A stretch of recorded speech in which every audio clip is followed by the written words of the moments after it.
plus months. Now, one could say, well, you're well rested. You can also be very rusty. And I know Chucky Lozano is an experienced player, but now there's pressure. Now there's pressure. Nobody is really not going to go every single day wanting to play. Now you're going to be playing. The questions are going to be there. He's going to face people. He's going to face the music. He's going to face reporters. And he's going to have to be responsible for his actions. I don't think Chucky Lozano has the luxury of this was all on San Diego. There's a track record of Chucky Lozano. It goes back to the national team. It goes back to clubs like Napoli, clubs like PSV, clubs like Pachuca. He's a fiery guy. Could he be misunderstood? Quite possible. He's got family problems. His own brother is against him. I don't know Chucky Lozano as a person. What I can tell you is it clearly is not all on the teams that he's played for. There is some Chucky Lozano playing here, not all. Maybe he's got to change something, and that's going to be his own coming to terms with who he is and what he wants to be and who he wants to represent for himself, for his family, for his culture, etc., etc. But there needs to be self-reflection in Chucky Lozano. I think we're past that. It's overdue. Is he a proven MLS goal scorer or productive player? Not necessarily. 11 goals, 11 assists. Nothing to sneeze at. What we saw in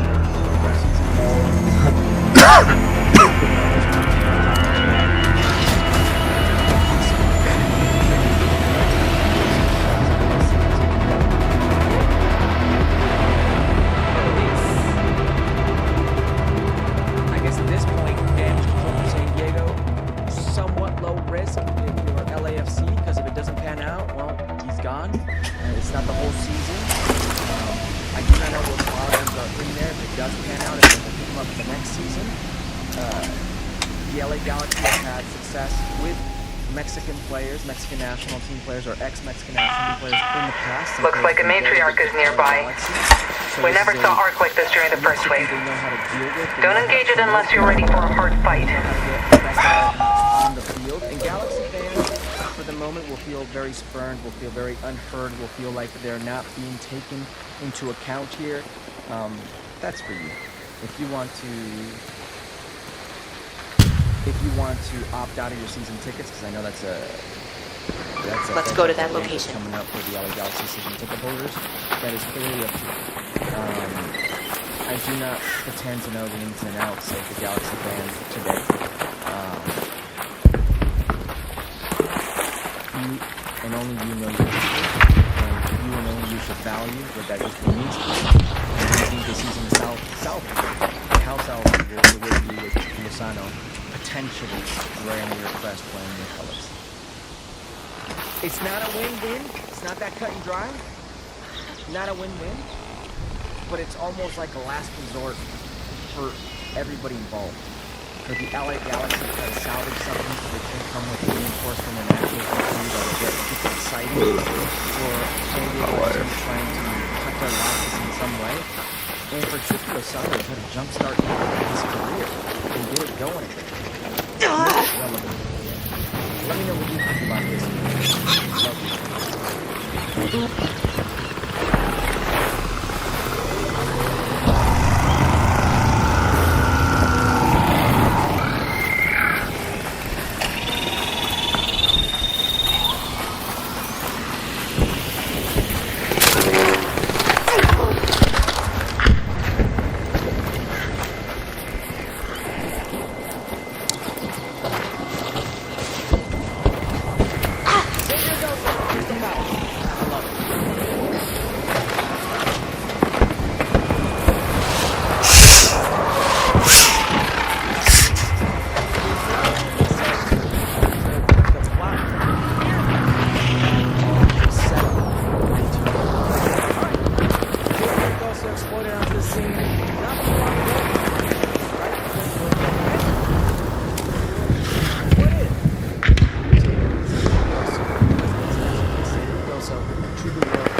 one or another. I'm just comparing the scenario.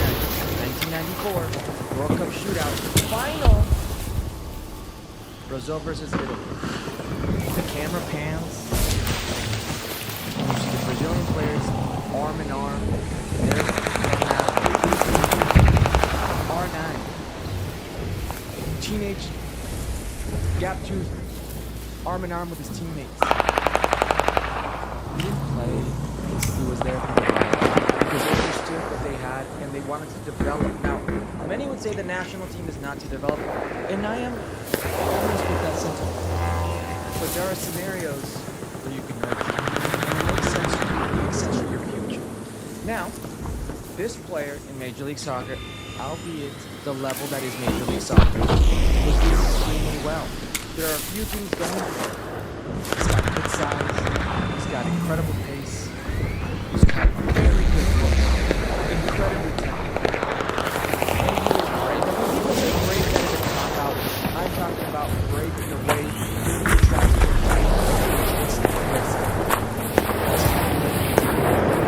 in tight situations. Real life.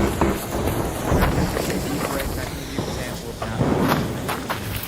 He is comfortable in tight spaces. Some of that is a wing back. So if you put him in a position of forward as a back line, maybe he's not the same player.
Yo, who was riding? I just saw somebody shoot, bro. That's crazy. Yeah, don't shoot, don't shoot.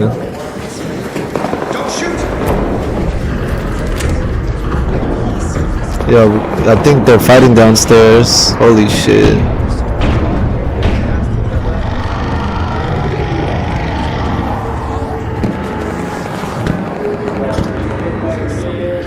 If anybody needs a defib, let me know. I gotcha. If anybody needs a defib, let me know. I gotcha.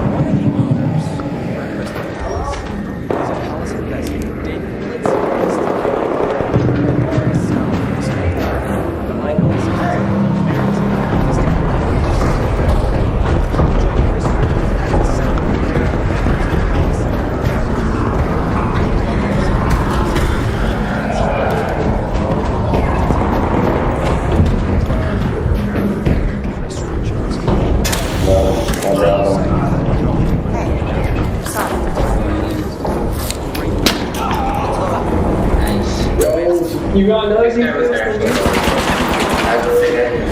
Oh shit.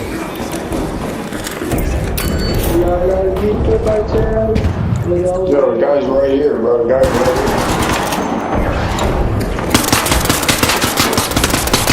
You fucking rat, you dirty piece of shit rat. That's what you fucking get, you dumb piece of shit rat.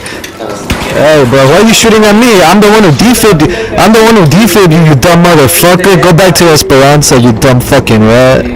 You're the fucking rat. Hey, you fucking rat, I'm not done talking to you. Go back to Esperanza, buddy. Man, those fucking rats, can you believe those guys? They're rats. Hey bro, I think this guy's a rat. He's kind of crying. Oh, he's kind of weird, bro. I know he's kind of freaking me out. I'm not even gonna lie to you, dog. Yeah, right, bro. Who are you?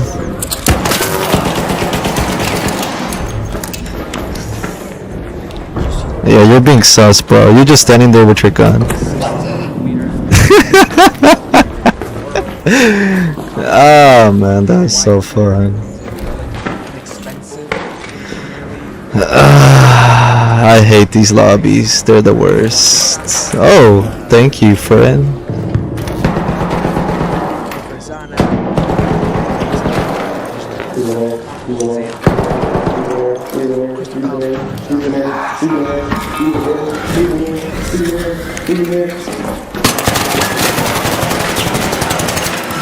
Yo, get that red, get that red, get that red. Not him, there's another guy. It's this guy right here. It's this guy right here on the counter. Counter right here. Captain on the counter, captain on the counter. Captain on the counter. This guy right here, this little virgin. This little virgin on the counter, captain. Oh wow, look at the big boys club.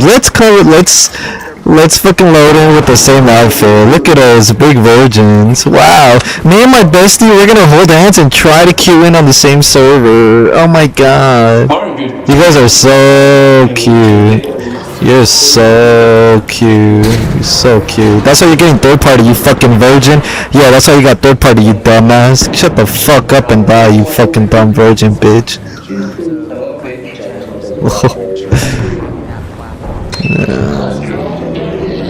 Yeah, shut the fuck up and eat my ass. That's why you got killed, you dumb bitch. Yeah, look at you, trash ass raider. Trash ass bum ass raider. Look at you bums. Look at you bums. Look at you fucking bum ass raiders. Fucking dumb bum trash ass raiders. Shut up, you fucking retard. You guys are ass, bro. You guys couldn't even finish the job. Couldn't even finish the job, pussy ass raider. Learn how to do the job next time, alright? Learn how to do the job next time. Fucking yappers. Oh, shit.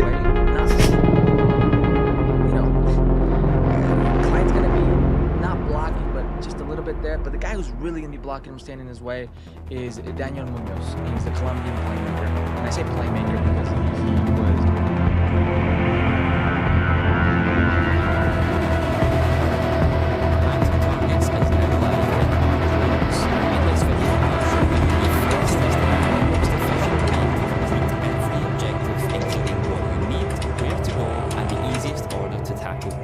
Before we get started, 70 seconds. We finally got. Air filters are clogged in Block 7. Breathe shallow if you're over there.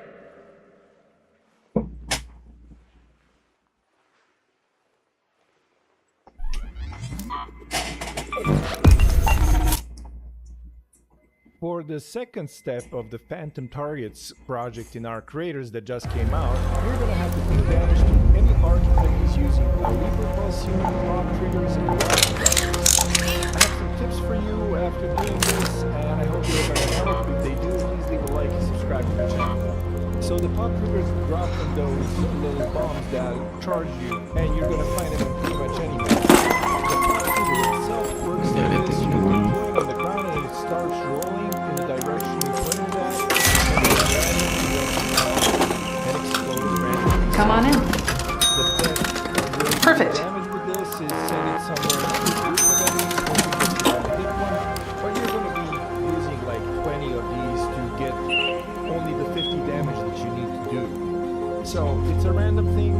I actually used it to damage the leaper that I'm going to need for the later step of this project. The wasp drivers drop from the flying wasps.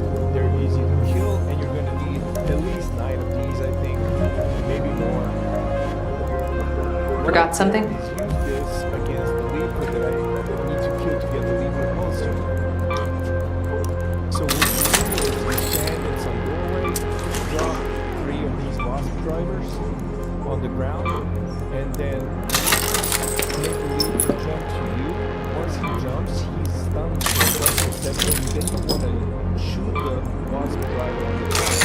Then you want to destroy all 3 wasp drivers and do massive damage to the leaper. Do this a couple of times and you're gonna kill the leaper to get the leaper pulse unit and complete the step of doing damage to arcannons using the wasp drivers. Let's discuss how to do the leaper pulse unit damage. You don't want to waste it, right? Because you have to kill at least 1 leaper to get at least 1 leaper pulse unit. So they're not easy to come by. I recommend that you try and find the matriarch.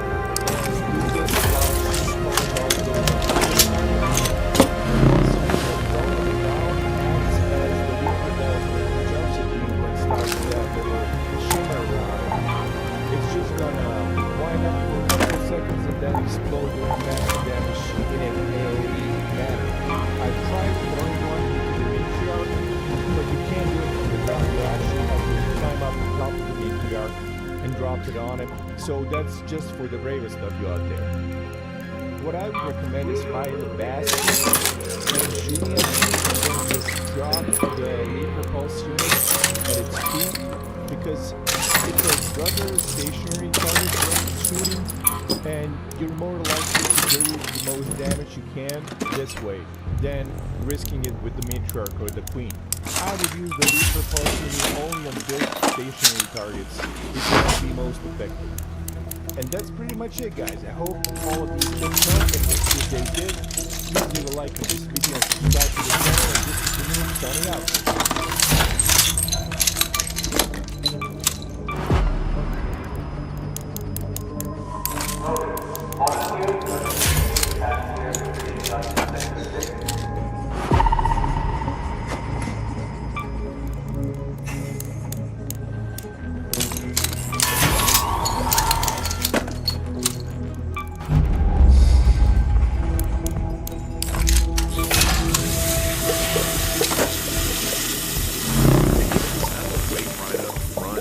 All the way to the season finale because this should have been the season finale of season 14. Hell, let's be honest, season 14 and 15 should have just been 120 episodes. But I do think that it was worth the wait.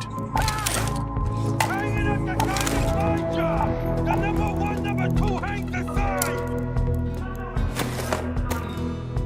Hey folks, welcome to Squirrel Tactics. Don't hit like and subscribe if you haven't already. Check out our Patreon, the merch store, our sister channel, and we have a new top tier patron. So, on Trill, this one's for you. Alright. Someone's insane. Look out, someone's insane. I got my eye on you, kid. Alright, let's get into it. Propane Recall. The title comes from the Total Recall, which is based on the Philip K. short story. We can remember it for you wholesale. And if you've never read Philip K. Dick, I highly recommend you reading some Philip K. Dick. So don't let life pass you by.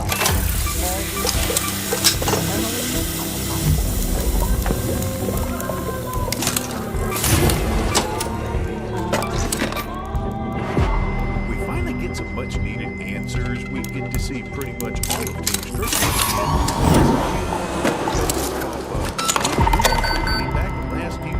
Actors for the characters like Danny Trejo for Enrique and Phil Lamar for Roger Sack. Part of me does kind of wish they brought Chris Rock back. I mean, he hasn't really done a whole lot since he got the taste slapped out of his mouth by an overgrown man-child. Oh, wow! Wow! Will Smith just smacked the shit out of him. But it is good to hear Phil Lamar back, mostly because I'm a fan of Phil Lamar. This episode also marks the second revival prediction that I got correct, the first being that Bobby would work under Chain with Jody Ray Roy Strickland taking over his daddy's business. Dang it, I'm trying, Hank, but I got to make it up to my boy for neglecting him all these years.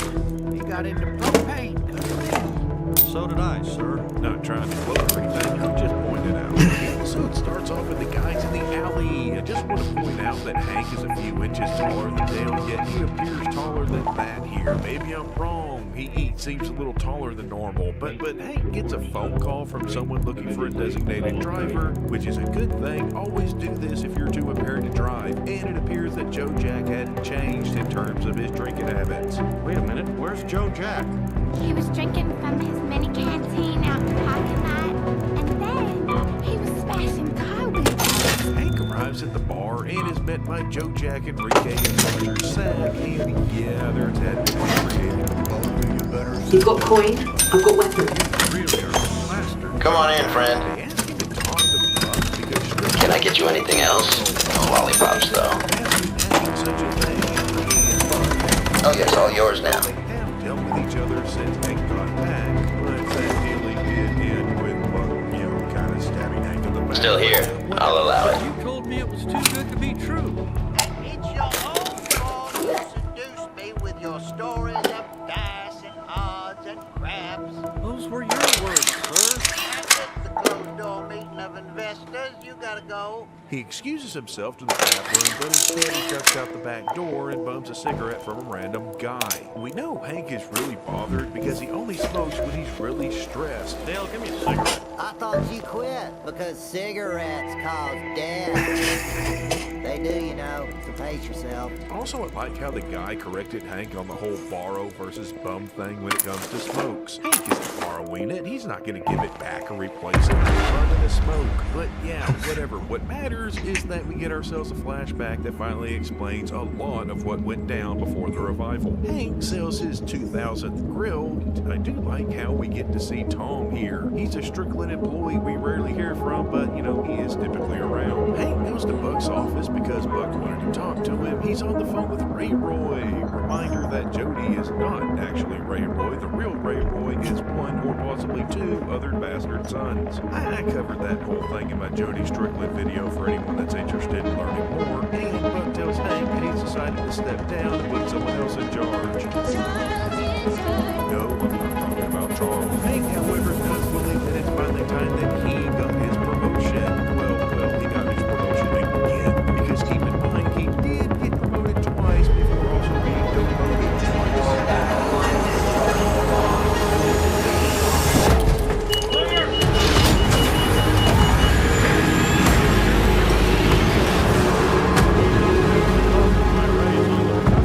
My boss demoted me. I was a manager for 10 seconds, and all I managed to do was blurt my guts out like a mental patient. I don't know where this stuff comes from. Tells Peggy that this is what's going down, at which point we get to see 16-year-old Bobby and his, I'm gonna say he's in his I know that's not where he got that hairstyle, but that's what I'm gonna call it. Also, not the first time his hair has been moved. And if your dad asks, tell him. Really go back. By the way, Bobby was 13 at the end of the original run, so this is 3 years after that. Also, the first time Hank seen Bobby's hairstyle, all I could think of was I get Hank being off-put by Bobby's fashion choices, but why isn't Peggy freaked out about the earring? Did that hurt anything? I was on board with baptizing Ladybird, but how could you destroy those perfect little ears of you? Moving forward, when it comes time to the announcement, Buck mentions one of the reasons for him. Hey, friendly raider, turn around. Friendly raider. Friendly raider, are you gonna fight the Matriarch or are you gonna hide and rat? See, you're not talking back, so I'm thinking you're gonna hide and rat. You know, you sound kind of like a rat, so I'm just gonna let you do your thing. You know, cause you're a rat. So obviously you're setting a trap for somebody in there to get killed. You know, so I'm just gonna let all raiders know that you're a rat in the vicinity. Since you're not talking back, you're a rat.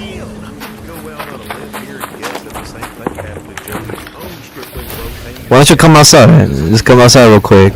You know, I want to see what a rat looks like. I want to see the face of the rat that you are. Let's head home at the Lucky Hatch.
longer than they show, and I'm kind of surprised that they didn't include sign with G's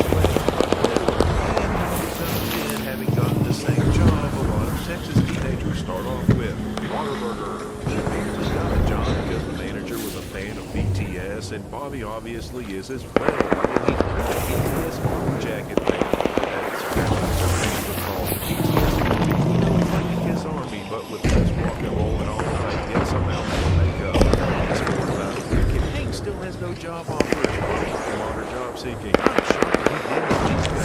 Fraudulent job offers. Folks just looking to collect information. Remember, roughly 40% of job listings are considered ghost jobs, as in they don't exist. It's just companies looking to either collect resumes or to show that they're growing when they're actually not. Either way, Hank is still unemployed, as is Peggy, leaving Bobby as the only employed person in the Hill home. He offers his first paycheck to his parents, which is nice of him, though he greatly overestimates what can be done with the baby couple of $100 he got paid. At least he seems like he's slightly more grounded than Peggy, though. Magical children. You mean gifted? No. Harry Potter isn't real, Peggy. Granted, I only read part of the first book when it came out when I was in high school. And considering I'm not like Barker stuff, Harry Potter to be more of a kid's book. And it just didn't do anything for me. Anywho, Bobby pointing out that he's the only employed Hill is the push that Hank needs to lower himself to Fatherton's level and go look for a job at Fatherton Fuels. Fatherton Fuels.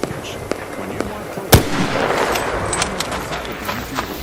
Fatherton is exercise can be a hiring Hank because he has conscience and morals. If Hank does not Fatherton, dear God, not Fatherton, he wants all fuck secrets and for Hank to help him take Strickland propane down, which Hank refuses. But he ends up getting offered a job anyway because Fatherton knows Hank is a great right-hand man. Problem is, he kind of already has a right-hand man, or number two, as MF likes to put it. I'm the number one, number two. Remember that. You really be the number one, number two. I got you. There can only be one, number two. And that's me. You're the number two. And of course, Fatherton's number two is none other than Jimmy Richard, who apparently no longer race. I'm Jimmy. I work at the car race. Instead, he has become Fatherton's number two. It does make sense because Jimmy's just going to do whatever he's told. And honestly, I'm just glad to see Jimmy Richard back. I personally find him hilarious. You're all familiar with the benefits of a PhD degree. The clock at the bank was at 110 degrees. Hank obviously notes right out. I find Jimmy funny, but I wouldn't want to work with him. Hell, I wouldn't want to meet him. But this drives Hank to take Dale up on his offer and become an assistant exterminator. Again, remember he has helped out before. Termites? Well, maybe you could use an extra set of hands. Wait, you gotta chip in for gas and poison. But he immediately quits when Dale starts trying to explain the reproductive cycle of termites. Yeah, I get you there. That makes sense. That's very Hank. But luckily, Peggy A reader, by the Cliffside Air tells Shaft. him he has an interview in Houston for a job. Though she may have spruced up his resume a bit in order for that to happen. Hank does not speak French or hang glide. Nor was he manager for years, but hey, he's got an interview. And not just an interview, Hank gets the job. Was expecting because Houston for the job, he's got to go to Saudi Arabia. But it is one hell of a job getting right at High and Cotton. So Hank and Peggy sit down and they weigh the pros and cons of uprooting to the Middle East. I'm actually surprised there's not more pushback on what women can do over there. Also, it should be mentioned that con is listed as one of the pros, possibly a callback to this joke. Well, sure, there are some pros. It's a good deal, and I guess there's nothing tying us to the house now that we've got automatic sprinklers, but there's also the cons. The biggest one being, well, cons. After thinking over the ups and downs, they remember that, oh yeah, they have a son. What's Bobby going to say about this? He would be leading the High Connie and Joseph. Bobby has other friends? No, he doesn't. If he's still friends with Connie in high school, how did he not know that she stopped playing violin in middle school? Sorry, but random questions like that just pop up. Anywho, they head on down to the Whataburger where they see that Bobby is in his element as a cook. And he buys them lunch since he gets a half-off discount. That means that food right there only costs about $20. He incorrectly guesses that Peggy is pregnant, and he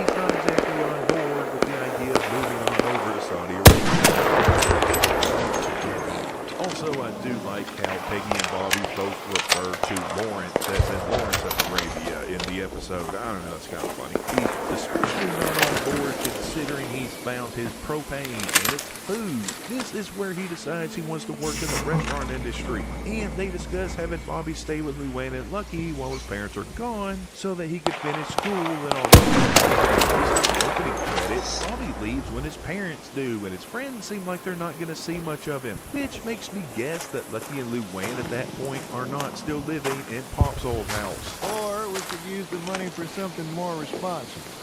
How does that sound? Sounds like you've been talking to Uncle Hank. Hear me out, baby girl.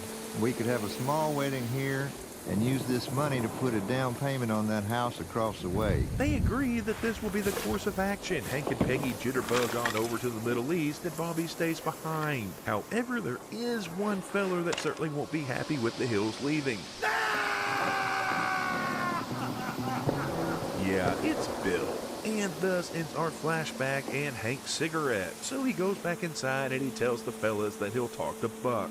Also, spoiler alert, I guess, we do know that Lady Bird dies, but it doesn't tell us when she dies. So did they take Lady Bird with them to Saudi Arabia or what? What happened there? Hank goes to the hospital. He's pretty much desperate. He admits that Ray Roy has run his business into the ground, but he can't bring himself to fire him because he's his only family. At which point Hank reminds him that Strickland Propane is a family and that it's the family that will carry his legacy. But begs Hank to come back and fix everything. And when I say beg, I do in fact mean beg. But come back! You be the daddy!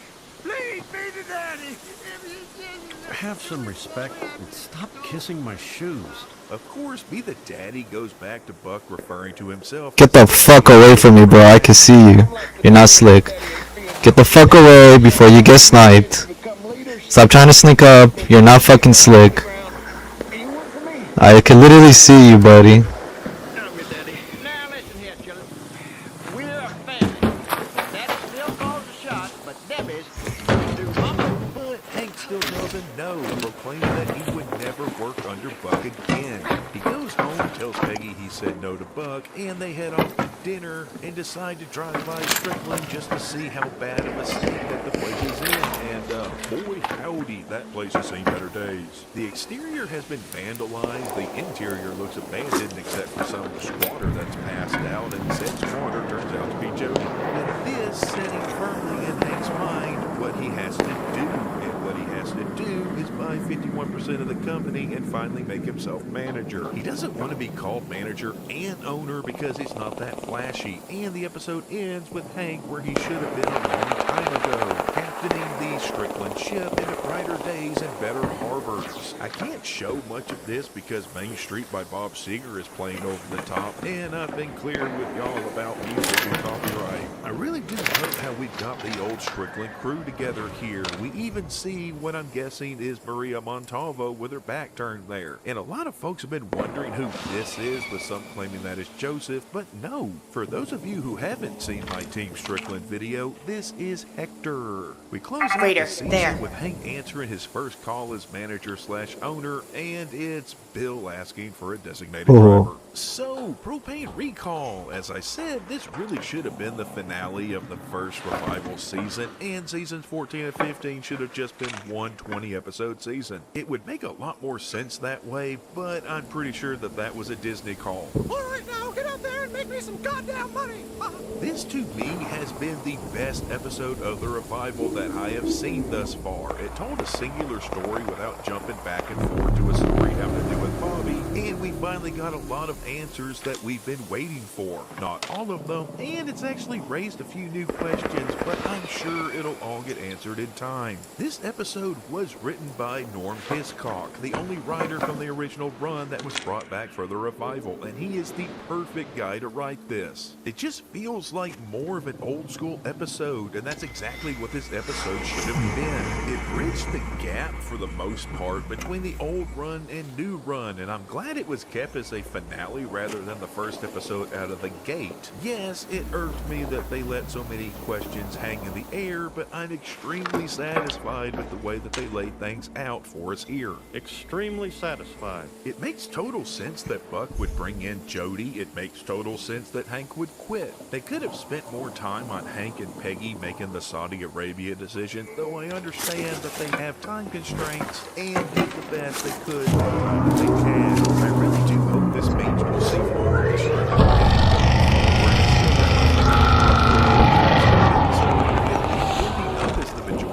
just feeling right. We can really hope that Peggy doesn't try to make it Peggy's dream of propane. We get a lot of fun little callbacks. I personally like the one about Dale pronouncing Joe Jack. Joe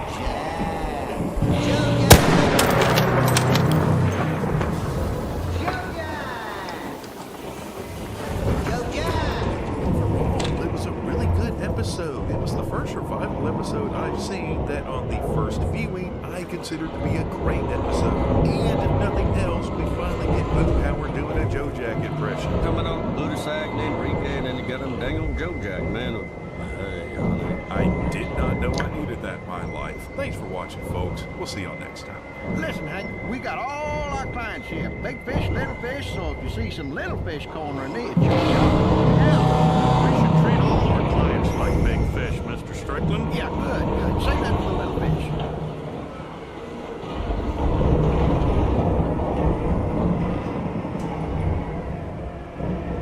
You know, man, I tell you, that dang old Boom Howard, man, talked a lot on the show, so dang old, there's a lot to go further and talk about. He is certainly one of the most like a dang old average man, so I just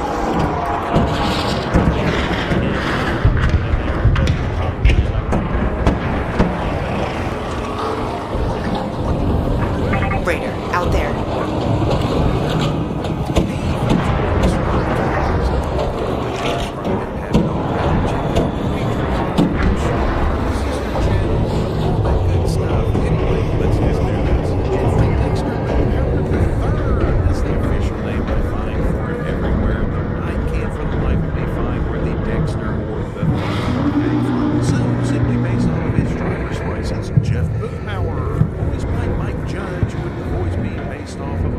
that he received complaining about Porky's butthole, which apparently meant Looney Tunes or something. I've been calling y'all for better than a month now, right about y'all every time that dang old Porky's butthole come on.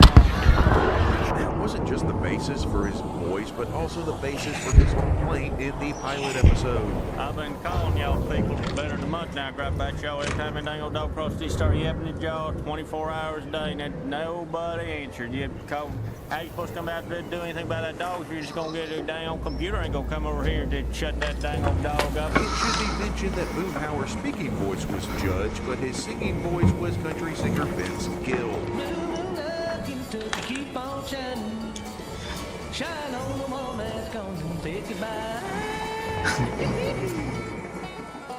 A quick aside here, some folks say that Looney Tunes being spelled tune like music rather than tune like cartoon is a case of the Mandela effect, but it's not. It makes total sense that it's called Looney Tunes considering they were being made at the same time as Merry Melodies and Silly Symphony. The names coming from combining humorous cartoons with classical music. You know, that's why they called it that. Oh, son of a gun. You thought I was going to say son of a bitch, didn't you? Random Boom Howard fact. It's not officially summer until Boom Howard turns a pair of pants into cut-off shorts. He doesn't like control the weather or anything.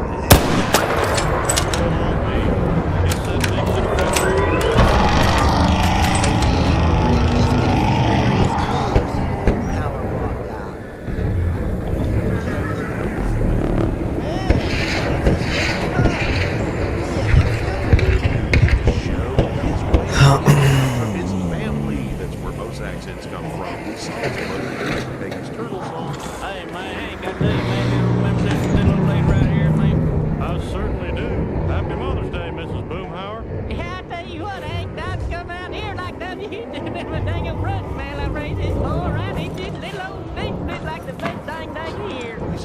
grandmother Meemaw do it in dang old love, though she also has issues due to her wearing or not wearing her dentures. Hey, dang on me, Mom. You know, dang on, you know. What me, Mom?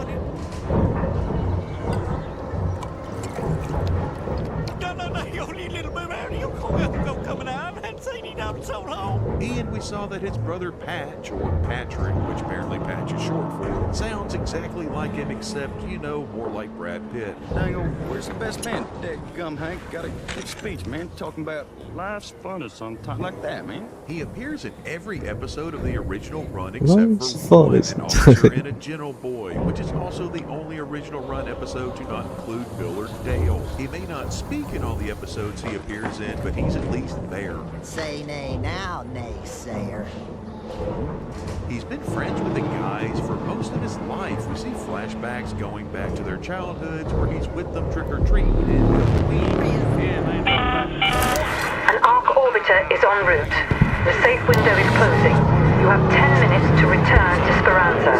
I repeat, 10 minutes.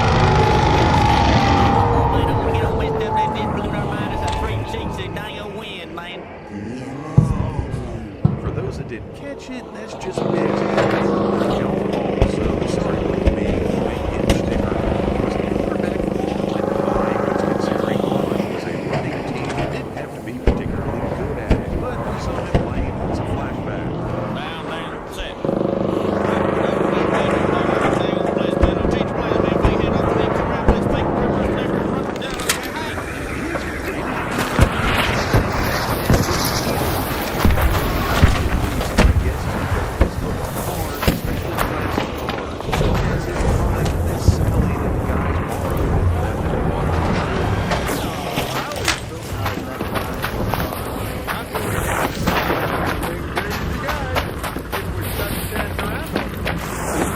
It's the same car that Hank was talking about when he was completely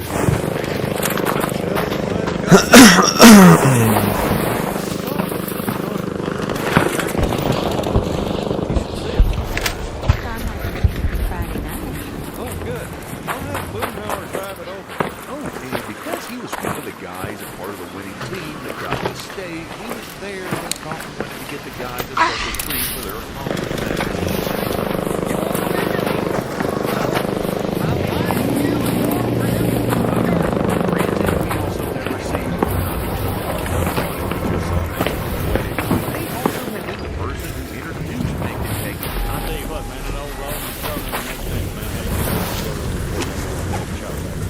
For God's sakes, Boomhauer, you've known Peggy longer than I have. Plus, he was the one who failed to stop Hank from getting a tattoo. Pretty sure he could have figured out a way out of that. Well, if he's been able to keep the tattoo from going across Hank's chest. Hey, man, past that coat, man. Let's do it. Go let it go. I said it. Easy. Oh, okay, man. Let's not put it across the dang chest, man. He was at all three of the guys' bachelor parties. He didn't play any of them because Space Cowboy plays over top and record labels are horrible when it comes to copyright. But yes, he was there for Bill, Hank, and Dale's bachelor parties, which were about as crazy as you would expect. Patch, we're all geared up for one heck of a bachelor party tomorrow night. We got you 3 kinds of sausage and 2 kinds of pizza. You can eat yourself silly. Anywho, we've discussed on here before just what exactly Boomhauer does for a living. I love old Hank, man. Besides, God dang, man, I'm talking about on a propane, man. You know, I'm talking about what I do, man. It's not exactly clear. He might be at least part-time limo driver. If you'll excuse me, I've got to go tell Boomhauer we'll need his limo for the wedding this weekend. And we know that at least at one time he was on workers' compensation. Once he got a settlement, apparently. Hey, you just go ahead and call me Boomhauer, man. You know my last name. You had did a lot of this thing, you know, had job done back there and then totally and settlement, you know. And that is just he got workers' comp for was probably being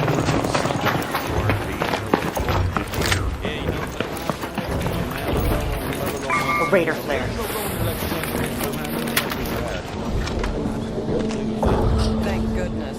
Engineers will wait till time. Yes, I do have to cover it. We do have the reveal of the series finale of him being a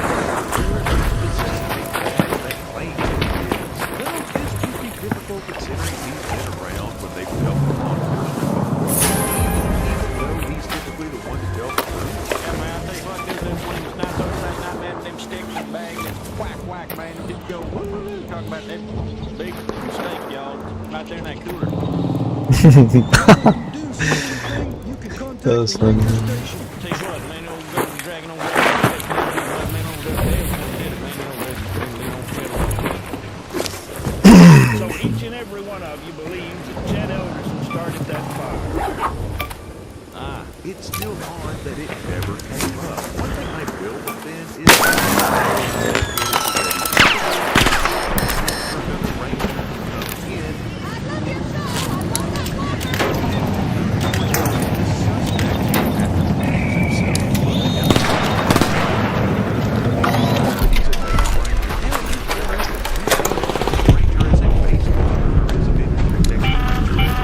All raiders, arc on screen. 5 minutes left. Go find your way home. I repeat, 5 minutes.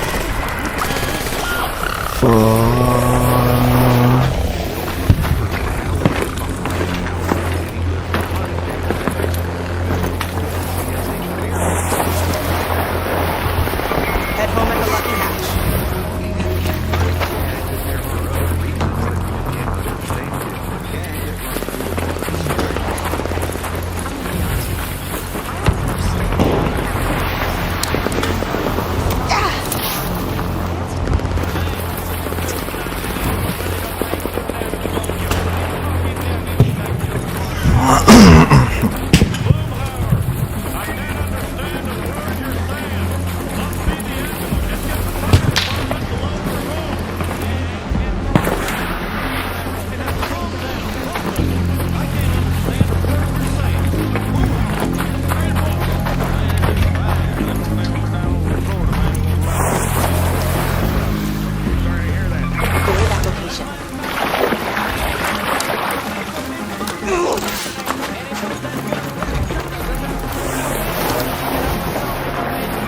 Head home at the reinforced hatch.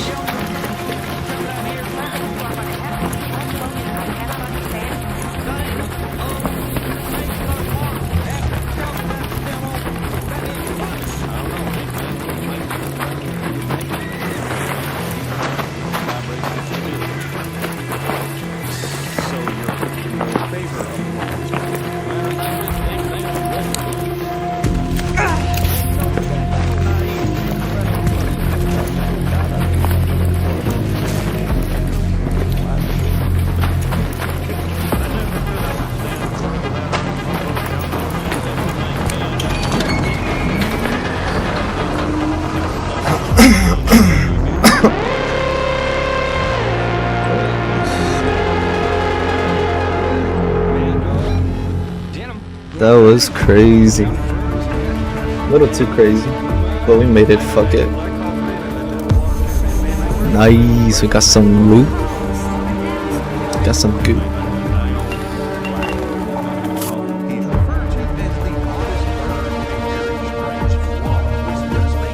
Yes, sir.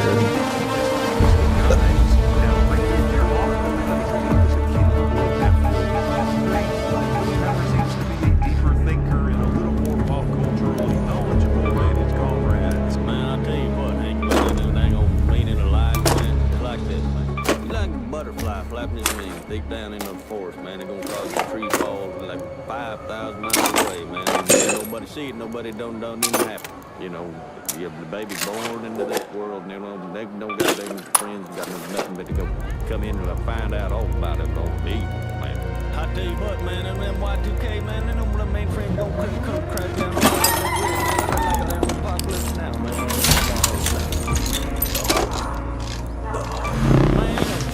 Dang old urban legend. And man, he don't track that like that.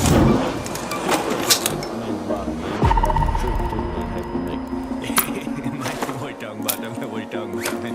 I tell you what, fat kid's always funny one, man. That dang old John Candy, John Belushi, night before dug their grave, man.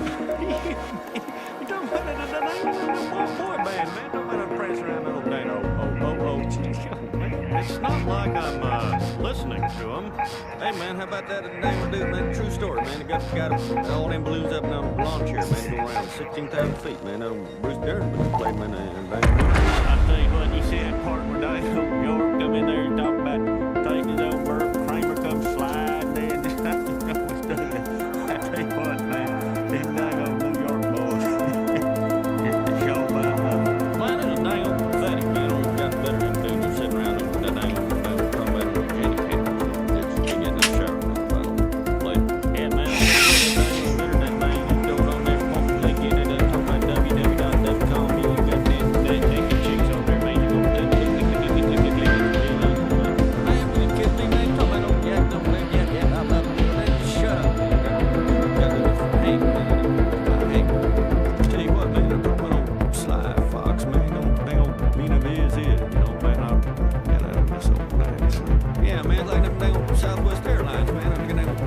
down there like about the dang old down at the improv, man. They don't fly the dang old plane, man. Man, it's just dang old complicated, you know, man. It's like a dang old Rubik's Cube, man. Like talking about it blue, red, man. Then you get to one side, then like messed up the other side, man. Dang old bird. Tell you what, man, talking about old being alive, man. Read that old hitchhiker guide, man.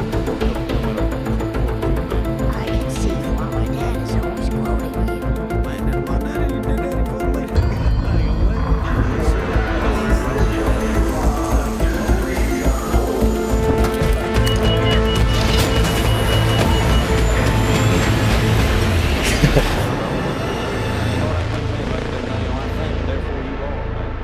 Well, that's what we tell ourselves, isn't it, Boomhauer?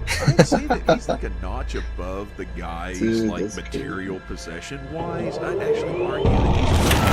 Oh, looks like this matriarch is active.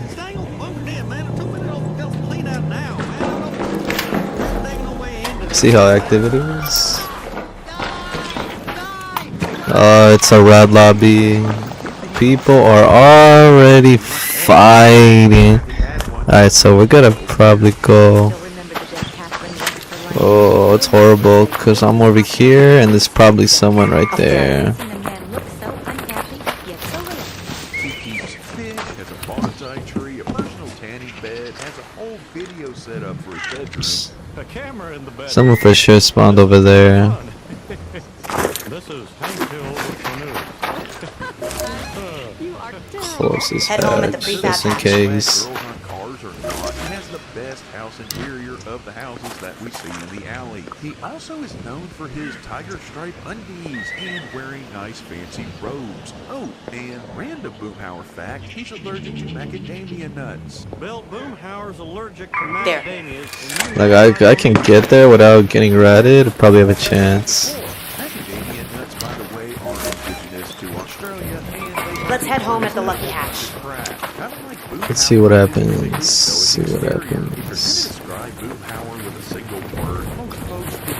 I'm scared. I'm gonna get ratted by someone seeing me.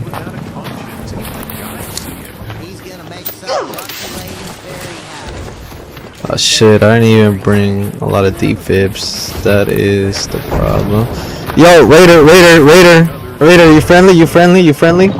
Oh, you're not friendly. Let me stay away from you, brother.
Any rats around?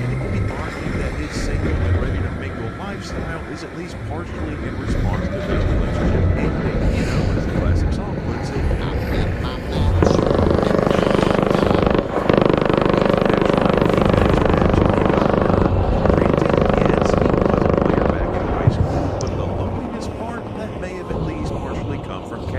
Describes him as having a cool rockabilly air about him, and he likes to hang out with younger people. So he's kind of like Wooderson from Dazed and Confused. That's right.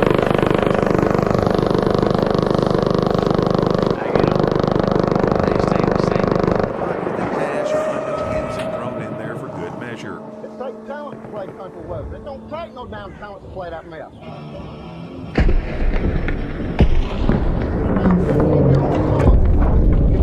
We don't see him hang out with kids much. It certainly doesn't go the way he'd like at the fun center.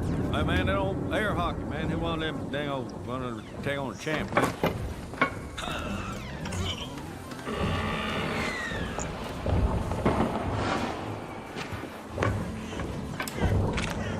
Let me see what you got. And we know he's trying to look younger than he is, or at least he's trying not to show his age, hence why he dyes his hair. Hey, man, I do, man. Dang on, talking about a, well, man, I'd dye my hair. We don't know for sure, but we do know that he plays banjo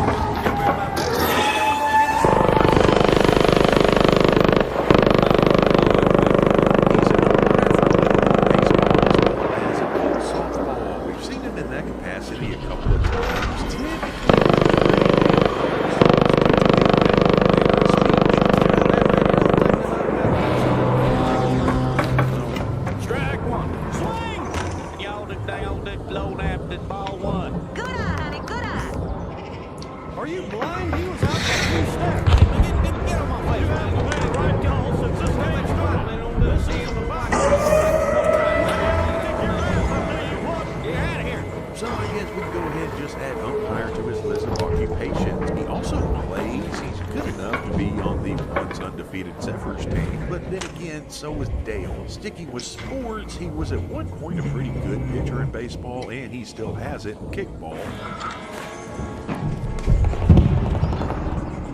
Well, you've still got a wicked curveball, Boomhauer. I'm gonna have to call myself out. That is a super sweet curveball there. Like, damn, I'd have called myself out too. He's a good enough golfer that Bill asks him for help with his painfully slow and, well, at least Bill hit the ball. Got any tips, Boomhauer? Yeah, man, I'll tell you what you do, man. You did that, keep that dang old arm straight, man. Y'all put your left hand still, man. Just beat it the hell up. Oh, yeah, and let's not forget about his past stint as Surfenhauer and the ink-famous Flamingo. The Flamingo! The Flamingo! On my old knees, man.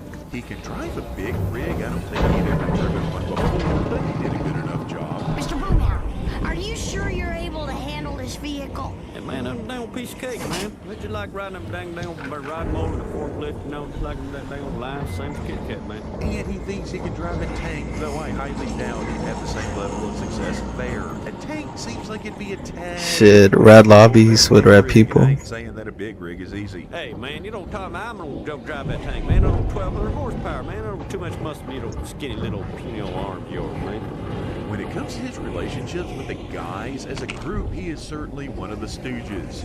Bunch of kids, I gave you names. Hill, Bobby, Gribble, Joseph. They doing them and Jones like it. Speaking individually, we do see some interesting and or touching one-on-one moments. With Hank, he was the first person to join Hank in his Halloween protest. Hey, man, check it out, man. I need no dang on costume, man. I'm gonna put on that dang on mine, man. Looks like I'm trying to get out of this box, man. See, whoa, then gonna play tug-of-war, man. Plus, for some reason, I just love this scene. Don't know why, it just kind of sums up these two really well. Alien master plans are one thing, but this I cannot accept. Bill Dauterive will not raise my daughter.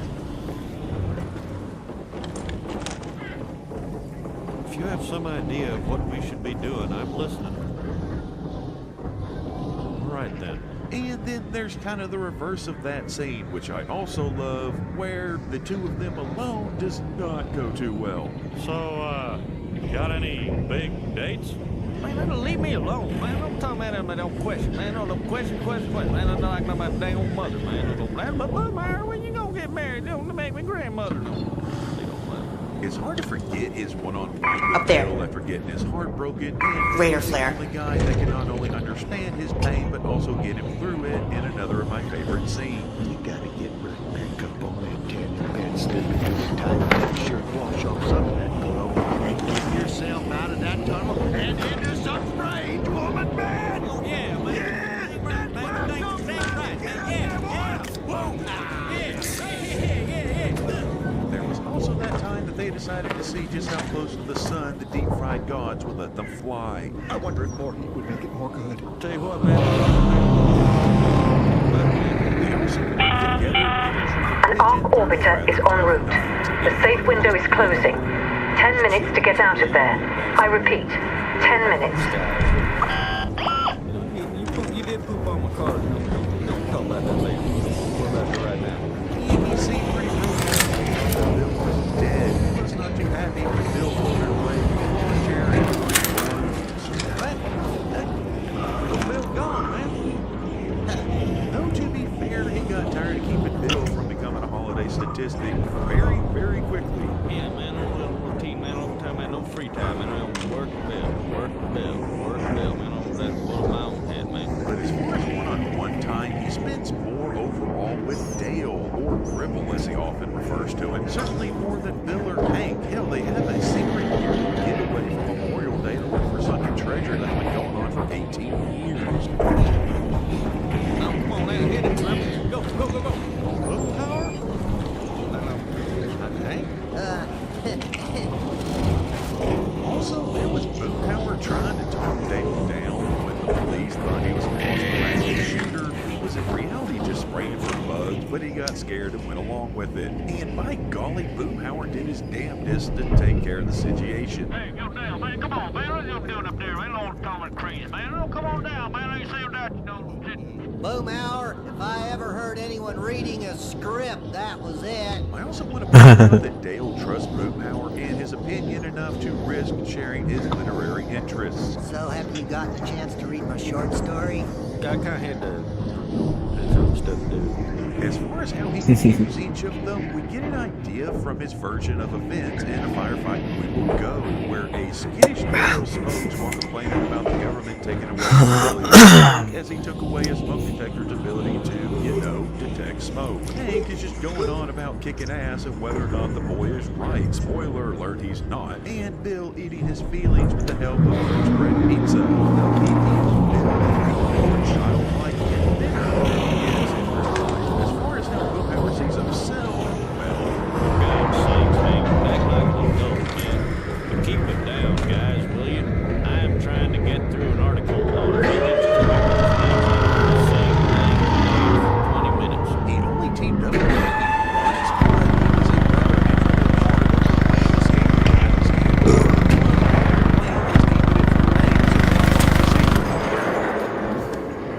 Thanks, Boomhauer.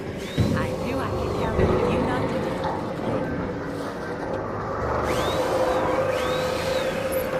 and ultimately he kind of acts as a voice of reason-ish and a form of leader when Hank isn't around.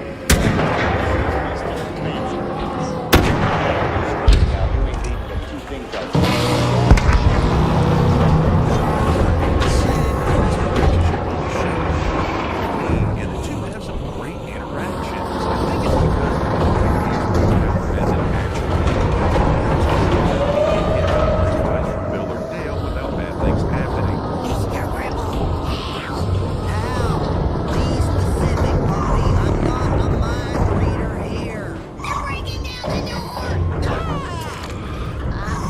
I'm not supposed to talk to you, Mr. Dogtree. My mom gave me this whistle and she started giving me advice.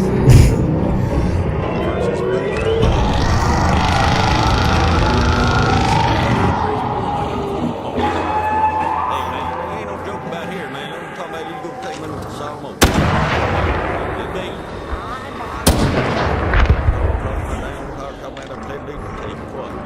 Do solemnly swear. A radar flare.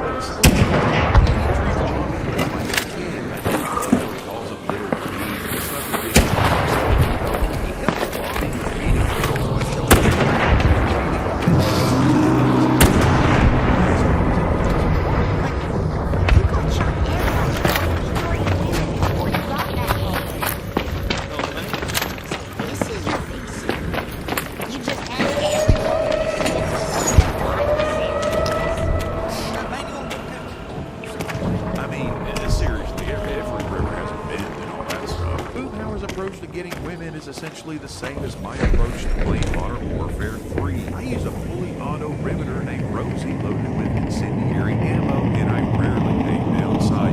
Yeah, it's brand spray.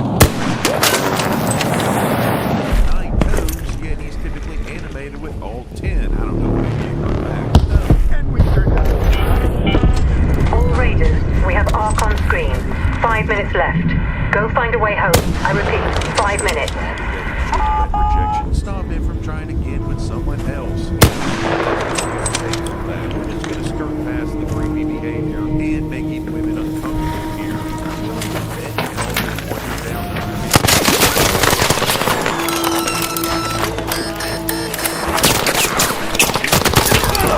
Wow, look at you, you little fucking rat raider. Oh, I suck at matriarch, so I need to rat people because I got no fucking skill. Yeah, look at you, you little bitch. You fucking trash at matriarch. Nope, you fucking trash, bro. You can't do that shit either.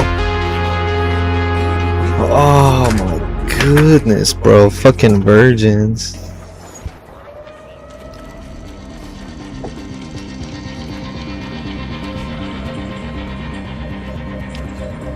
Literally rat virgins. This guy's not fucking good. He just had a fucking stitcher. It's literally the only reason he won.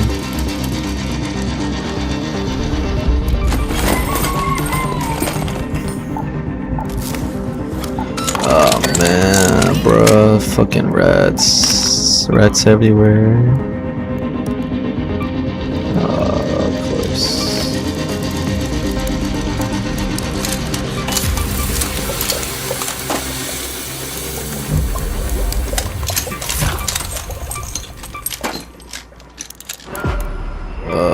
Shit, man.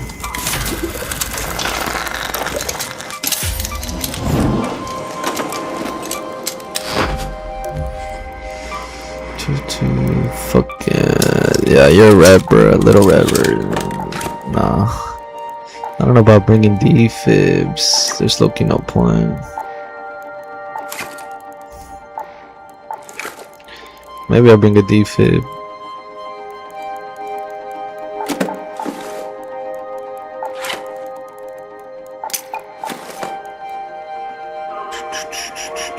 Yeah, I guess I'll bring a defib.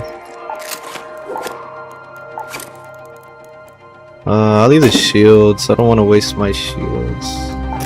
Everybody's being a rat. There's no point in wasting my shields.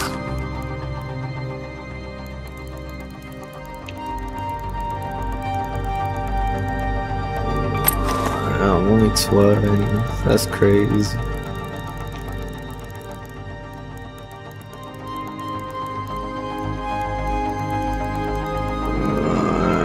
I'm just do a regular raid. So cute.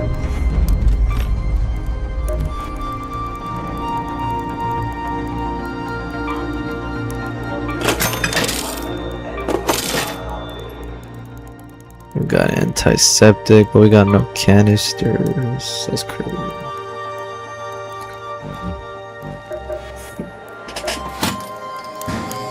Looking for precision?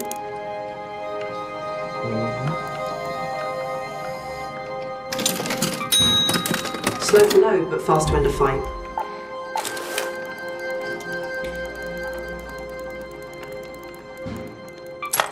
Door stays closed, Raider.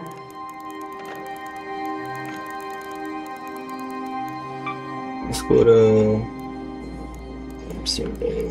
Stella Monte's medical storage. So we could probably do that.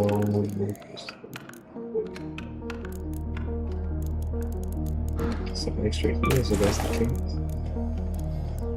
Extra shield and care for our teammates. Get some more ammo. Necessary and take out the precautions. Bucket big shield.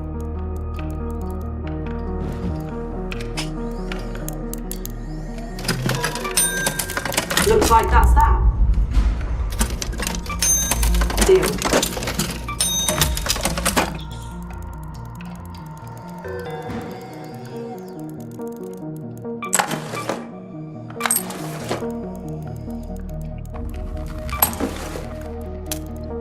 Stella Monte's medical. For sure.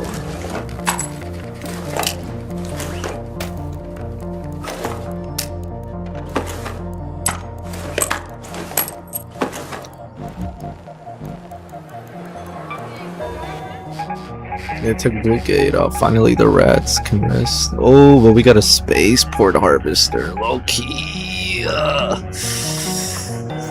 I have anything on spaceport? Let me see if I have a key. Nope. Nope. Oh my god. I'm gonna go spaceport just to test it out. Hopefully, it's not rat-ish. Not trying to die, but fuck it, we're gonna take a gamble. Risk it for the biscuit. Wait a minute, I got my space key still. Yeah, there's no point of having that thing.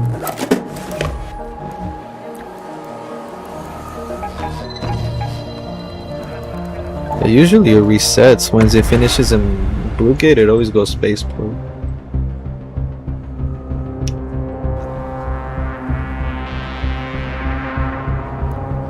Should be though, it should be working.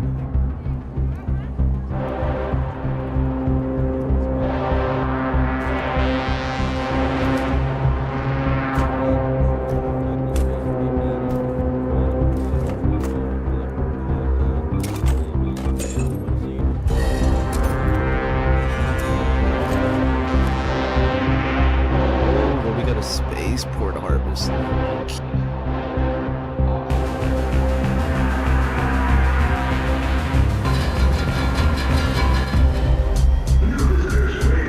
Oh shit. Shit went out of frame.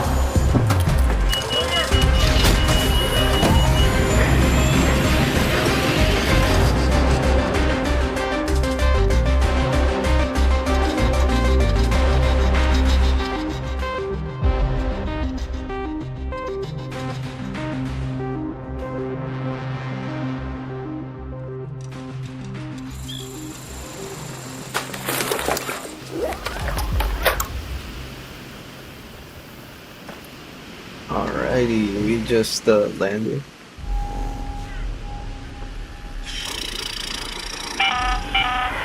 Attention all raiders. We've got confirmed reports of a harvester nearby. That means the Queen should be I did present as not well, even so mean to be do on your that. guard and only engage it if you're prepared for the fight. Why did I have to be spawned in so far away? And I'm so... Now I feel like I'm gonna get ratted.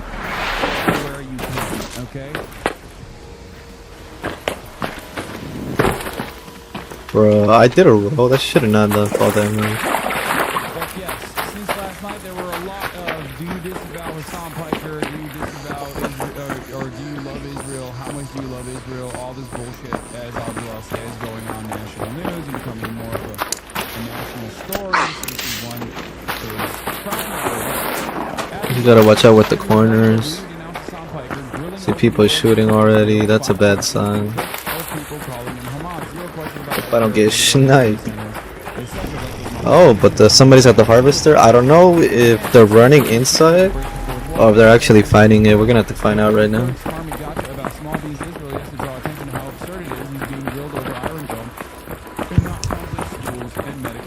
The harvester is usually over there. When it's matriarch, she's always in the middle, but the harvester is always at the edge. Kind of learn the spawn points then.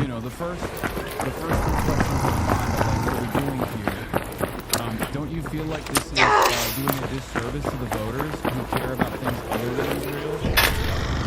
Why is it that these questions weren't asked all the time? He's actually pretty good at it. They'll be like, oh, you asked me about Grand Platinum, but never about Medicare for all.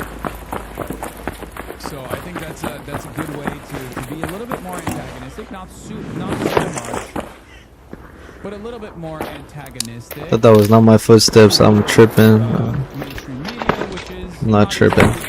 Get up and go. Clarify for us what your position is on funding for Israel if you do become a U.S. Senator. Are you opposed to Israel period military funding?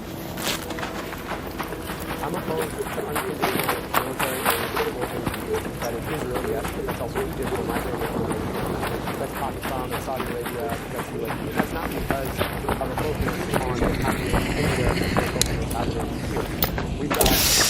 I gotta go to the worst red zone ever. Probably gonna get red at it going through this shit. Please don't tell me there's a fucking wreck here.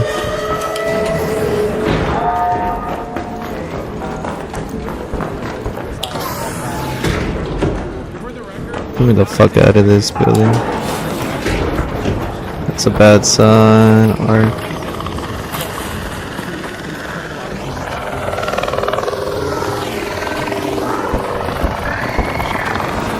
Don't got time for a small arc, brother.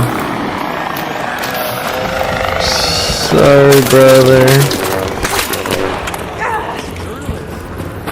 Oh shit, that hurt. Yeah, they're definitely fighting the arc. And now people are shooting at me. Somebody's shooting at me. That was not the arc. Definitely not arc. Yo, Philly Raiders, I'm getting redded. I'm getting redded back here. Yo, I'm going to you guys. I'm getting redded. Yo, Friendly Raiders, I'm coming. I'm getting redded. Friendly Raiders, I'm getting redded. Oh shit. These guys can't hit their shots. These guys are trash. These guys are fucking ass. They can't hit their shots. Yo, help. People in the building. I'm getting redded. Yo, people in the building. I'm getting redded. I'm running to you guys. I'm getting redded from the back. Getting redded from the back. Yo, help. I'm getting sniped. Oh my goodness. I'm getting sniped. Yo, people are sniping. Hide. People are sniping. From northwest. Northwest.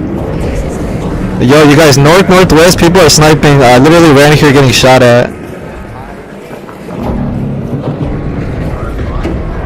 Oh my god, look, I gotta heal. Oh yeah, the town hall. Yeah, definitely the town hall. Recharger? Can I get a recharger? Yeah, I got rechargers. They would have managed me, dog. Come on, please. Bandage. No, right here. Bandage. Right here. Space guy. Space head. I need a bandage, man. Yeah, boy. Thank you so much. Yeah, we gotta kill those people. We gotta kill those people at the tower. He's in the tower. Yeah, the people in the tower, they're sniping us. There's a guy. Look. He's running right here. Oh, that's him. Yeah, that's it.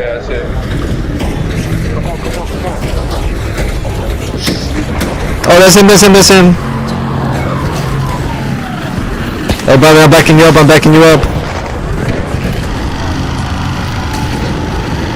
Let's get his ass.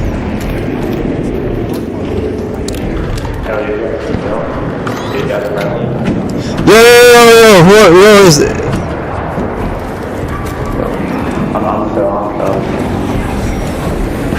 Yo, where are you coming from? You just came from the tower side.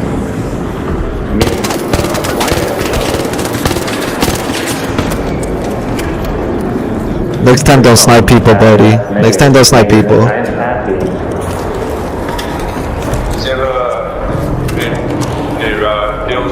He has one of the kettles that I was getting shot from, lucky.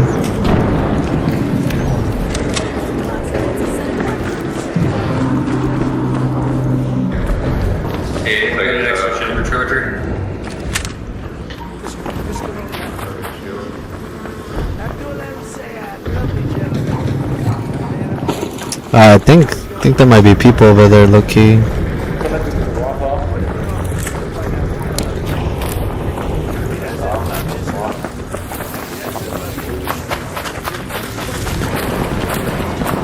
Yo, they're ready right now. Yo, let's go save them.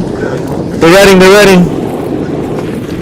Hello, we are the rat police. We're here to stop any rats, so please surrender and give us all your goop. Yo, people in the tower. Ark is looking at the tower. Watch out, there might be some snipers up there. Snipers in the tower. Yo, are you guys getting ratted? We're here to help. Are you guys getting ratted? Yo, crawl outside. One of us will have a defib. You gotta crawl outside though. We need you to crawl outside.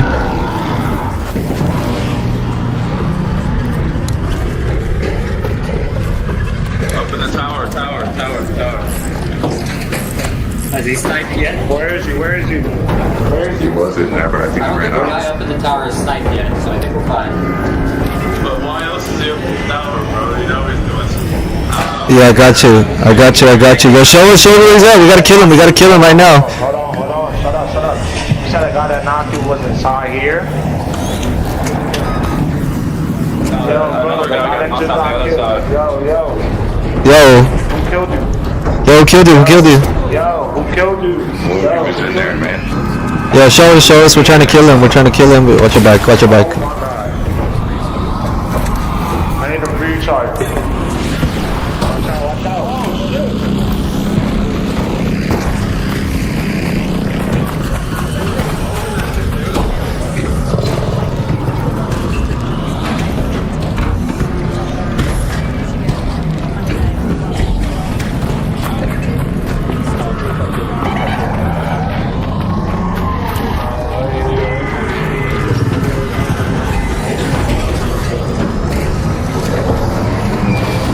Oh, shit. Yeah, someone just ran. This might have been the rat that killed us. Oh, shit. What the fuck? Oh, shit, I'm back.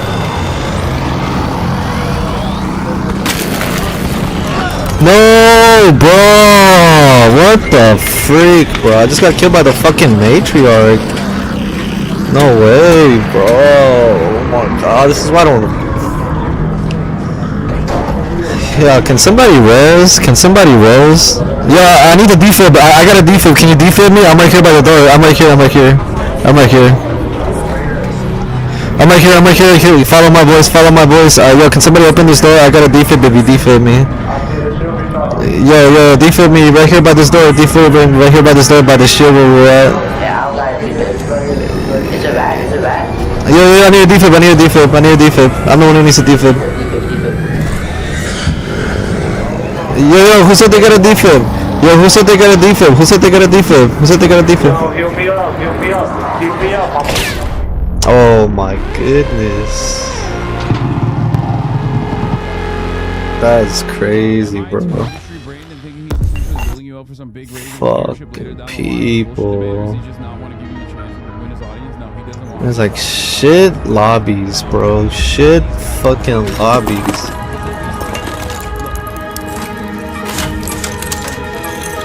That is crazy. You gotta defib shit lobbies, bro.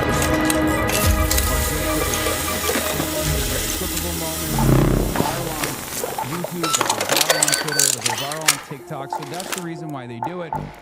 Part of it is because the same, like, there are some obviously obsessed big donors that clearly care about this issue as well. That's why they're trying to like excise it. That's why they're trying to draw a wedge, drive a wedge between myself and all these candidates that I work with. And part of the reason why they're doing that is not because they're not doing that because they think like, oh, Hassan is actually electoral poison or whatever. That's the argument they're presenting. But the real reason is they want to defang independent media. They want to defang independent left media and make it seem as though independent left media is actually poisonous, is actually toxic, so that, you know, the other candidates that come later down the line shy away from coming on this broadcast.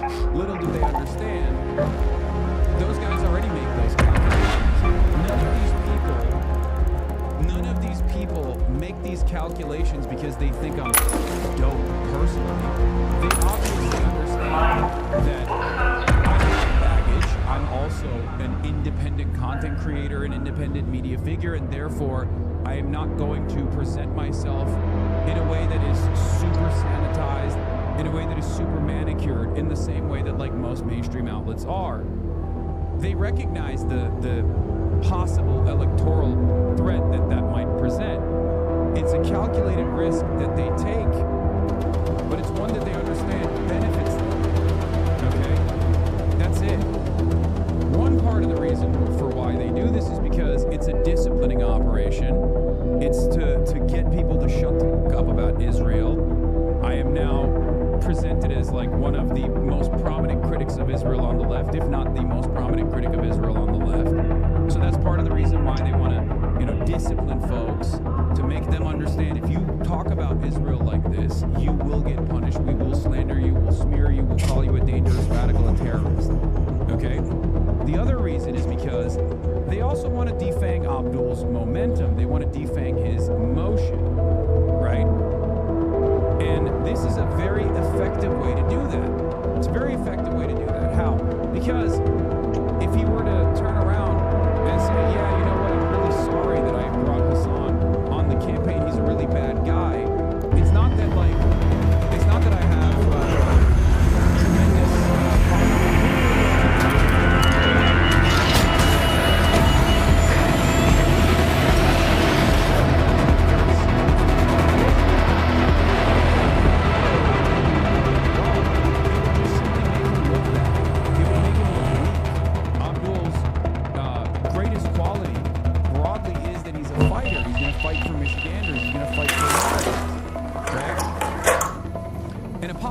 ever mean anything in this media landscape anyway. After all, this asshole is the president. And he's Mr. Double Down. He's Mr. Triple Down. Shani speaking. The scout team's last confirmed position was one of the field depots east of the spaceport. Find those logs and send them my way. We'll piece together where they went. And this process already took place in the race, in the primary race, where Abdul didn't apologize, right? And it actually paid out very well for him. He won the race at the end of the day. That's it. This is an operation right now by a lot of establishment figureheads to see if Abdul's pliable to their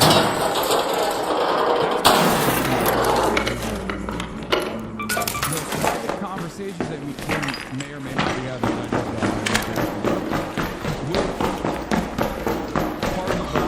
Ah, shit, bro. Where am I?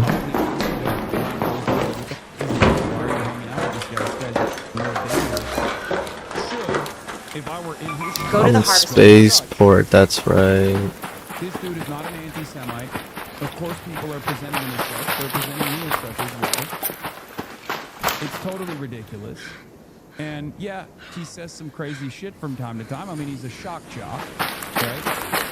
But the reality of the matter is, the under 45 demographic came out strong and allowed us to defeat $64 million in outside expenditures.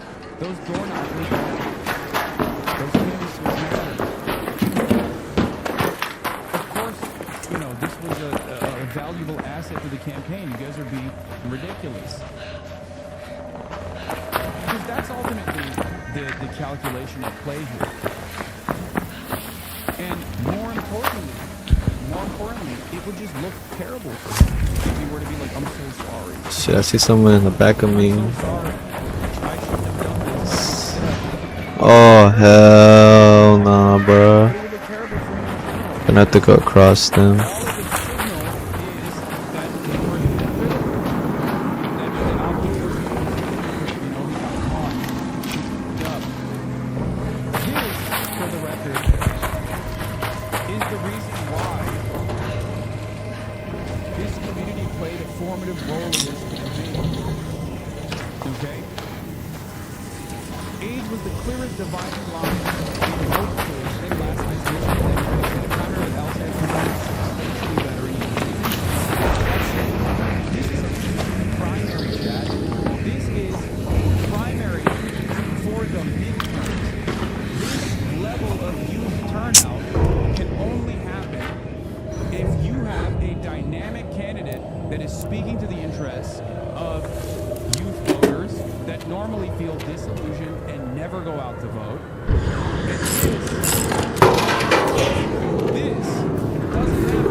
their younger counterparts in Gen Z the Great Disappointed. Together they comprise a new middle class and also consumer socialists were shaped by the 2008 crash, the Great Disappointed by the pandemic. What they see as shit returns on their college education and Gaza.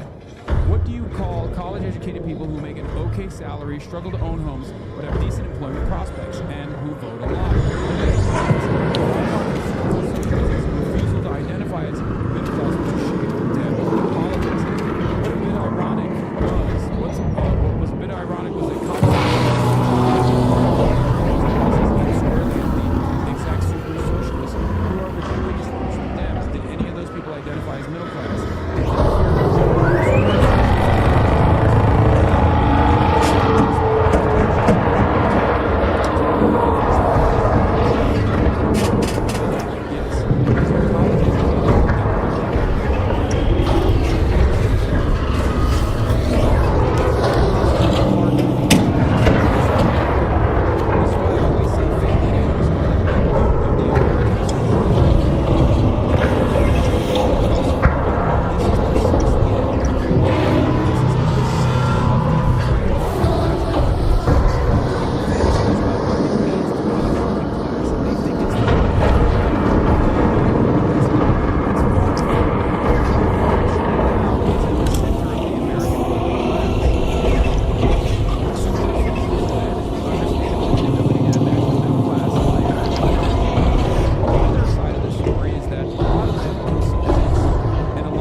That is the heart of the American working class. Many of these people, even if they're a part of the professional managerial class, unironically are having a tough time making ends meet and don't believe that they are ever going to own a home, don't believe that they're ever going to retire at a reasonable age.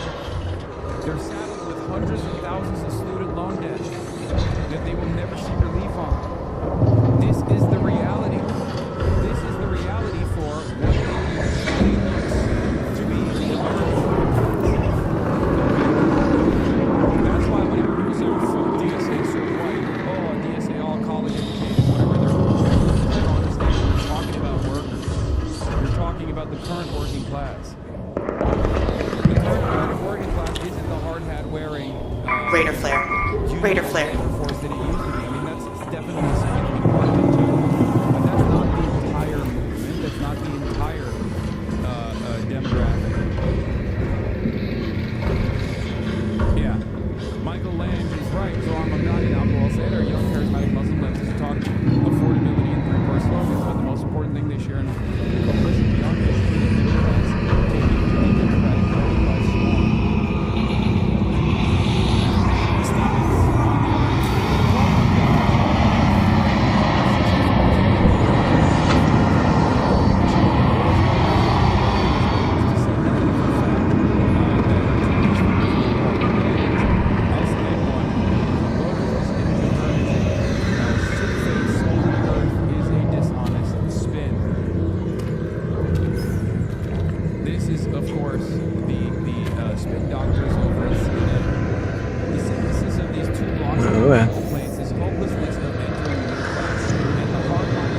insurgent left movement.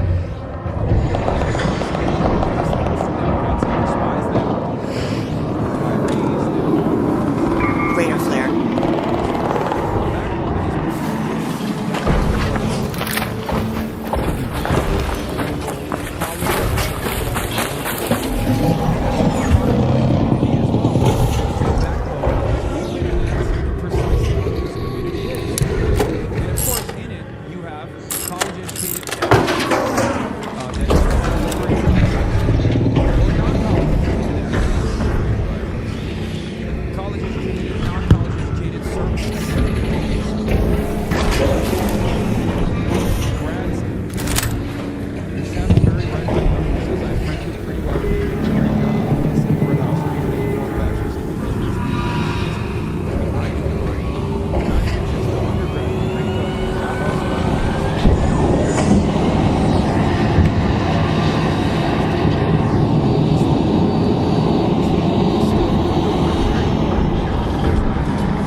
dog. Get the fuck up, bro. Come on, stupid fucking game.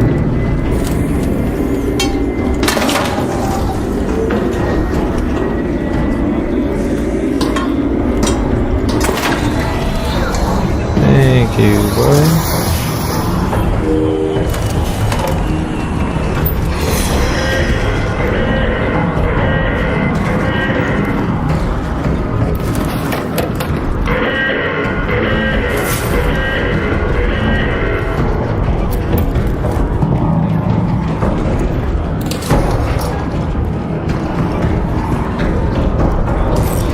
Well, looks like I'm gonna have to leave a hardcore.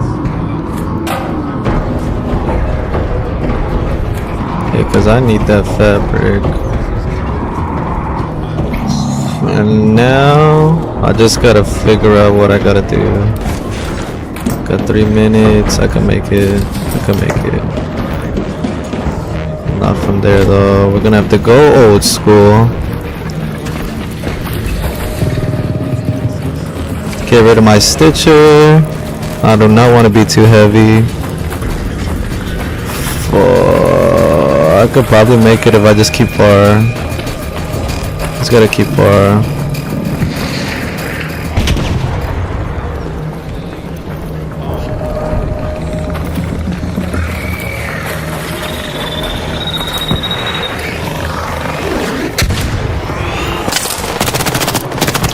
Come on, bro. What is this bullshit? Come on, bro. Like, what the fuck are you? Like, why are the arcs fucking chasing me, bro? Fucking stupid ass devs. Like, why are the devs controlling the game? Fucking fix your game, bro. Are probably positioning him against more radical propositions. Stupid, bro. It's just stupid.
Gay shit, like, oh, Democrats, they care about gays, they care about transgenders, all this stuff.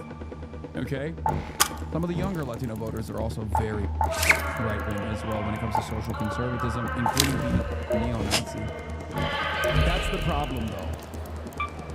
The problem is Texas.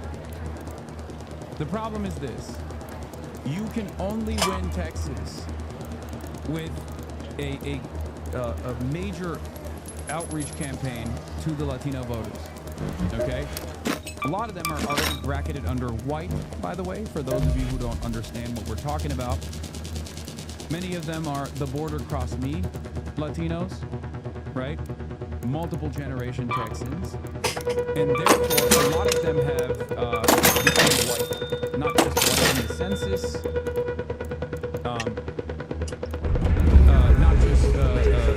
not just identified in the census as white, but also like their politics are fairly white.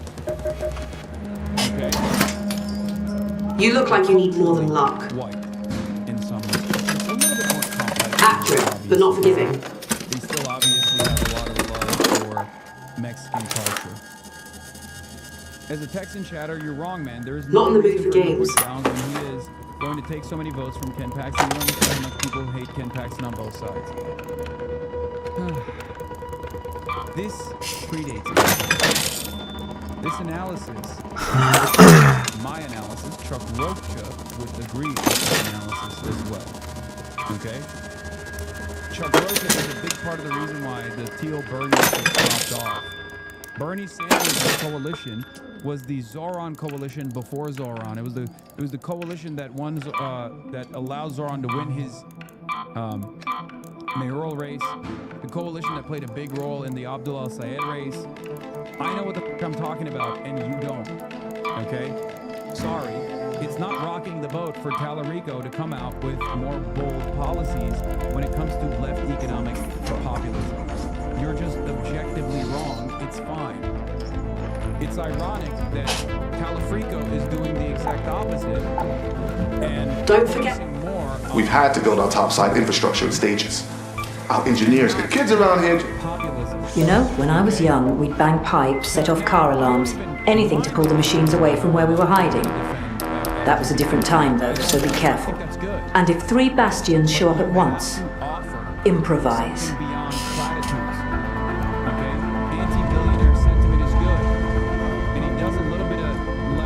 If you need better guns, go see Tian Wen. Just don't let her talk you into her schemes.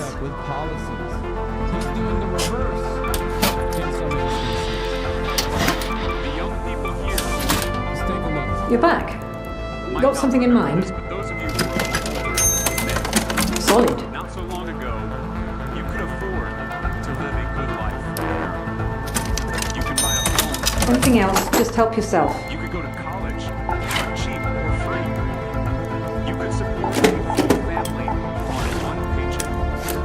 You could afford to get married, to have kids, to retire comfortably.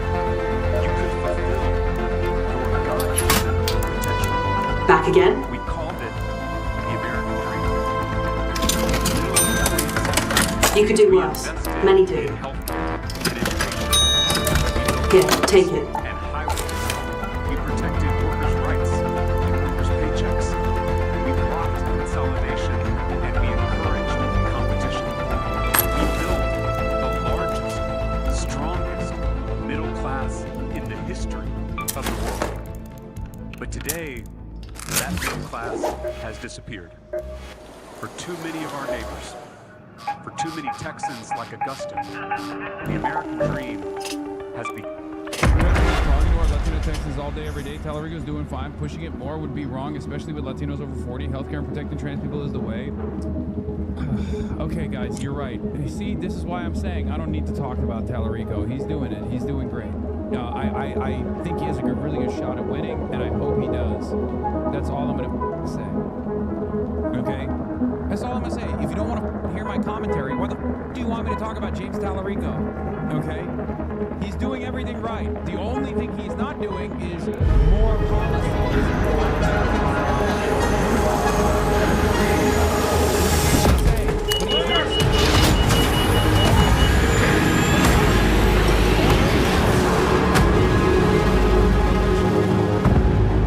Because I'm realizing now that many of you do not care about progress as much as you care about electing Democrats into office. We don't elect Democrats into office just so they can occupy a seat that will be occupied by a Republican. We elect Democrats into office so they can push an agenda that centers the working class. Every single one of you that forgets that fundamental reality is a idiot. Watch your backs, Raiders. A matriarch has been spotted near your location.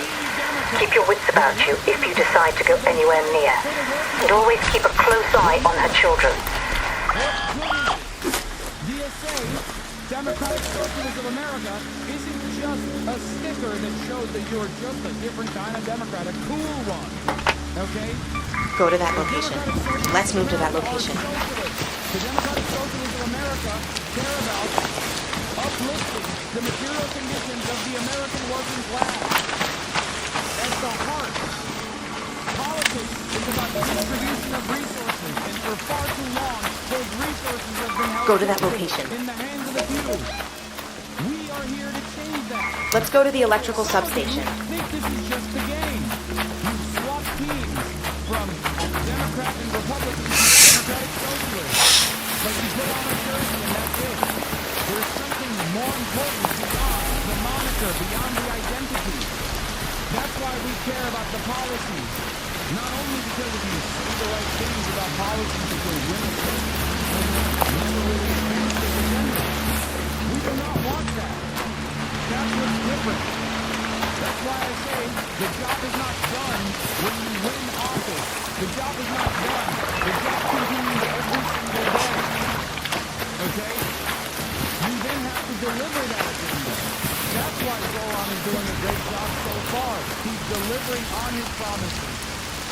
He's doing good governance. That's what is important. Meanwhile, the top conduct people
Freaking matriarch, bro! Shit.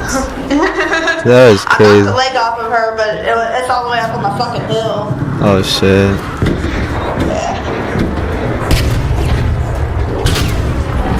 Did you kill the other guy? There was like there was somebody here with an equalizer. Yeah, he's over up behind the hills over there, behind her. Oh. Down, but I didn't see no flare. Oh shit. I think it's just you, me, another guy, maybe like 4 people around here. Oh shit. Fuck you.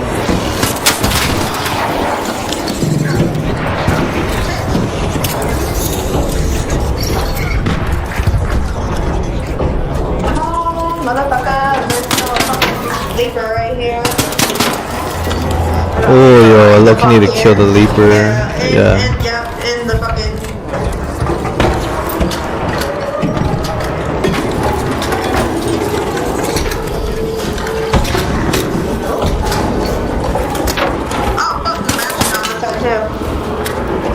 Ah shit, it's getting crazy.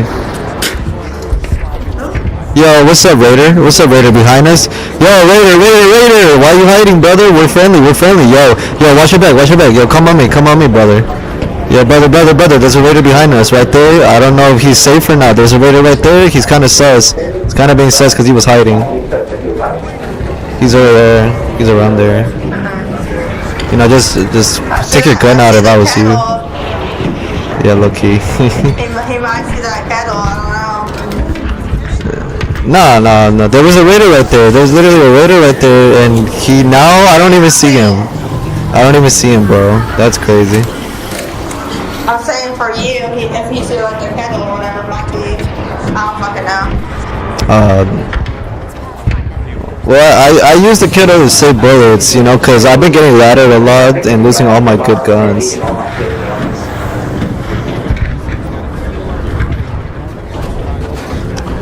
Oh man, you're gonna rat me, huh? No, I have to be friendly, but I've been griefed many a times. Yeah. Well, trust me, we're not alone. Trust issues. We're not alone, cause I did see somebody. I think that's him or you. Yeah. Okay.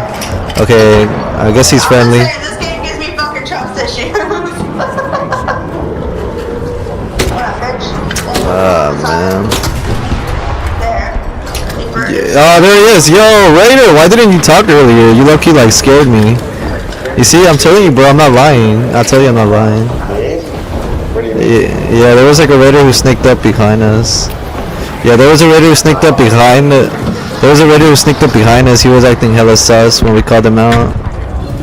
Oh, he's right there, he's right there, he's right there, he's right there. That's him, that's him, that's him, that's him.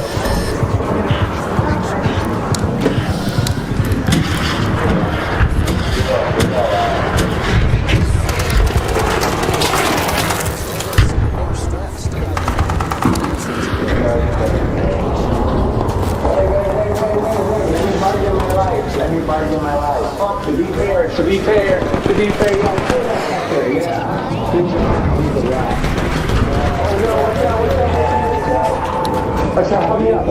I'll help you. I'll tell everybody for you. You are my savior. Yeah, thank you. They're fucking rad around here. He's over there. He's over there. Is he on your team? Yeah, I'm on you guys. I'm on you guys. I'm on your team. I'm on your team. I don't have a defib. I'm sorry. I'm sorry. No defib. Yo, he has a stitch. Yo, he has a bobcat. I don't have a defib. I don't have a defib. I don't have a defib. Yo, get this fucking rat out of here. Who's on whose team, bro? I don't even know. You got defib? Who's the rat? Who's the rat? The guy behind us with the fail is a rat. He's one of a rat too. Let me see. That one defib me, bro. Damn. Heal me, heal me, heal me. Stabilize me. Thank you, sir. Alright, bro. Like, can you be, Watch out, watch out. It's a spider. Spider.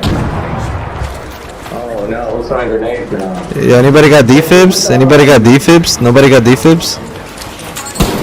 No, they're doing it. Yo, the guy in the field, the guy with the field is right here, right over there, the blue, He's over there, he's over there, he's over there, he's over there. He's over here. No, the dude with the field, with the blue suit, blue suit, he's running around, blue suit, with the field, he shot him, I saw you. Yo, he's behind me, he's over there. He's southwest, sorry, I'm sorry if I'm screaming. Oh my god. Yo, he's over there on the other side.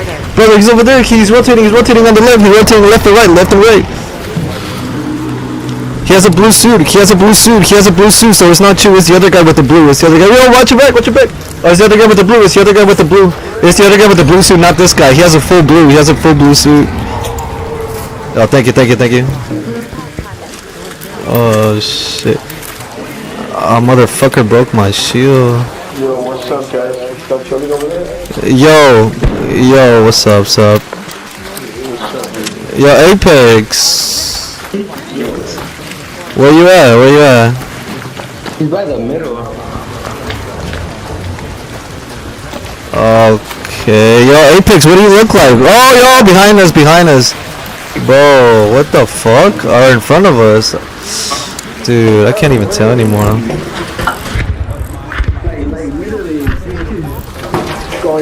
I can't even tell where the fuck this guy is at anymore. Does anybody have heals? Yeah, me neither. You got heals?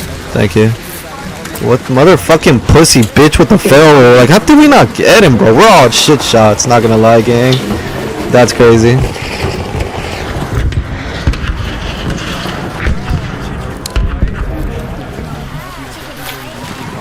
Bro, he's hiding somewhere. He has to be hiding somewhere.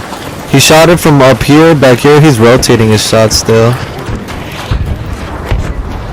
Yeah, we stick together.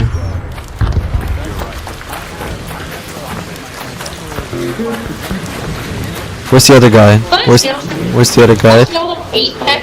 Yo, Goober! Oh, that's you. What's up?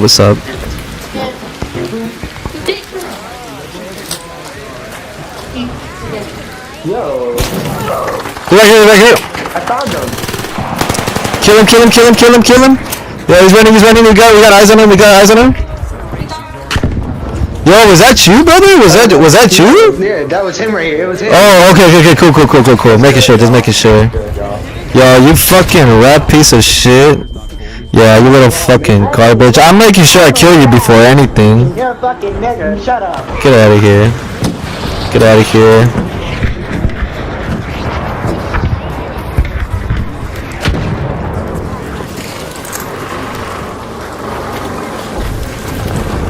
At least we killed a rat though, so that's good. Ah, yes boys, we save Esperanza.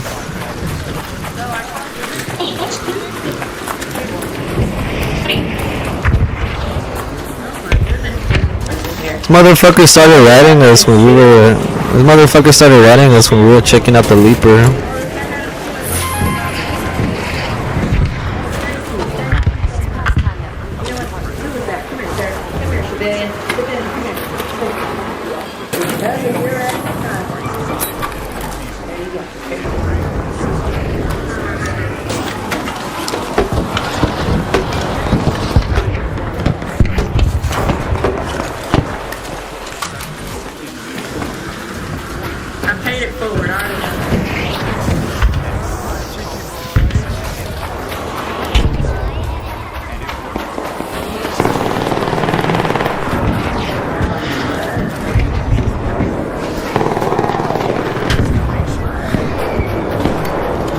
Yo, I hear people shooting. Where's the rats? Where's the rats? Where's the rats? Where's the rat? Where's the rat? Where's the rat? The dude with the bobcat. Thanks a lot. Yeah, you got a defib, bro? Yo, the dude with the bobcat? Yo, is that him? That's him? That's him? That's him? That's him? That's him? That's him? It's not me! It's not me! Whoa, don't be hiding, yo, don't be looking sus. Don't be looking sus. Don't be looking sus. It was this dude with the bobcat on. Nah, I got a Tempest. Yeah, I'm killing the matriarch, bro. Thank you. Yo, He knows me right here. yo, this person needs a defib. This person needs a defib. Sorry about that. Sorry about that. You just look suspicious, you know, cause yeah, everybody was dead. I didn't know. Was it a bobcat or a stitcher? This guy has a stitcher. This guy has a stitcher. This guy has a stitcher. Was it a bobcat or a stitcher? Was it a bobcat or a stitcher? Who res me? Who res me? Bobcat. It was a bobcat. He gave him a shield. He gave him the shield and then he just res me, right? You res me? Wait. Yeah, I resed you. I resed you. I resed you. No. I resed you. I'm here with the defense. Here, come here. You read the other kid that you got. Wait, hold on. Yo, who is this guy? Yo, who is this guy? Who is this guy? Who is this guy right here? Orange vest, orange vest. Who is this guy? Who is this guy? Who is this guy? Let us see your guns. Let us see your guns. Let us see your guns. There you go. I'll drop it for you, brother. Oh, behind you, right on the hill, right on the hill, right on the hill, right on the hill, right on the hill. They're shooting at top. They're shooting from the cellular tower. On top of the hill. Okay. The cellular tower. Wait, Yo. it's that little kid. It's that little. Wait, hey, it's that kid. Where's that kid that just talked? Where's the kid that just talked? It was. You mean Goober? You mean Goober? Goober? It's this kid. This is Goober. This is Goober right here. This is Goober right here. The one who just talked. That's him. It's. Hey, look. I think it was him because bro, do you remember him asking for a shield and then he just killed you back? I never killed anybody to start with. Yeah, I think you're right. I think you might be right. Cause I was walking up and this guy was like, he was asking him for a shield. And he was right here. I was right here and he put a whole mag on me.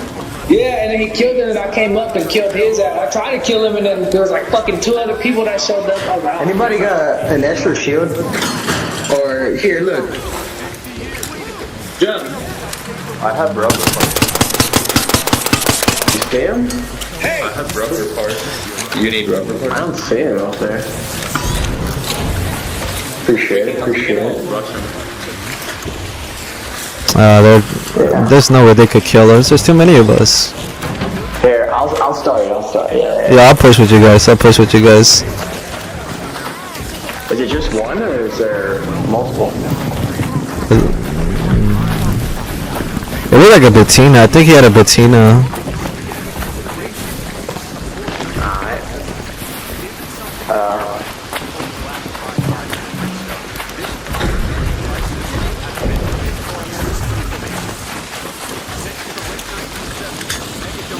Yo, he lucky might be in there. I'm not even gonna lie with you, gang. A lot of them like to camp in there.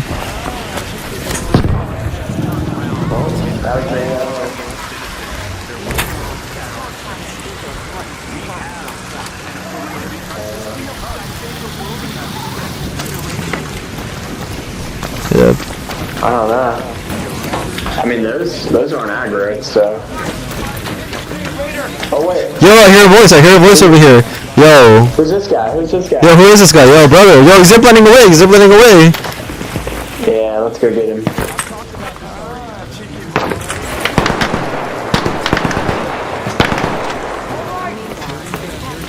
Yo, he's right here. Where's he at? Yo. Yo. Yo, what gun do you have? Yo, let's see your guns. Let's see your guns. Yo, what gun is that? That's not a rattler. Nah, yeah. I don't know. What do you guys think we were shooting at? I mean, Did shooting one shot though? Yeah. Hey, you just took my gun. You're a little rat. You're a rat. There you go. Don't shoot! Don't shoot! I'm gonna try a zip line here. Yo, this guy was a rat. He had the ferro.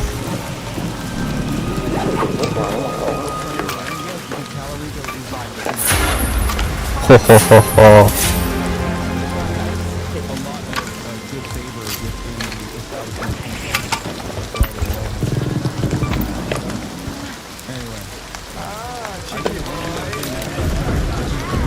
Alright, I'm gonna call it low-key.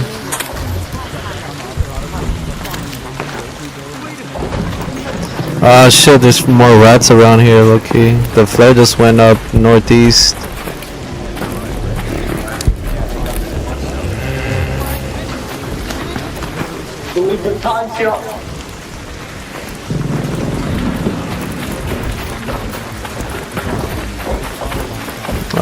Freaking Leaper, run. Not trying to get jumped by her. Are you trying to extract, brother? You trying to extract? I was gonna ask if you wanted a Raider hatch key, but never mind. I think it's actually closer to extract. Yeah, low key.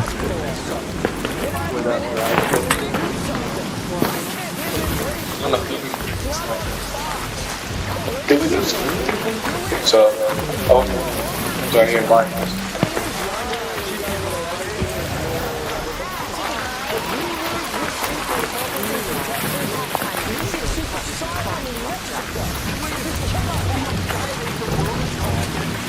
Yes, sir. What's up, my Raiders? Me and my Raiders, the guys up front.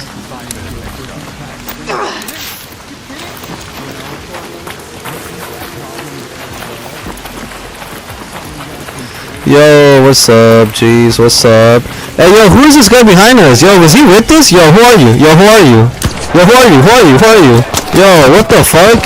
That guy's a rat. Yo, I was with you guys. I was with you guys. I was with you guys. I was with you guys. Yeah, this guy's a rat. This guy's a rat. Yeah, kill him, kill him. He's a rat. He's a rat. He's a rat. He's a rat. I was with you, brother. I was with you. Brother, I was with you. Why'd you kill me? I was with you, brother. I was with you. Yo, kill the guy. He's a rat. He's a rat. He's a rat. He's a rat. He's a rat right there. The guy with the smoke grenade. He's a rat. He's a rat. He's a rat. He's a smoke grenade rat. Smoke grenade rat. The guy with the orange skin, the little pussy who couldn't hit his shots for shit. That little bitch who can't do shit. Yeah, he's a fucking rat. Oh, you're the rat. What the fuck? Pipe it down. Yo, the last guy alive, he's a rat. The other guy alive is a rat. The other guy alive is a rat.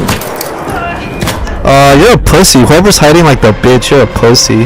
That's why I got a queen core, bro. Like, why'd you fucking pussy? Yeah, that guy's a rat. This guy's. Yo, this other guy is a rat, bro.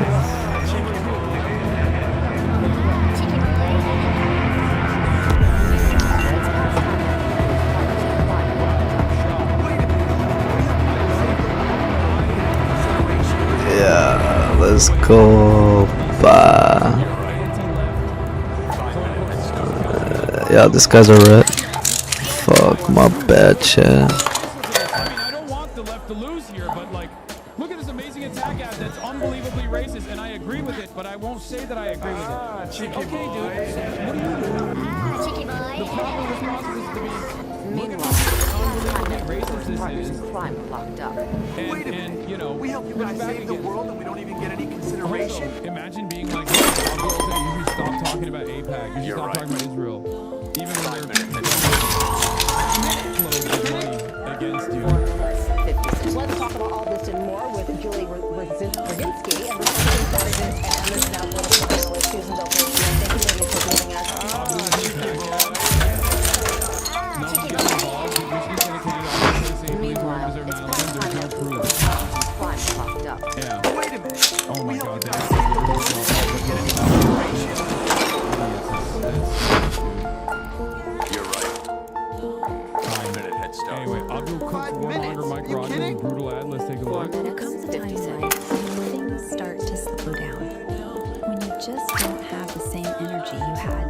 years ago. But there's a way to bring some excitement back. What has not happened is the fact that the United States has strongly said that military intervention is still on the table. Introducing Endless Glory from Mike Rogers. Boy, it's really hard when you're right. Justify every minute. 5 minute head start. 5 minutes? Endless Glory, you can feel like yourself again. Okay, that's amazing. Yeah. And that's before we get to the opioid crisis. That's before we get to that. People think about boots on the ground, they're thinking big maneuver elements, divisions, brigades, battalions. No one's talking about that. Although I don't think we should eliminate it. Side effects may include death, economic hardship, and global instability. Some patients have reported fuel shortages, which may cause inflation. Endless war has not been proven to make Americans any safer. Ask your doctor if I like that they frame it as a drug ad too, because this is a singular that he's probably going to be afterwards. Endless Glory is right for you. Cinema. There comes a time in life when you start to slow down. Y también la MLS ahora con Austin. Ahí está Morita. Gilberto Mora, cortito, regresó preciado. Vamos a ver si la pelota viene a la zona de área donde esperan 5 o 8 abajo. Y luego una circula corriendo de un lado a otro. El esférico vuelve a aparecer Gilberto. Mora.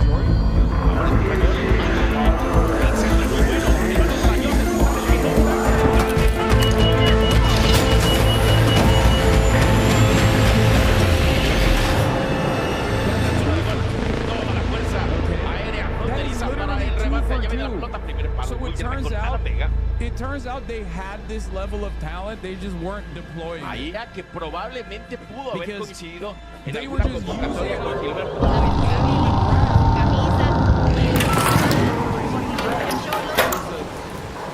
Si le sumamos un poco al tema del gobierno, acuérdate que Shore también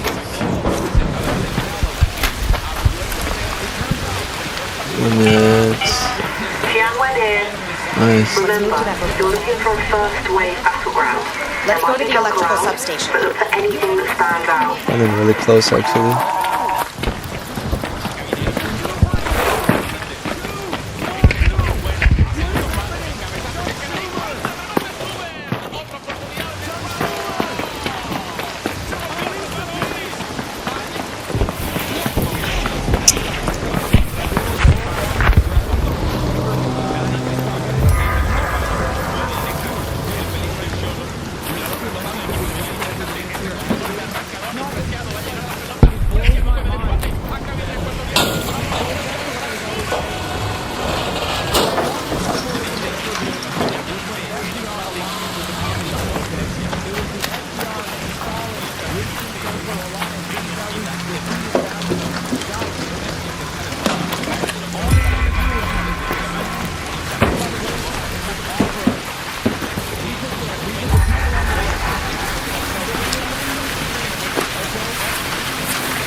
Yo, brother, did you see the rat over there? I saw a flare go down over there. Well, I'm glad there's somebody actually fighting. Oh my goodness, that hurt me a lot. Yeah, I would say let's stay away from the towers because it looks like it's going on a lot of internal fighting down there. Yeah, I would say let's team up with them, but I look, don't want to get ratted by them either.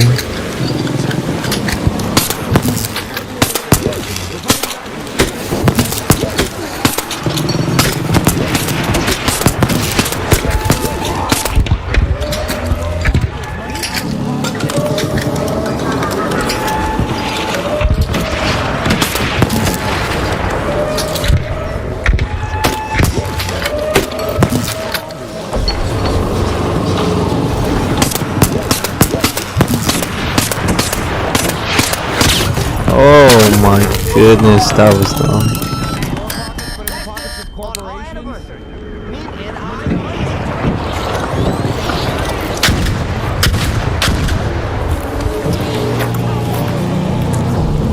I feel you, man. You trying to get them queen parts.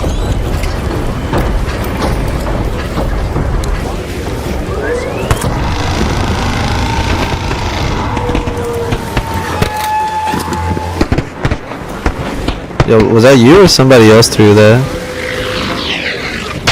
Oh my god, bro, I'm going to the towers. I'm going to the oh my god, I'm dead. Bro, I'm dead. Oh my god, I'm fucking dead. We cannot be doing this shit in the open.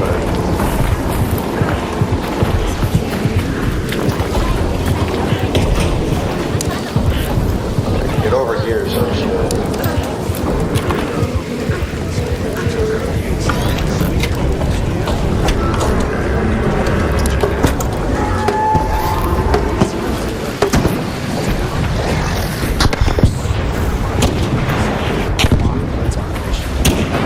Yo,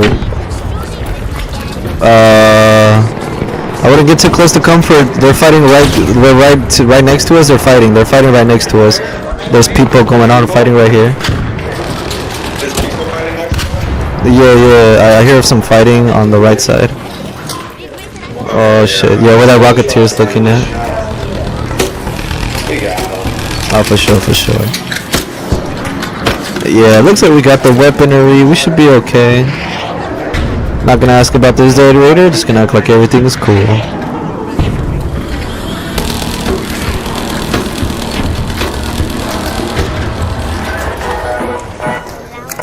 Hey, bro. Hey, Equalizer. You got any heals? You got any heals, DJ? Freak it, dude. Freak it. Yo, brother. You got any heals? Any heals, brother?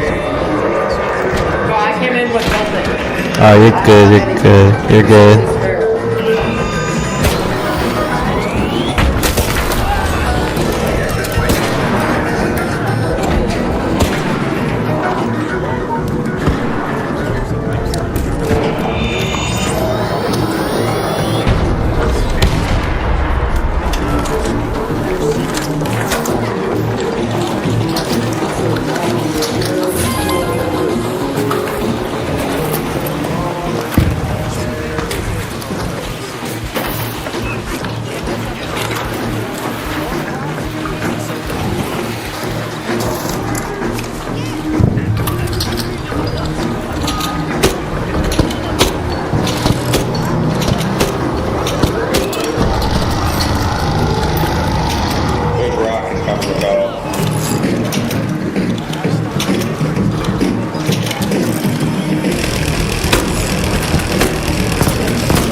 Why did he hit me? I literally fucking hit the heels.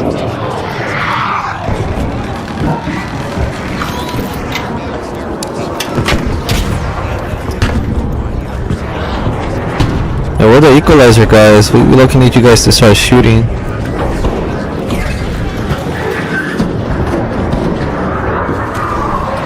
Yeah, yo, brother, you got any heals? Any heals, brother? Oh, you're the same guy.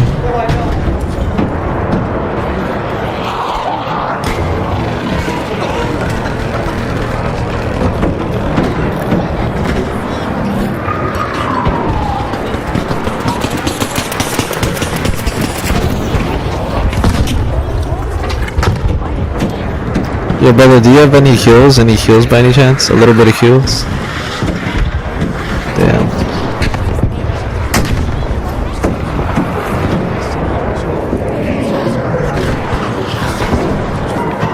Yo, brother, do you have a little bit of heals? Any heals by any chance? Oh, thank you so much. Thank you, G. Thank you so much. Yo, real one.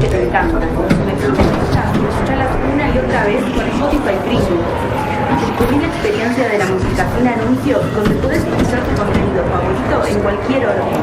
Toca el banner para obtener más información. Hola, hola, ¿hablas español?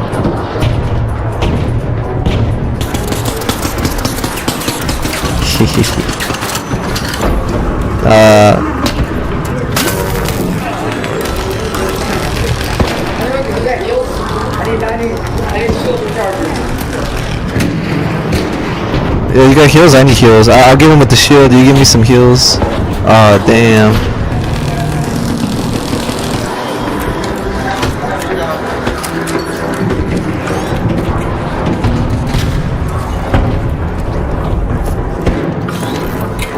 Thank you, thank you.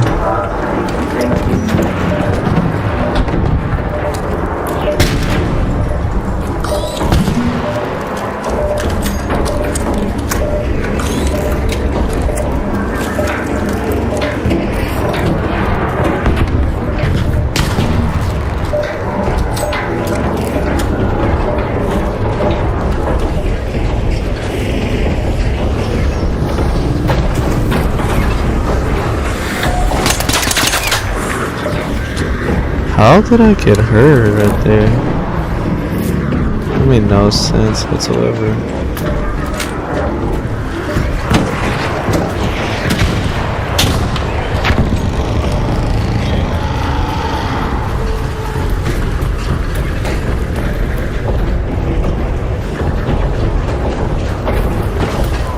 It's a rock, huh? That is a rock.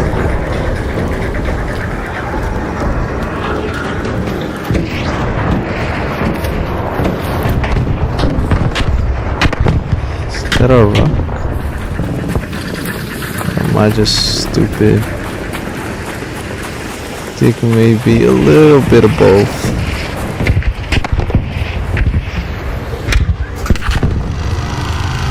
Oh yeah, I'm just stupid smart.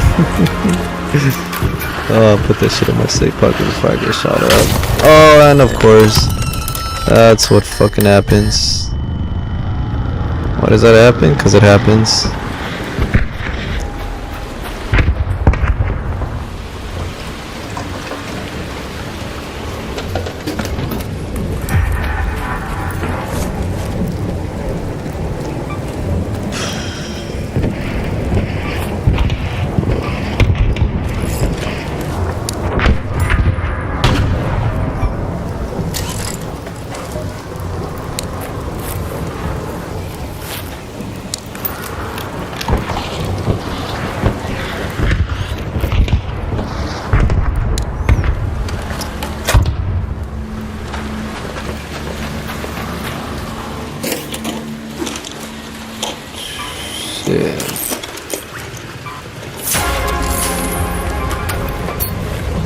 At this point I might as well just hatch out.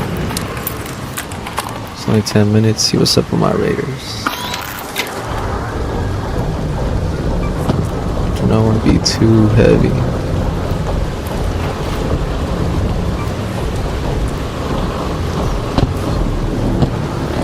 I'm still heavy? That's crazy. How the fuck am I heavy? It's probably the Pharaoh.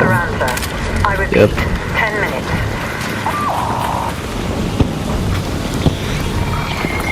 Ah, shit.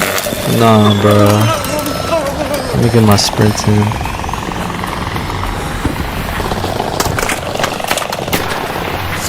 Ooh. Hit the dash. I just hit the dash.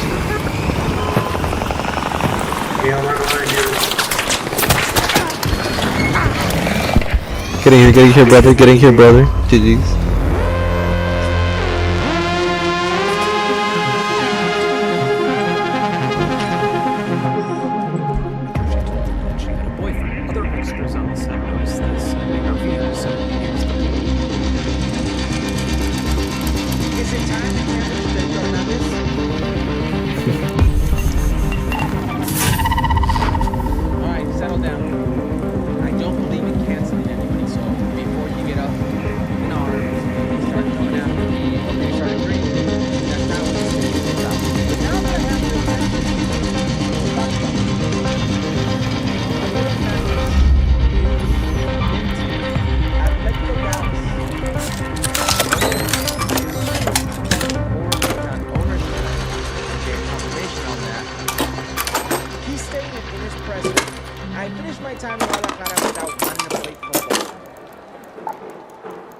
And it became more about his time at Chivas and how things ended at Chivas than it did about his new adventure in this USL franchise.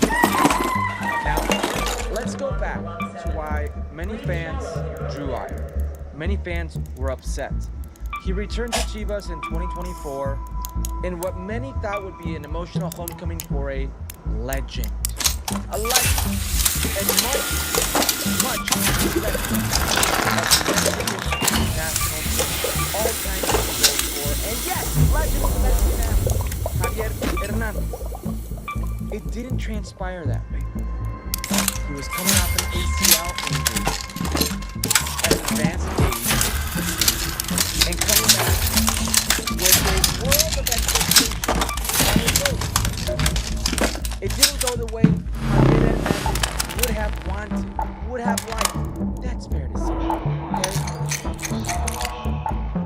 A lot of fans are upset because through all of that, they supported him.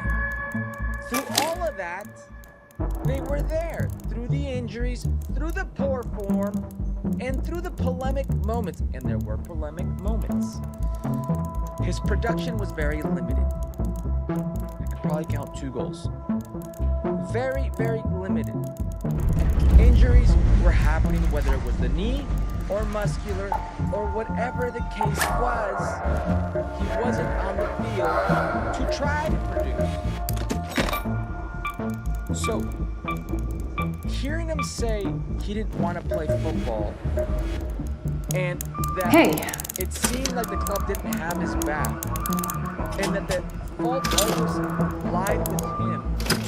Just finishing up, might enjoy that. It was like a slap in their face. Now Javier Chicha would go on and say that he is responsible. And he would go on in a very long YouTube where he reads a letter to say that his words were taken out of context. And I think they were. If you listen to the whole interview and not just snippets, he repeatedly tries to state how he wishes it would have gone better and he was at fault and he wasn't in a correct state mentally, physically, all these different things. What he is saying is there were moments where he and the club were at odds with how they left them to fend for himself. How it was much easier to distance themselves from Javier than to take a stand or defend him. Now, ask what you want about whether what he said was worth defending. I heard you're here to stash up. Stands, and I've got no issue with it. Where I think fans You trying to think?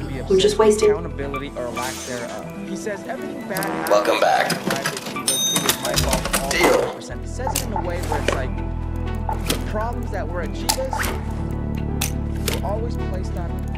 Now, You're lucky I've got all day and all night. And maybe it's the way he says it that is taken out of context. But I understand what Javier's trying to say. There are massive problems at Chivas that are not one person's fault. I'll need intrepid friend's fault. It's an accumulation. You're here. You know, when I was young, we'd bang pipes, set off Don't forget about Stella Monte.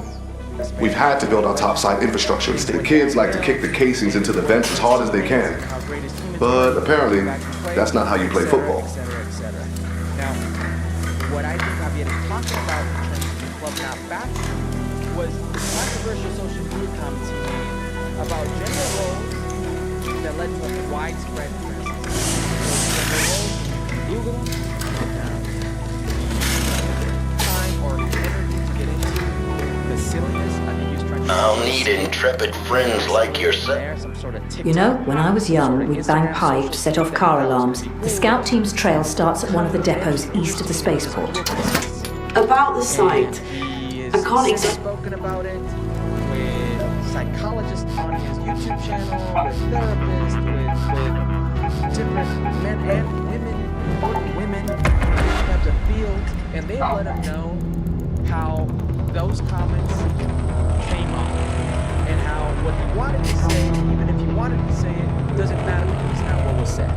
So, in that moment in time, he is saying that he left them out for the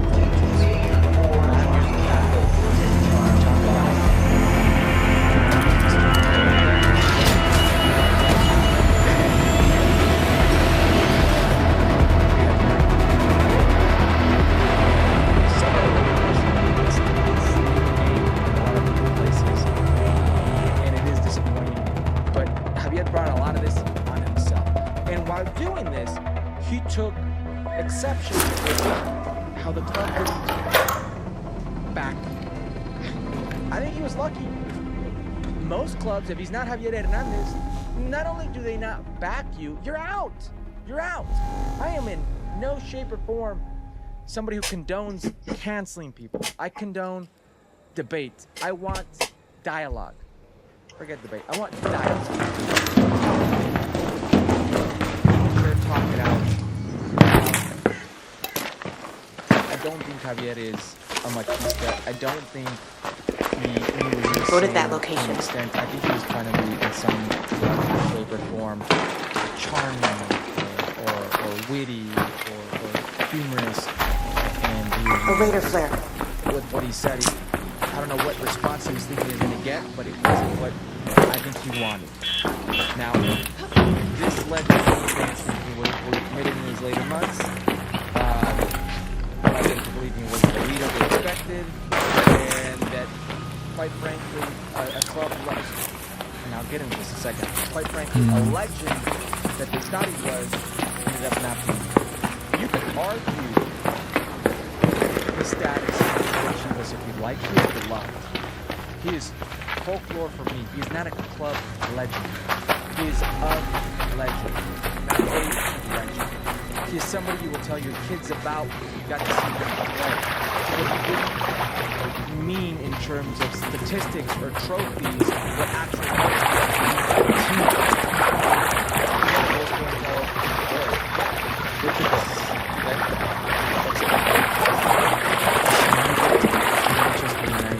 that's what puts him in the legend status for Chivas. Nothing else.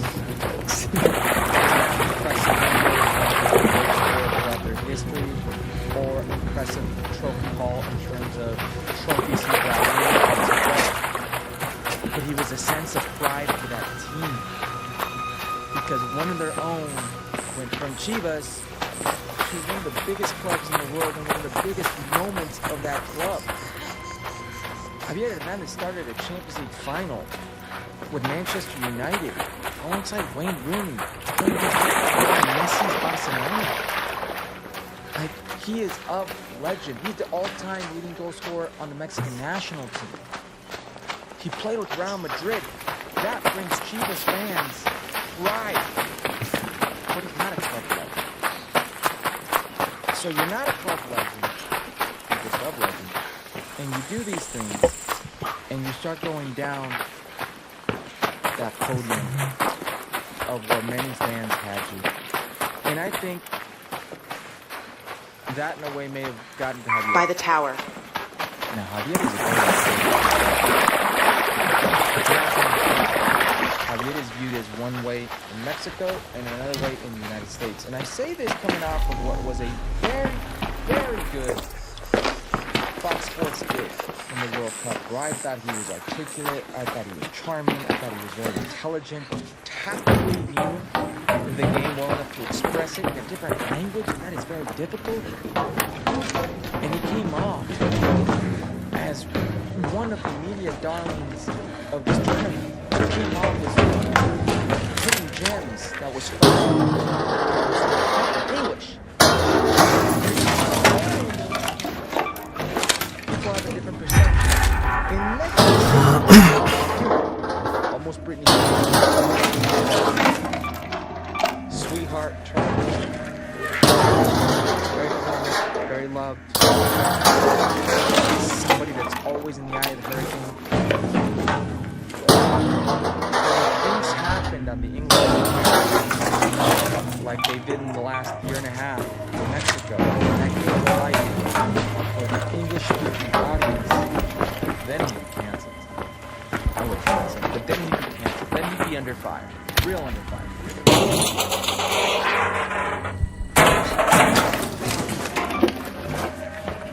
I don't know what he wants out of life.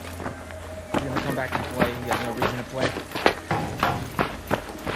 I don't know what he really wants to say about Chivas. I would say about Chivas. I don't know if I'd say it out loud. I don't know if I'd say it he's well within his right to feel hurt by what happened at Chivas. Because they used him, sure. For a likeness for his name. Head home at the water treatment elevator. He got paid monthly. And he got paid and he didn't play the majority of the away games. And he lived in Guadalajara and he lived like a king. And he didn't play too much. And they gave him the benefit of the doubt. He never missed a payment, etc., etc. But with all that, he took the heat from everybody. And I could sympathize with him. He was booed, he was hated, he was crucified in a sense, now in a media sense. So I understand his frustration. I understand his feeling the betrayal. But I'm sure many fans feel the same way. I don't know if he'll ever repair that damage, or if he cares to. I do know it would be way different. Go to the electrical substation. If that were to happen in the States. I think his bread and butter is in the States. The fan up north is a nostalgic, blindly loving fan. And I say this respectfully. They will give you the benefit of the doubt. But once that is lost, I don't know where it's going to lead him. He is a guy that once things cooled down, I think he's loved again because of his story, because of who he was. But it's not the same Javier and I should disrespect him. You change, you're supposed to grow. And he's more than entitled to be the person he wants to be, which I have no problem with. I find it quite refreshing. But not everyone. I don't think this is the last time we're going to hear about Javier. I don't. I can't wait till the USL season starts. I've not watched a lot of USL. There's a reason to watch it. Here in the States, in Mexico, North America. Gotta read. Let me know what you think about what's been going on with Javier Hernandez and this Chivas Mexico situation.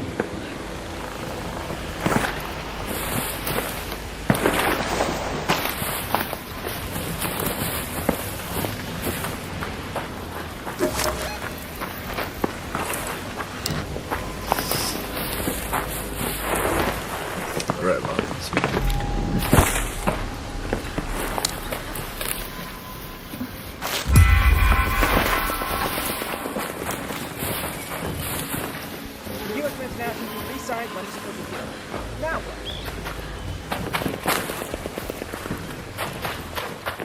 Alright, gang.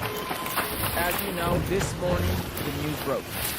Mauricio Pochettino and U.S. Soccer extend their relationship a 4-year contract till 2030, which would have Mauricio Pochettino lead the U.S. men's national team into that famous 6-country, 3-continent World Cup 4 years.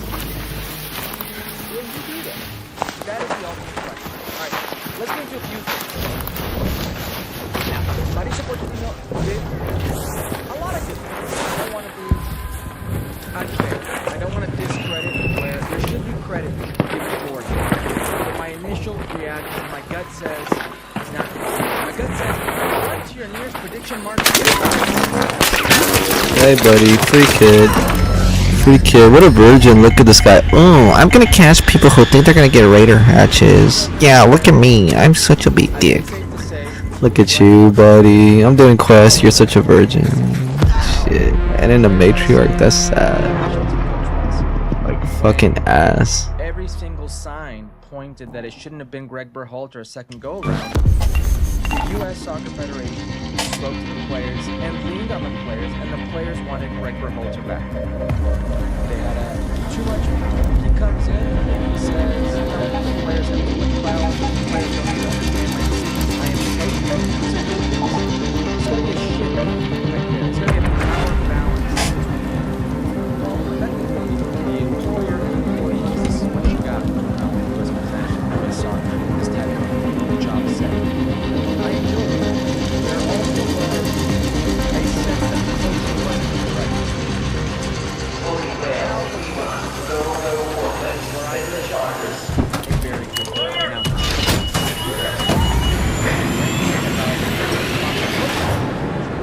That is more the world outside of the team than the actual team.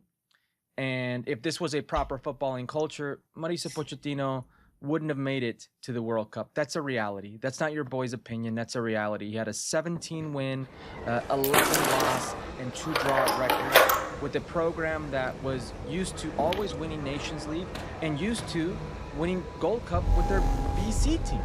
That didn't happen. They were used to dominating the Mexican national team.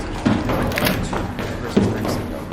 They were, I shouldn't say used to beating Panama because we've seen that's not happened in the past. Let's go to the electrical substation. So these things in a proper footballing culture wouldn't have allowed Pochettino to continue as the head coach of the U.S. men's national team. We did see very good play from the U.S. men's national team when we finally saw them in their starting lineup, in their starting formation. When he finally figured it out, but it took him 21 months almost to figure that out. The first time we saw the starting 11, which many of us would now say, hey, this is as close to a starting 11 as you can get, was the very first game versus Paraguay. The very first game versus Paraguay. 20 plus months until you saw that. There's not a lot there to feel good about until the World Cup. Now, this is an expanded format of the World Cup. What that means is you're going to have lesser teams in your group. This was a home World Cup, which means that you are a host nation and you are pot 1 team, which means automatically you are the strongest team in the group. And you have weaker teams in the group. Head home at the North Complex elevator. And you have more outs. There was the ability to advance as a best third place team. 3 teams in the group for the U.S. men's national team, Group D, advanced into the next round. The likes of Paraguay and Australia advanced with the U.S. men's national team. Now, many would say a hater of Mauricio Pochettino. No, I think they did a lot of good. The way they played in the World Cup was some of the best football I've seen from them against Paraguay. Some of the best football I've seen from them for about 55 minutes, 60 minutes against Australia. But also some of the worst football that we've seen in the U.S. men's national team's modern history. A lot of that is beyond Mauricio Pochettino's control. I understand that, and I'm the first one to say it. And Mauricio Pochettino ran away with his World Cup as a darling of the American public. 50 million Americans watched the U.S. men's national team humiliated by Belgium in that game. 50 million plus. Head home at the Central Swamp And the Lift. vast majority went away thinking that Mauricio Pochettino was a godsend. Mauricio Pochettino was the foreign coach who's going to show the Americans how to play the game, and it's these dumb American players who don't get it. It's these American players who bump. It's Tim Ream who physically was outmatched. It's Alexis Eugenio Des who let the ball bounce. It's Matt Freese who created that goalkeeper gap. Trust me, those players. Eugenio Des aside, I was a player who was going to play. Ream was a Pochettino player and Pochettino call. And Ream did a lot of good in this tournament. I'm not saying he didn't. That's Pochettino call. Matt Freese, Pochettino call. When you see the team struggling the way they did, there was a reality. Pochettino has inserted Giovanni Reina, and for the first 10 minutes of that second half, there was some good play, and they were putting the Belgian team in their own attack until that goalkeeper gap happened, and the rest is implosion. And I can't really put too much of that on Mauricio Pochettino. I agree. There were some good things in this trip, and it leads me to believe that Pochettino can do some good things on the field if he gets time to work. Pretend that international managers don't have control. Now, one of the big takeaways here is I don't mind Mauricio Pochettino coming back. Bro, there's a because I crash. saw some good things. I don't necessarily mind it. Is the biggest question here is, Bro, why is it will he fucking stay? crashing? Because if not, then it's already the wrong. Who's making this decision? It's JT as a CEO. It's a management person. And one gets the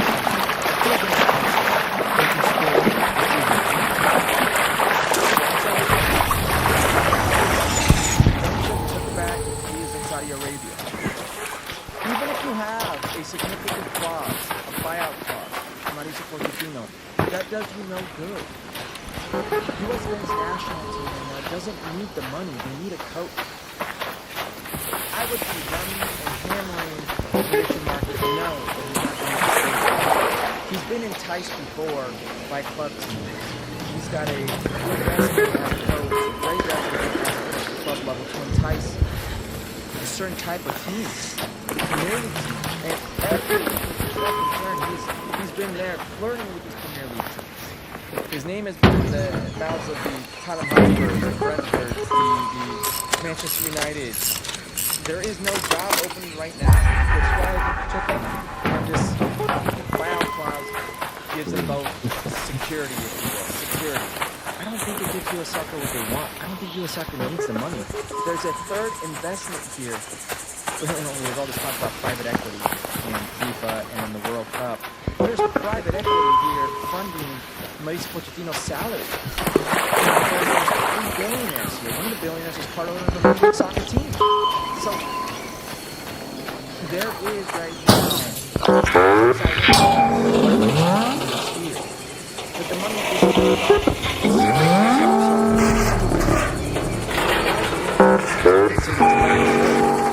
you want to coach them what we did though. Chris Saracen was a caretaker for U.S. men's national in 2018 while Wilfred Holter was coaching from school while he finished the season. 13 months caretaker, he lost time. After that, Reina, the Holter, the U.S. Soccer, Qatar, and all that stuff, he lost time with Anthony Johnson. He lost time with BJ Cannavaro. He lost time going back to Red Bull Holter. Mauricio Pochettino has done some work. I really feel that. There's been an emergence for players. Some very good players. Alex Green, the likes of Malik Tillman, clearly a winner. Fowler and Balogun took the next step under Mauricio Pochettino, clearly a winner. But then there are some losers, and I think those losers are the players that you don't have. He stated he's not big on recruiting. He won't recruit. U.S. Soccer, U.S. International doesn't have that luxury where they don't need to recruit players. They really do. Now is globalized. They need to recruit players. That's the world we live in. We have over 90 country players in this World Cup of 2026. We only have 26 in the roster. There's over 90 country players. Think about that. Just to see strength on it. Recruitment is important. That's going to be of the utmost importance for U.S. men's national team. This is more about, less about the actual numbers. That's not my opinion. Many would say you're crazy. Bro. Just came for this shit.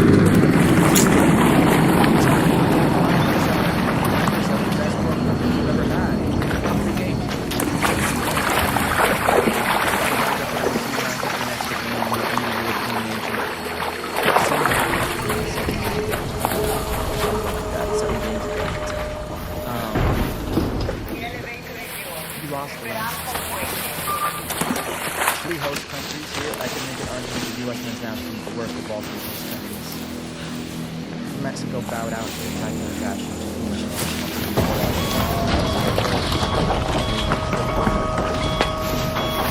You saw how things went down. Men's national team got their first knockout win, the first point in the World Cup, the first win in the World Cup, the first hat trick in the World Cup. There's all these different things you can say about the way they got out. But they played well that game. The scoreline was circumstantial, still a scoreline, whatever, but there are ways to bow out. U.S. men's national team had a target on their back for Baller and Balogun. What happened, I understand. But there are ways to bow out. That was the worst loss in the U.S. men's national team in history in the World Cup. All the good that you can say has been done. The 5 goals were scored against Uruguay. The game we had against Japan. The game we had against Ecuador. The game we had against Australia prior to the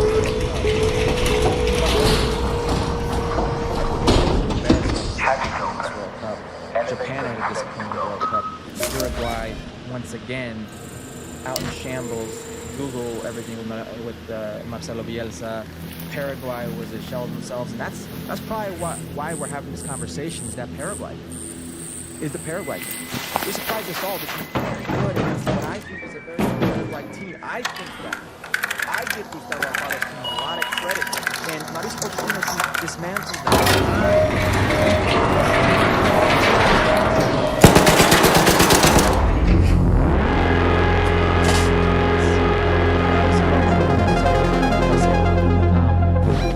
I don't mind this move as much. Don't love it. Don't mind it as much as we think he's going to be for the 2030. I don't mind this. If you feel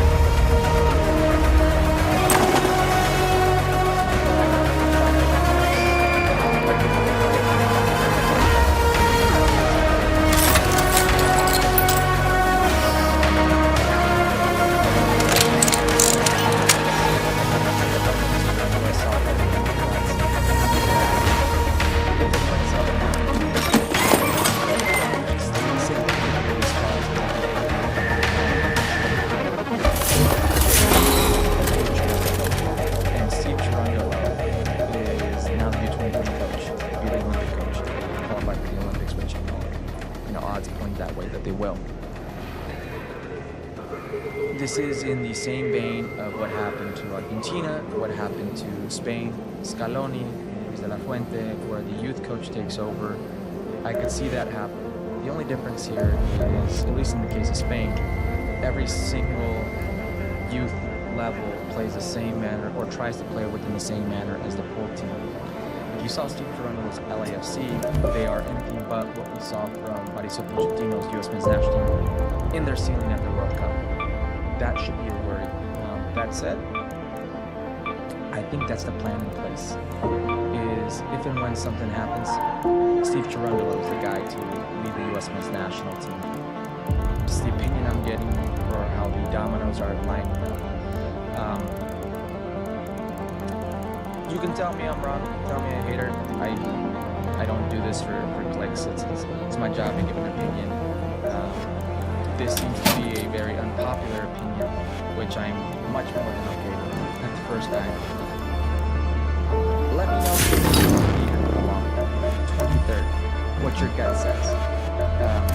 There are a lot of good things that he did. A lot of good things. There's some things that I don't necessarily agree with. So, do them briefly. The constant fighting with the press. There has been great players. There has been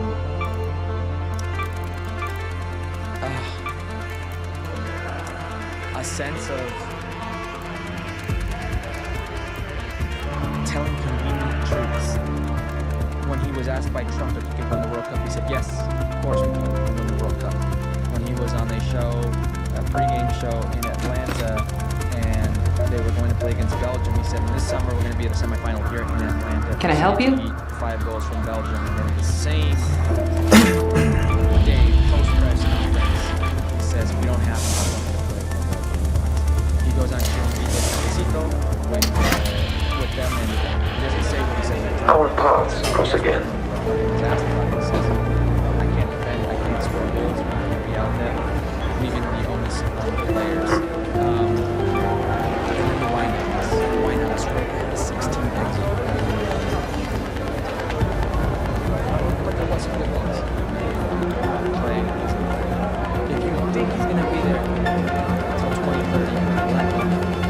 If you think, I don't think so.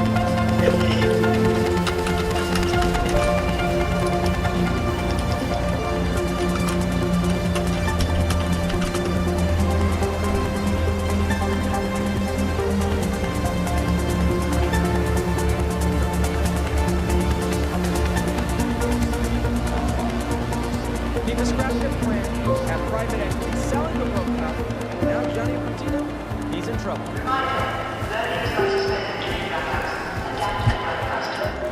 Okay. Fresh off the press, Johnny Infantino cannot keep himself out of trouble. And now he's saying, hey, just kidding, let's take it back. No selling the World Cup.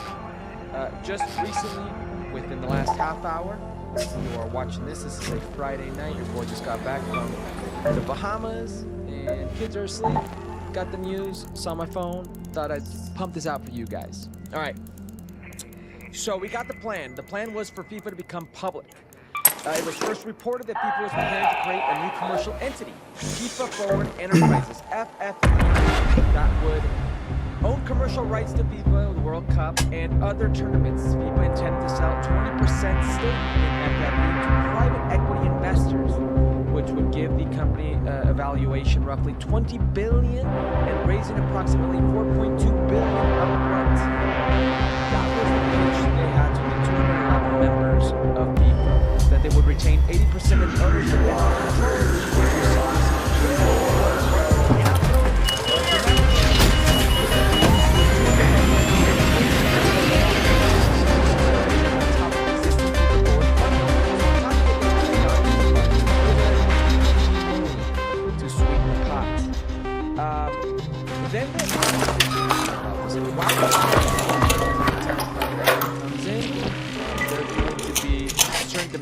Alright, boys, let's get it.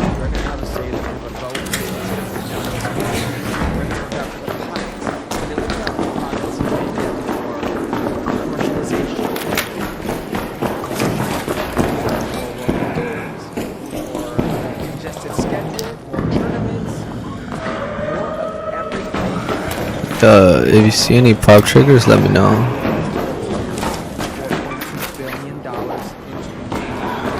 Should be around here, huh? They're usually around here-ish.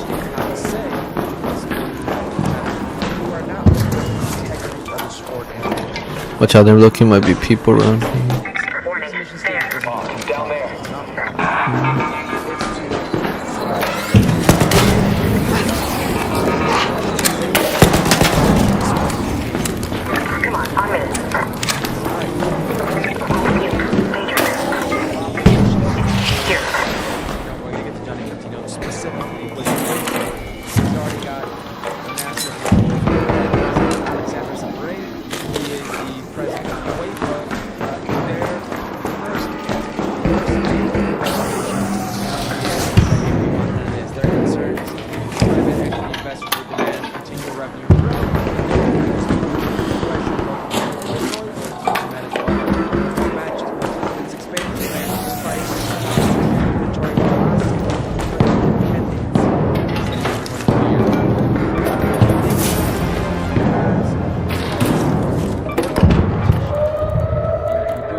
guys need a sub? Do you guys need a sub? I have a Toro, so I don't really need a sub. Do you guys need a Yeah, you can sub to me, bro. I'm live on YouTube right now. Samurai saying it.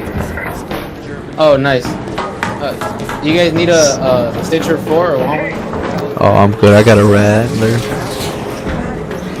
Alright, I dropped it for the homie. I think he has a Rattler. For sure. Or Cole. Nice, that's what's up. Yes, sir. Gotta get this goop. Oh, just what I needed. Let me get the pop trigger, Loki. Let me get the pop trigger.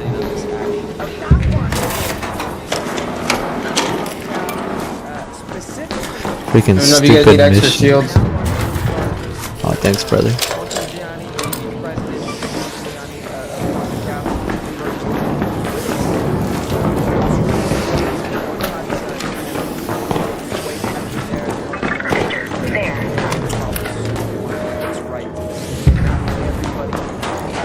Where's he at?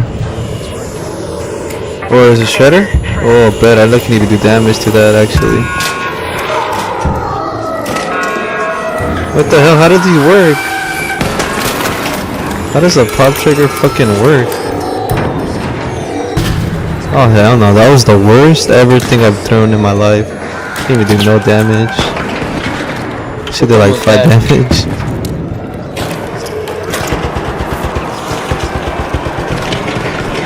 Dead ass, I didn't even do damage. That's crazy, bro. That's crazy. Yo. Oh.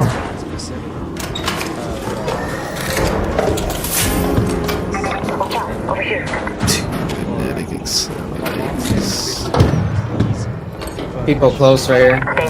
Oh, let's get it, boys. Yeah, if you guys die, just try to get cover. I do got a defib if anything. I'll try to get to you guys. They're in here. They're in this room right here. Let's go for them over here. Yep, let's go. There's a shredder on them. Oh, they're up top. They're up top. Oh, on us, alright.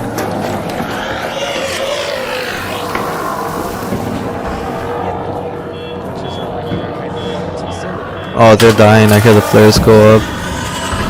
That's farther out. I don't think that's them.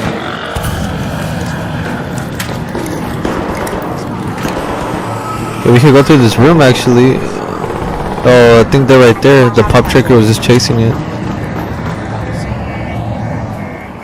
No, they're not here. Follow me.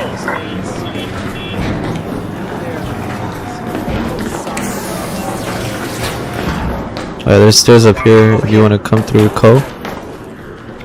Through that door with you somewhere.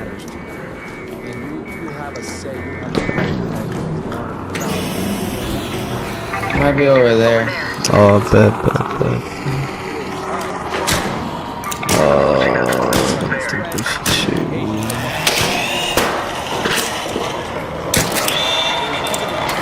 Oh, fucking hard.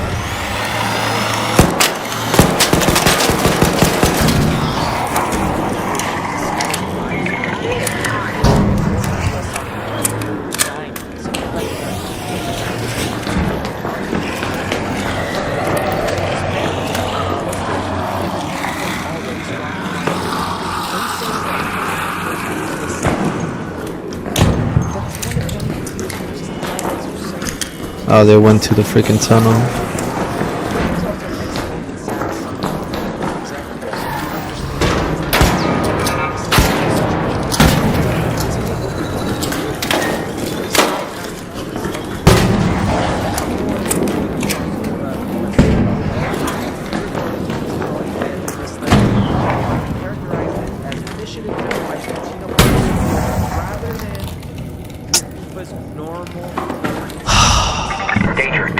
You think they're down there?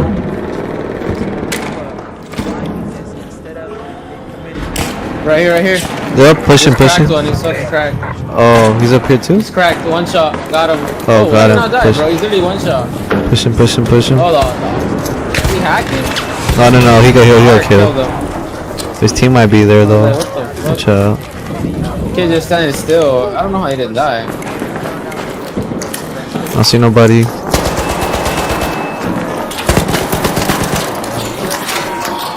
They went down.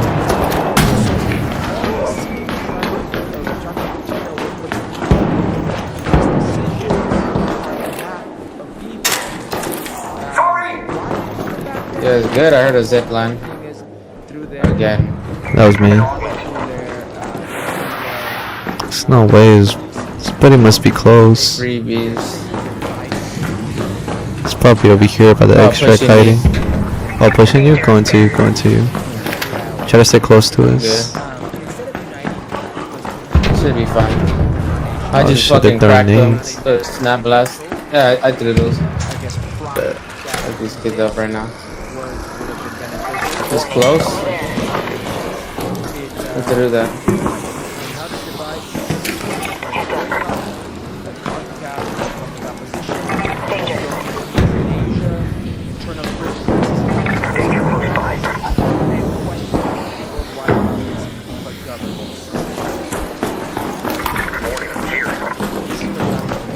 Oh, it depends.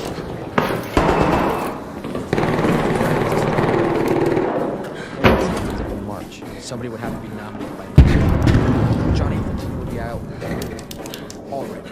He would be saved up. You know, dead man. Over there.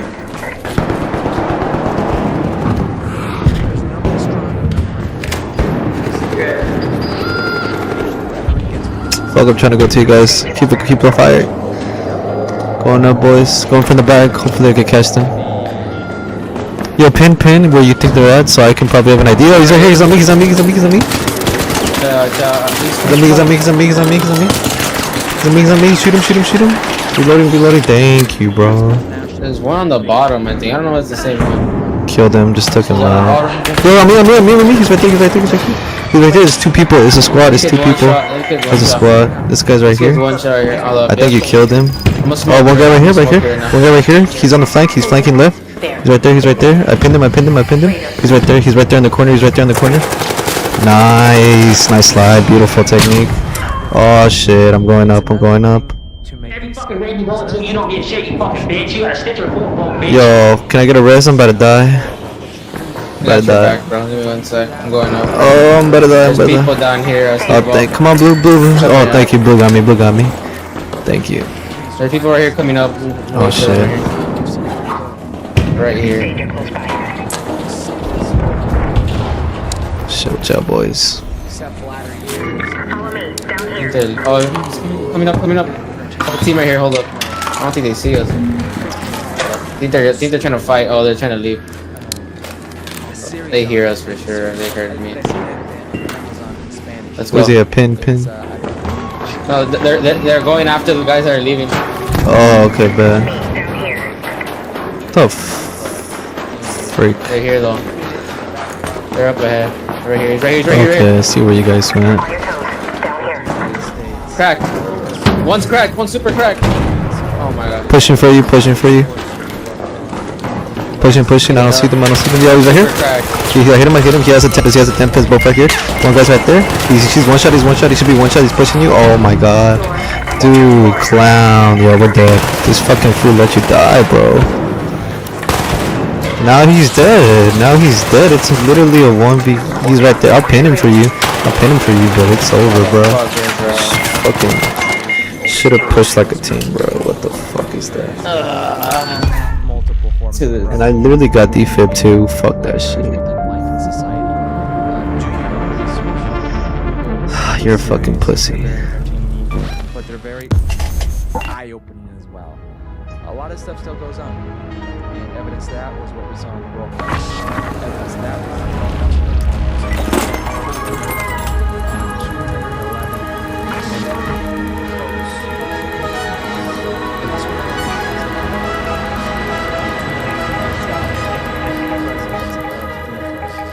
Listen, can it happen? Absolutely. Should it happen? Absolutely. Let me know what you think. Love reading you guys.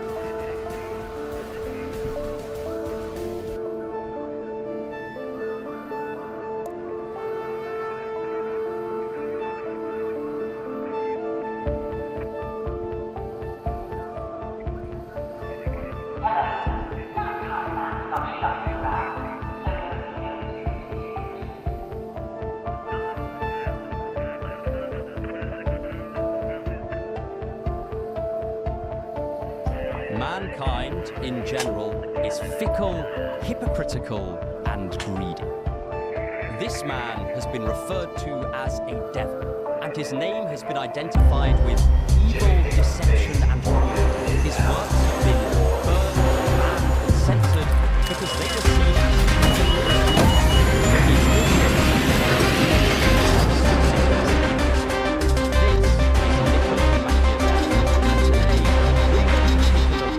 controversial recommendations for rulers, and we will discover how sometimes being a good person, being a leader, at various points in this video, you might find yourself becoming offended or outraged at his suggestions, and that is absolutely fine. But I encourage you to stick it out to the end, because despite what I've been told, Machiavelli is not a manifestation People upstairs. People upstairs. I wouldn't go. Oh, that shit's gonna shoot me. Nah, you got it. It's gonna shoot me though. There, fuck. Oh, shredder.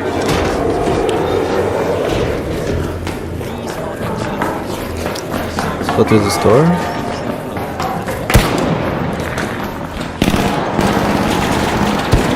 Okay.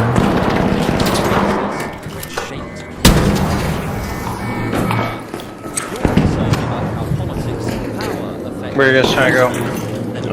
Trying to get pop triggers, maybe kill some wasps. Let's do whatever.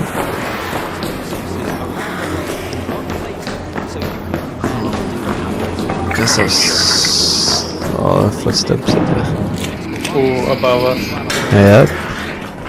Yeah. Oh, we're getting sniped at. We're getting sniped at. Ooh, I got hit. Oh, watch the grenades, grenades, grenades, grenades, no grenades, grenades. fucking way.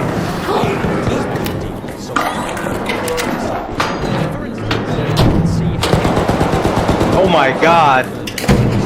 Boys, we're getting sniped. We're getting sniped from up there. Yeah. Sniped from up there. Come over here. Come over here. We gotta rotate. Yo, on the staircase. Watch out on the staircase. He's on the staircase. He has a staircase. Yo, where my teammate? Where my teammate? Where my teammate? Oh my goodness. Yo, he's on the staircase. Can you guys kill him? Shoot him? Dude, two shredders coming for you right now.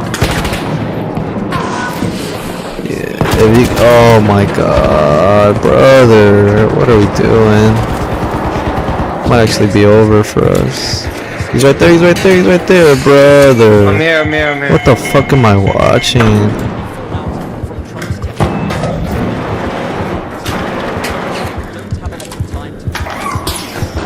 Resin. We got the cover. I'm psyching them out with that zip line. Resin. Thank you. I'm not taking that zip line. That's just a psych out. Oh shit, they helped. Let's get out of here. We look, you gotta get the fuck out of here. Go down the subway. Fucking group. I think we should go down the subway. It'll be our safest option. Yeah. Fuck. There's no way we're gonna survive this. this. Third party. So we're gonna get third party if we stay here. That's probably happening right now. Yeah. We can sneak up. But you guys are kind of scared. I don't think you guys want to push. Nah, fuck. Alright, So they got trigger nades. They got trigger nades. Alright, let's push. You guys got. Oh, okay. Let's push aggressive.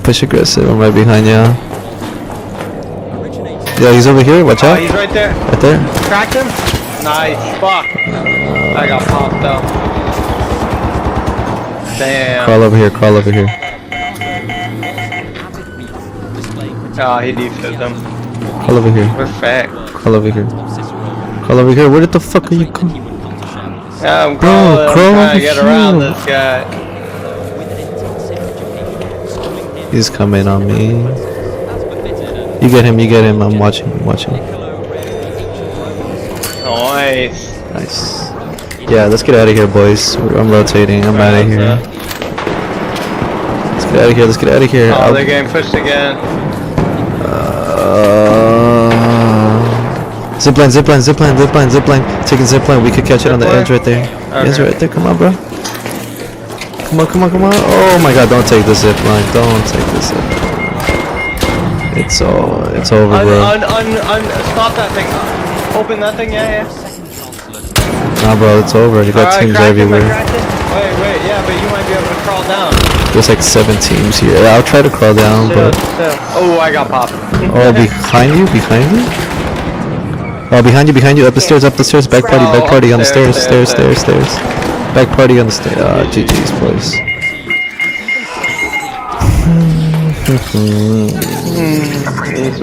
What a shit fucking raid, man. This is Stella though, so whatever.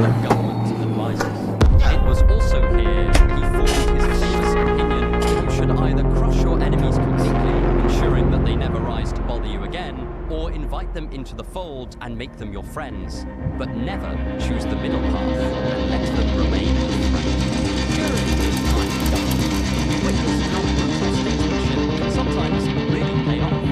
He observed the military and political career of one Cesare Borgia, who had a string of victories at his back and seemed poised to become the Caesar of Renaissance Italy. One of Machiavelli's first political works was directly about Borgia and his success in one of his campaigns, but he also saw Cesare Borgia fall from grace, partly because of his own character flaws.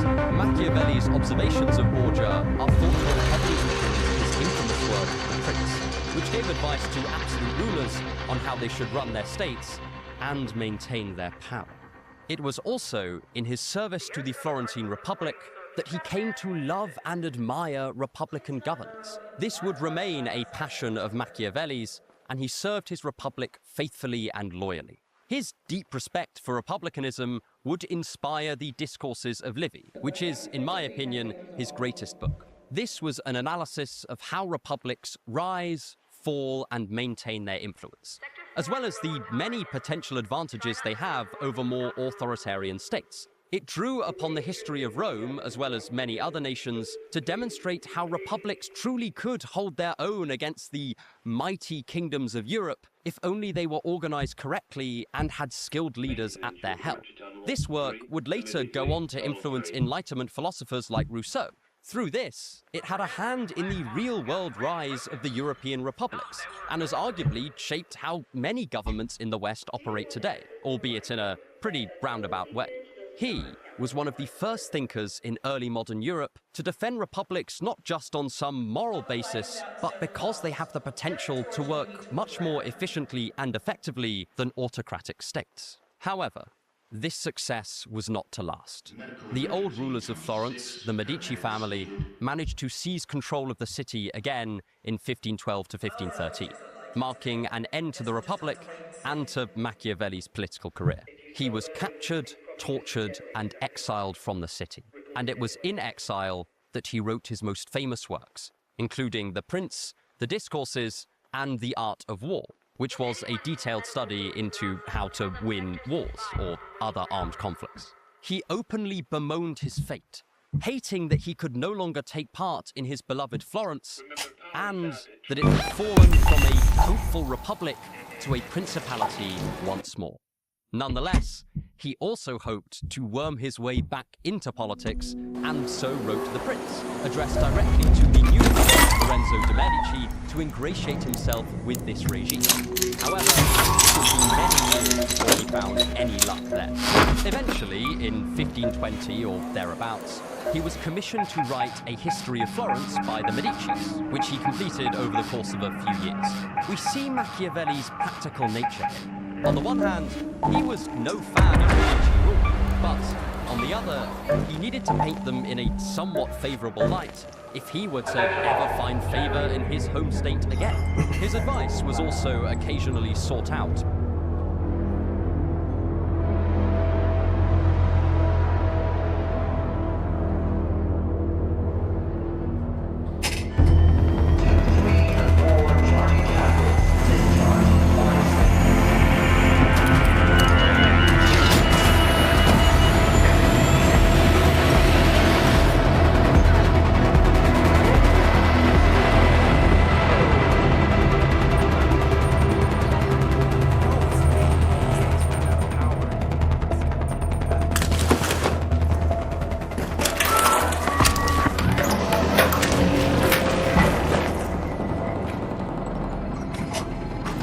wish you could be someone else. Most of us go through a phase like that. So, teenagers, adults, entire industries. But today, we're going to be looking back on one particular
Tyler, I could get you.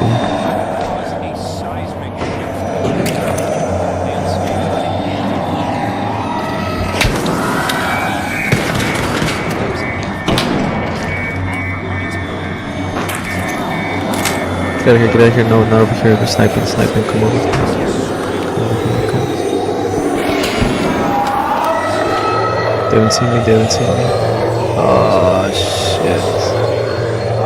Where did you go? Over there.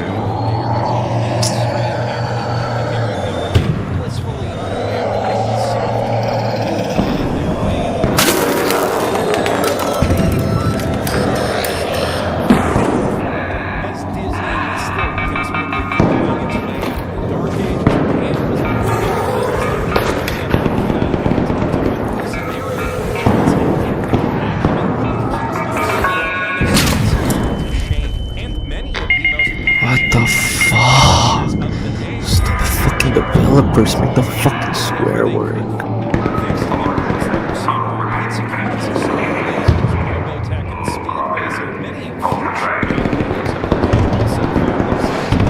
Fucking developers, dumb fuck developers. Yo, there's people right here. Don't even come over here. Up there. Yo, can you come over here? I'm gonna die anyways, brother.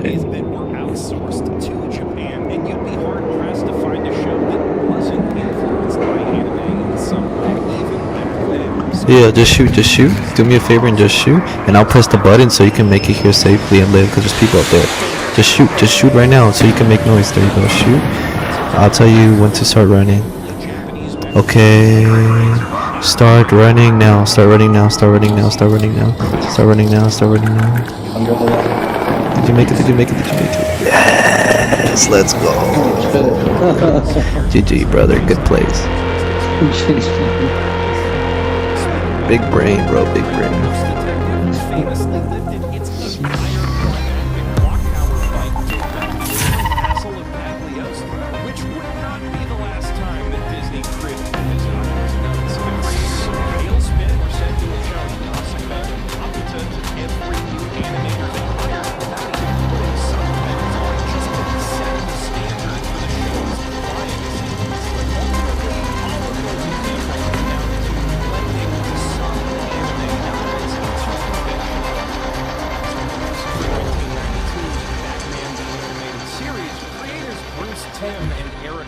Tartakovsky made a conscious effort to emulate the cinematic storyboarding and intense atmosphere of Japanese animation, in the process creating quite possibly the first ever Wilhelm screamification of the Akira slide, and setting a new, more anime-esque standard for basically every action cartoon of the preceding decades, especially the ones about superheroes. That was true both of the DC animated universe that would eventually spring out of Tim's Batman and Superman shows, and many Marvel cartoons throughout the 90s and 2000s, starting with the classic Fox Kids run of X-Men and Spider-Man. Batman Beyond leaned even harder into those cyberpunk anime influences to create a Monster of the Week vehicle that feels an awful lot like Bubblegum Crisis for 12-year-olds, and I mean that as the highest compliment. Well, maybe the second highest. As forms of flattery go, it's hard to beat the Big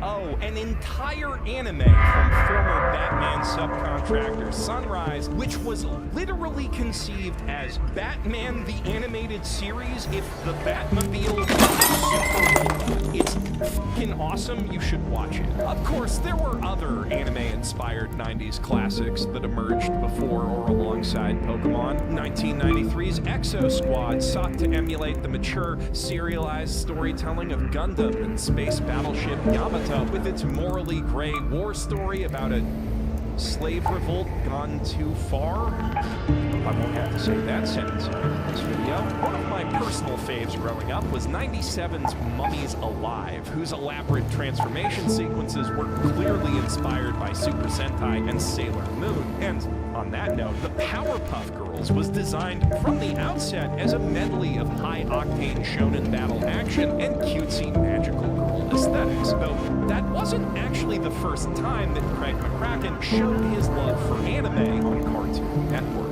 1 year before Powerpuff Girls' debut, he storyboarded Mach 5, an episode of Dexter's Laboratory that masterfully spoofs Speed Racer with a pitch-perfect parody of its idiosyncratic dub and a loving homage to its distinctive style of animation. The episode was also co-directed by two notable anime lovers in Rob Renzetti, who would go on to make his own Maho shoujo take on Astro Boy with My Life as a Teenage Robot, and Dexter's own creator, Genndy Tartakovsky, who actually got his start animating on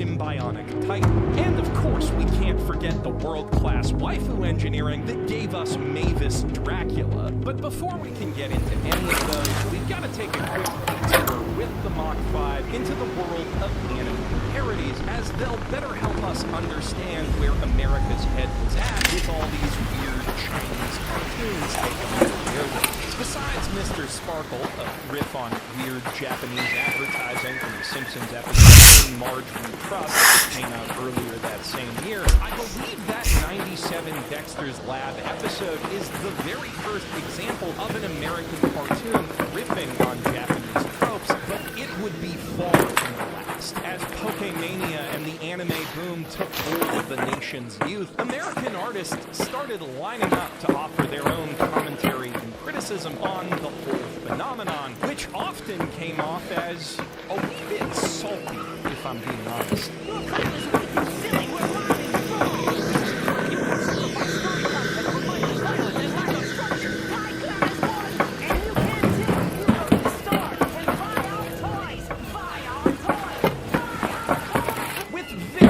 Exceptions, like that one Angry Beavers episode, there was little ball knowledge to be found in any of these post-Pokemon parodies, which artlessly matched the same 3 or 4 anime the creators were all aware of, while regurgitating all the same higher pocket. It's just look at their cartoons, so full of inevitable violence, they're using those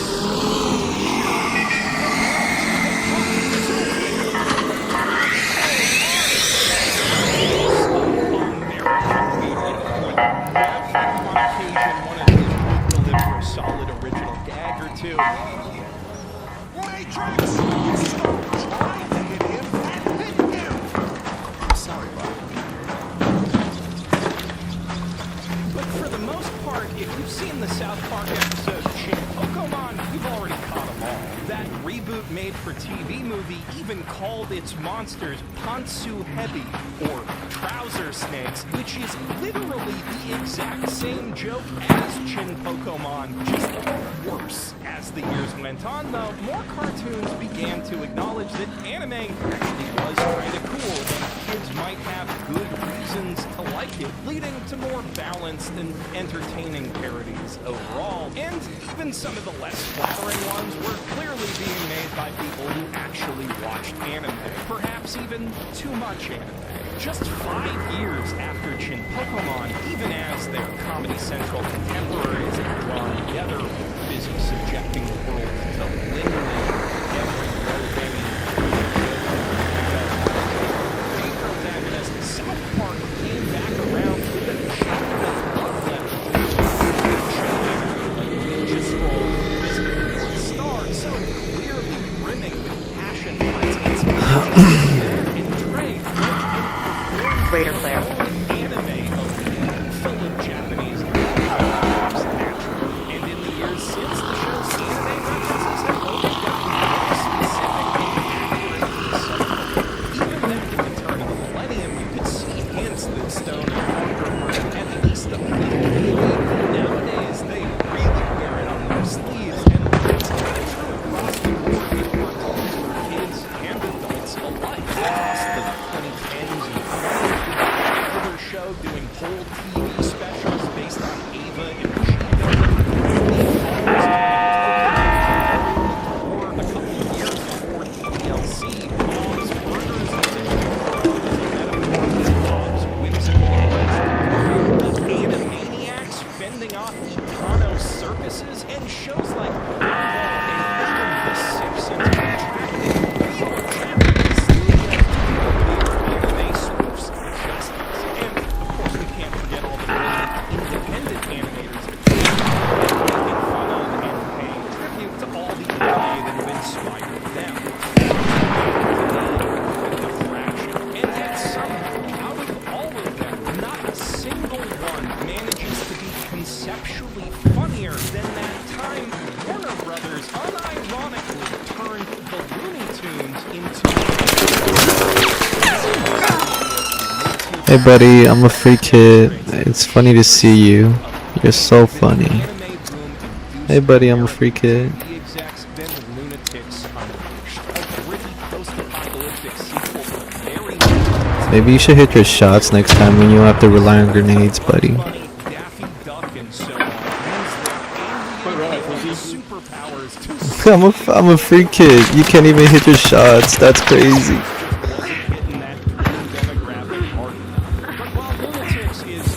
Yo, Raider. I'm getting shot from the back, I'm getting shot from this way. Oh my god, I'm telling you, brothers are right behind me.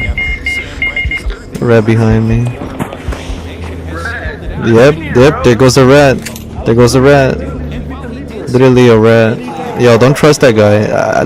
I was doing my pop trigger missions. Look at me, I have a free kid, bro. Look at this rat, he's up there, brother. Don't fucking trust him.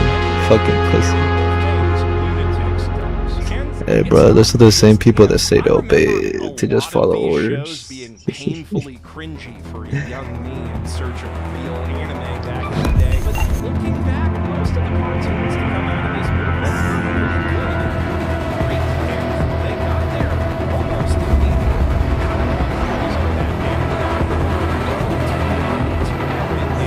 Direct response to the anime boom, but they arrived just in time to surf the wave, and they both absolutely 2000's X-Men Evolution is notable for putting a greater emphasis on teen drama than the 90s version, and taking a notably more anime-esque stylistic direction that must have been very comfortable for Madhouse and Mook Animation to work on, though it does still feel like an action cartoon at its core. Samurai Jack hit in 2001, and it still feels ahead of its time. A quiet, slow-paced, contemplative series that lets its decidedly anime-style action speak more and louder than its characters.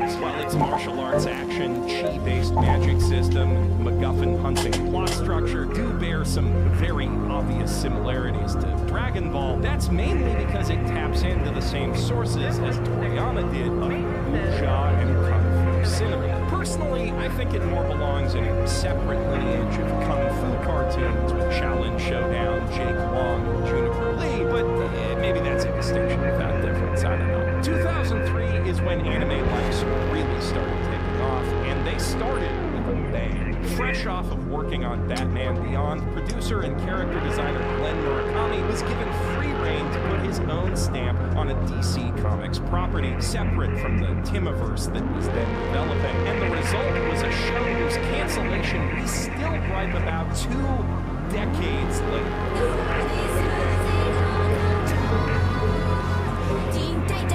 Bangin' J-Rock opening aside, Teen Titans wasn't quite anime. The comedy was a bit too cartoony, the episodes a bit too episodic, but what it was a damn good show that stood out from every other cartoon and anime on the air with a distinctive style that represented the best of both worlds. It could be gut-bustingly funny one minute and devastatingly dramatic the next. The fight scenes always hit hard, and its interpretation of the Titans would go on to be arguably the definitive version of the team as a whole and each of the individual characters, even over the comics that started.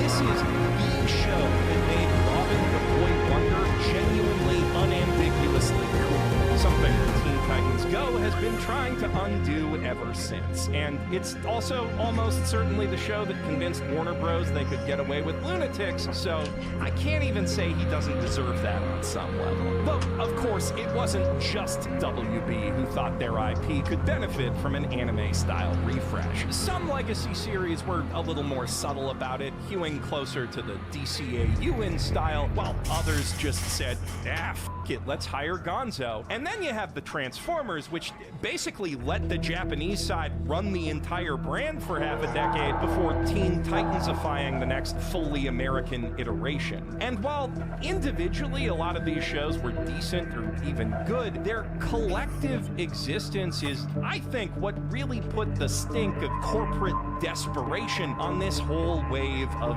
anime-esque cartoons. Networks would also try to satisfy our bottomless demand for punchy cartoons by importing and commissioning anime-inspired works from other regions, like Cubics from Korea, the Italian-made Winx Club, or France's Witch, and Code Lyoko, and Skyland, and Oban Star Racers, Totally Spies, Martin Mystery, Team Galaxy. The French made a lot of these sort of things back in the day, and they still do. But it feels a little wrong to cover French and European animation here, and not just because I'm going to be A/B testing America Does Anime for the video title. Europe and France in particular have a long history of working with the Japanese on full-blown anime co-productions dating way back to the early 80s, which has resulted in quite a bit of cross-pollination of both techniques and talents between their industries. As such, many of these shows have an authentic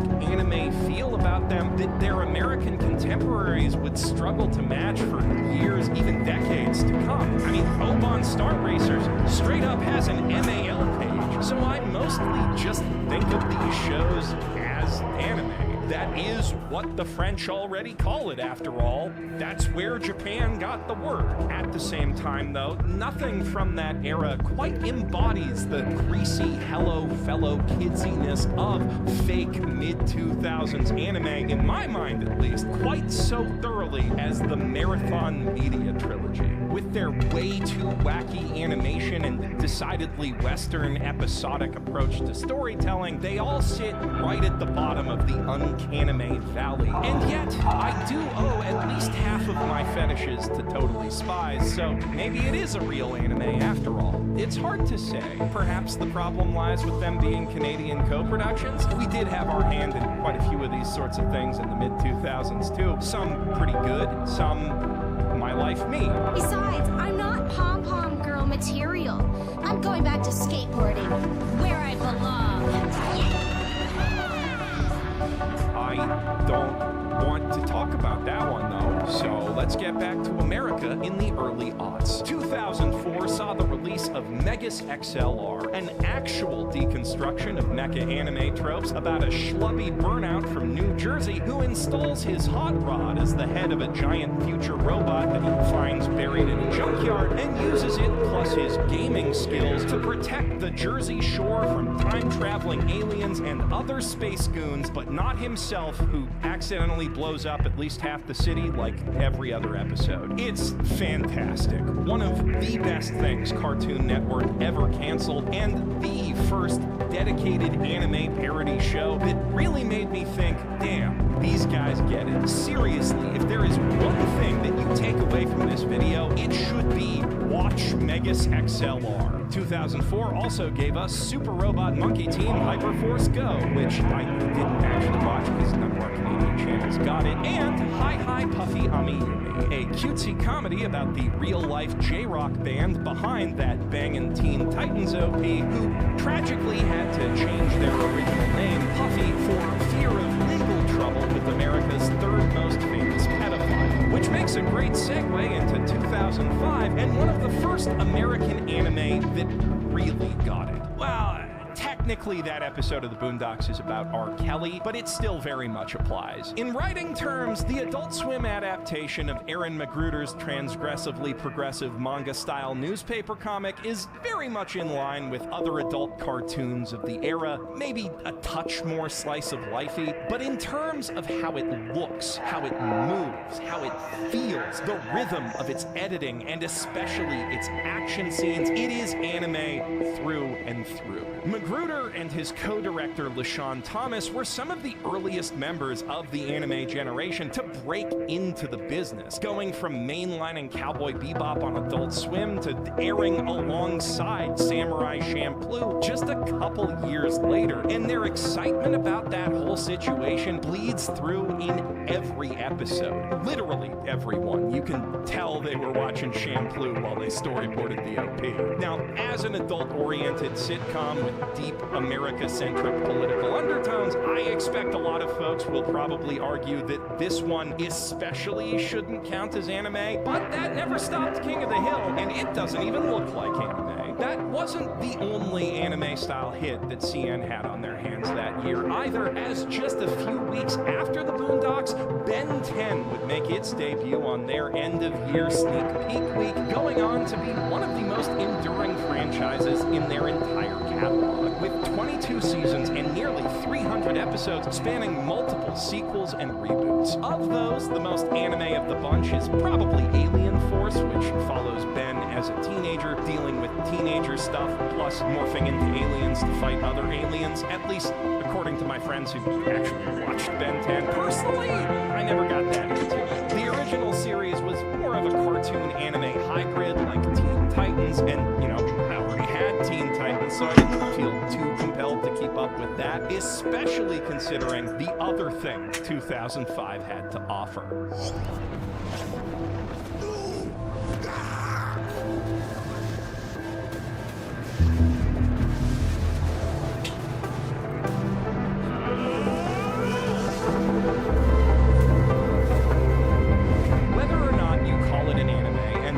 Absolutely do. Avatar: The Last Airbender is a perfect TV show. It, too, has a bit of that cartoon hybrid feel early on, not necessarily in how it's scripted or animated 90% of the time, but rather in the very Nicktoons tone of its humor. Its hero, Aang, is a goofy little guy whose main goal in life is doing a bunch of goofy things in a world full of weird and cuddly magical animals that he can have goofy little rides on. Potty humor abounds, and it is not unheard of for characters to get slime. You might think that this would clash with the more serious tone of a shonen-style magic martial arts adventure about taking down an evil genocidal empire, and you would be right, but that is precisely the point. Avatar uses the tension between its two identities of cartoon and anime to reflect the tension between the childlike whims of its hero and the very adult responsibilities that he's destined to fulfill. And as he accepts that destiny and begins to grow up, so too does the show with him, getting darker and more serious with each passing season, casting away a lot of the more goofy humor, though never fully abandoning that naive sense of whimsy, joy, and hope.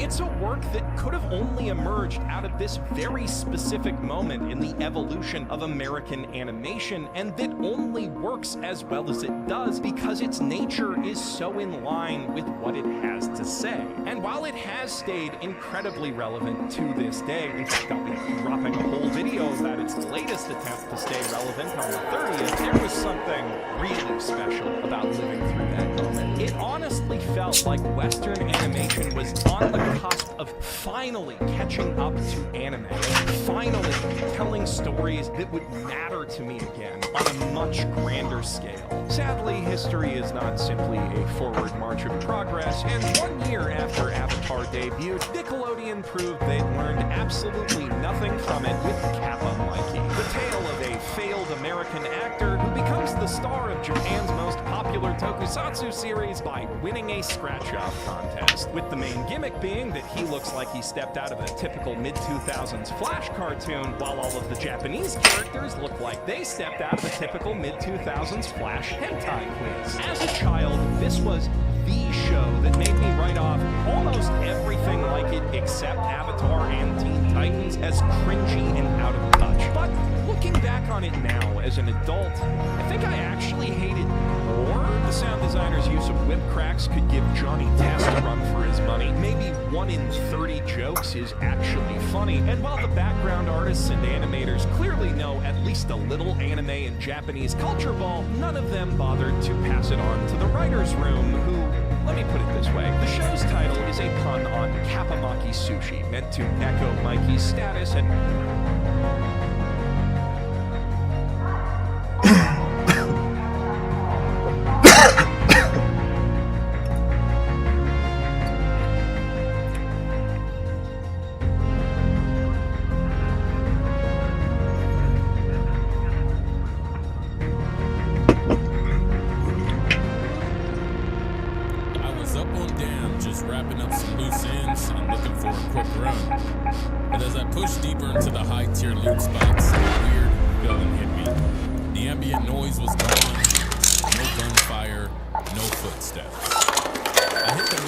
corridor and I saw it. Exactly one locked door was blown open, but every single other crate in the room was completely untouched. The lobby was a literal ghost town. It made me wonder, are players completely ignoring the Harvester event right now? Or did the matchmaking just drop me entirely alone in a desolate world of Arc Raiders? As I was running past other players, they were leaving. Not 15 minutes in, not even 10, but 5 minutes into the raid, they were leaving. If you've been running into empty lobbies like this, or you want to know where the hell everyone is going, drop a like on the video and let me know in the comments down below. Let's break down what's actually happening to this event.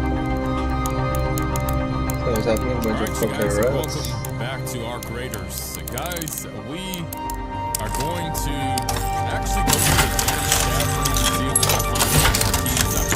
the one key is I have to go over to water treatment as well to get some things done there. At least complete part of a quest, and then I need to go over to City, but we're gonna see what we get out of Dam today. And as always, guys, I want to thank you so much for stopping by. It's always a pleasure having you guys here enjoying my videos with me. But yeah, we'll see what we find. I got a key, and hopefully we come out with a couple more keys, but you never know. You never know. But guys, how are you doing? I hope you're doing amazing. We're gonna harvest some of this because I know I'm running low on supply, and when you're low, you got to re-up. You gotta get more.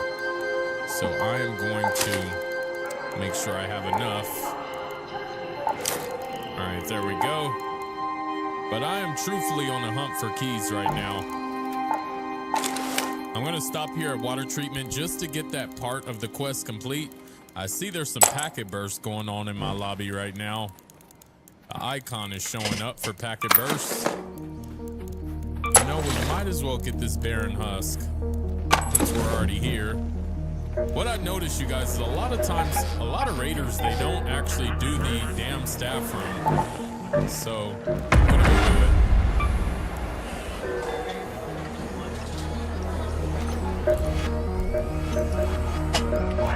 But first, we shall get the loot. First, we shall get it. I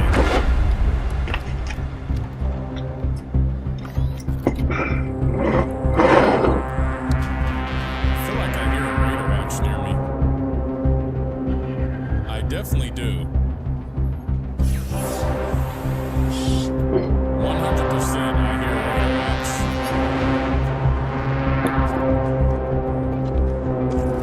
Not too bad.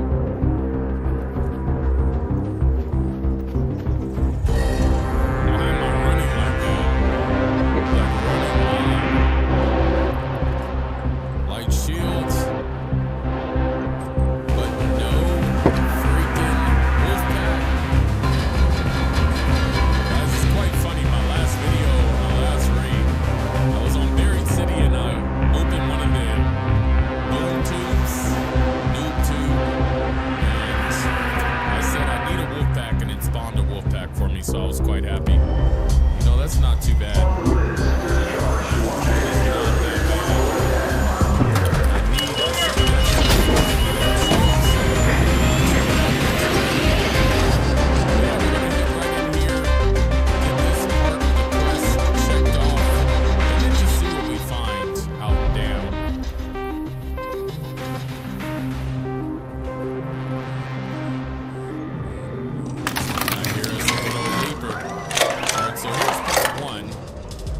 Get this part done. Perfect.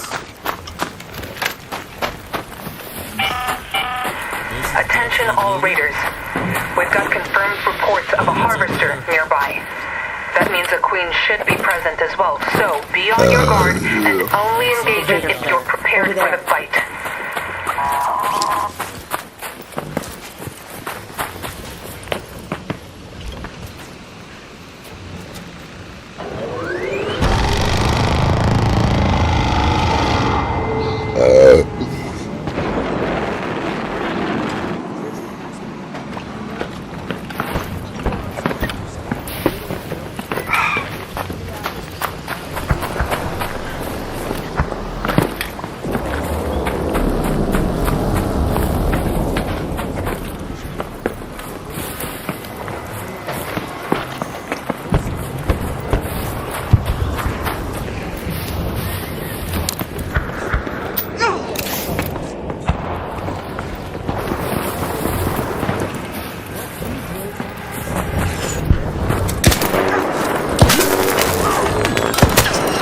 Really, brother? Like, bro, why are you fucking virgin, bro? Like, you really do that shit with an anvil? Little bitch.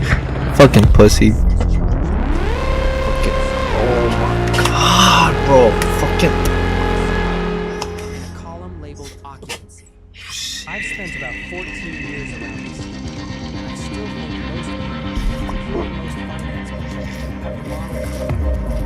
They think the process is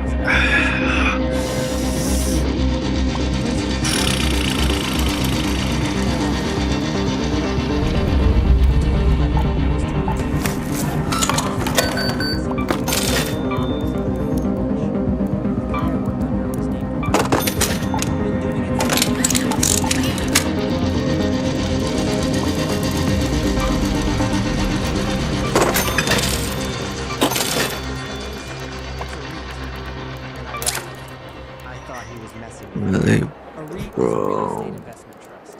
That's malls, warehouses, apartment buildings, cell towers. That's the boring stuff your uncle owns for the dividend. Marcus didn't laugh. He just turned his monitor a little further. He was right. In 2013, Talk again. Good.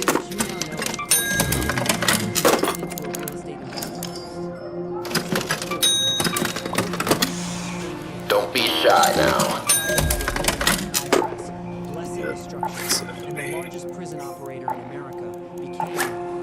Everything's clean. Sterile even. That's not true.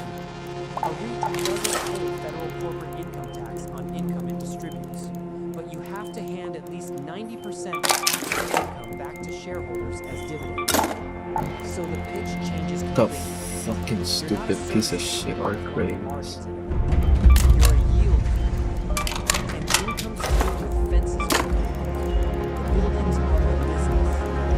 That's what a reconversion says out there. Not the rehabilitation, not the programming, the building. So the government agencies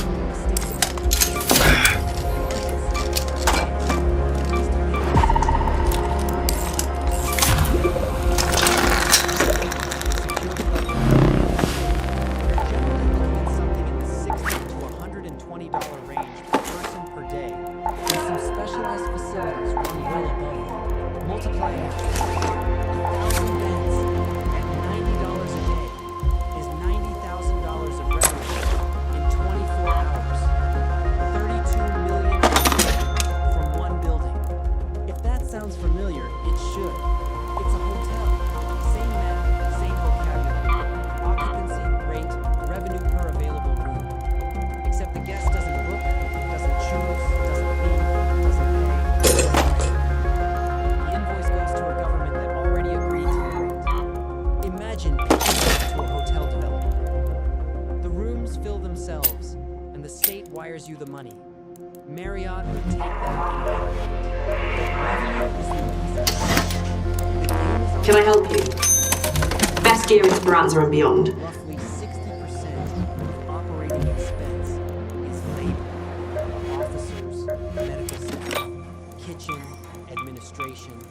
Everything else is a rounding error. Which means there's one big lever, and every operator knows exactly what it is. Cut staffing, hold wages down, or just never fill the vacancies. And every dollar you don't spend on a human watching another human drops straight to the victim. That's the logic. Not skill. Fewer people on shift. That's where the whole critique of this industry comes from. And it's a fair one. Studies savings versus savings are small, often around 1%, and most of it comes out of some research finds assaults running meaningfully higher. The industry's answer, and I'll give it to them fairly, is that they take capital risk the state doesn't want. They build faster than a state ever could, and they can shut capacity down when it isn't needed. Hold on to that. It turns out to be the most important sentence in this video. Now here's the problem that keeps prison CFOs away. And to explain it, I have to tell you about self-storage in Central Ohio. 3 facilities. Least glamorous rich guy I know, and he loves it. Every time we get dinner, he says the same thing. Empty units don't cost less. That's every fixed asset business. You still pay the mortgage on empty.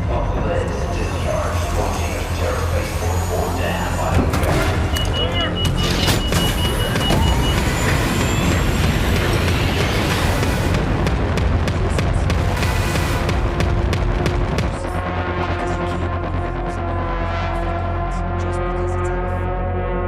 Perimeter still staffed. Medical still open. Kitchen still open. So what happens when Bueno, estamos con compa.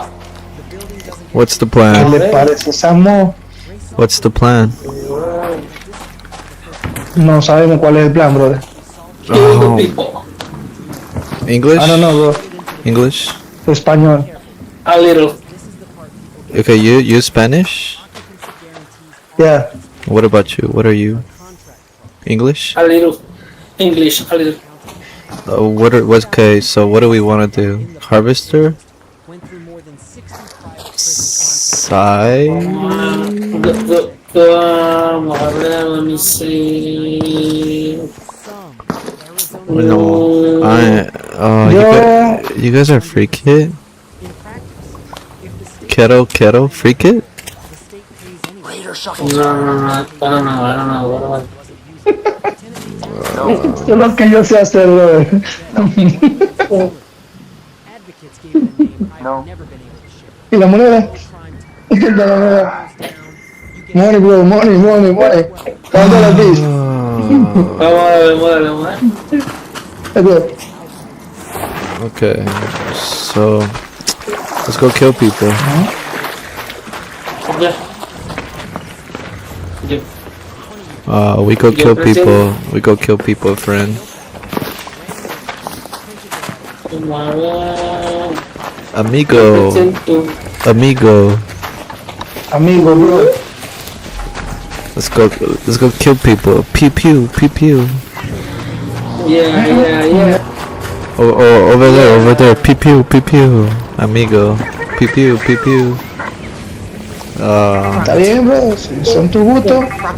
Watch out. Pew pew, pew pew. Wait. Yeah.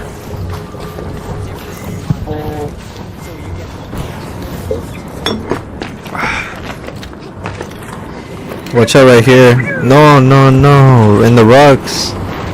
In rock, pew pew. In rock, pew pew. Watch out. Forget it. Warning. Here.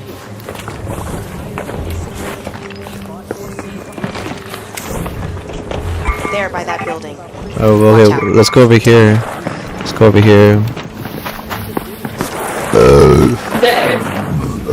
Compa, yo creo que lo está llevando para la muerte.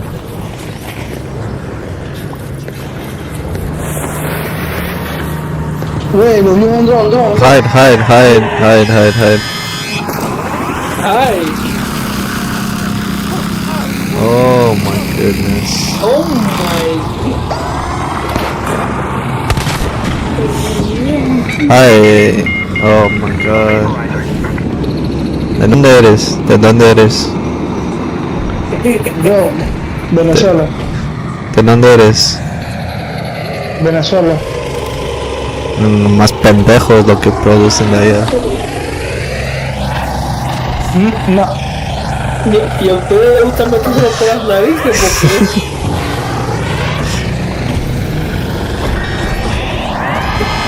Ahorita te doy tu pan de comer.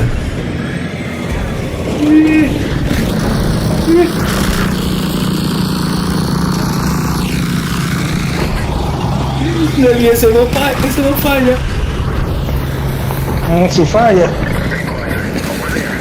Métete para allá, No, me pegaron un tiro, pero no creo que sea la máquina. Oh my god. Amiguis. No, hay gente, bro, enemy. Ven aquí. Para de correr, pendejo.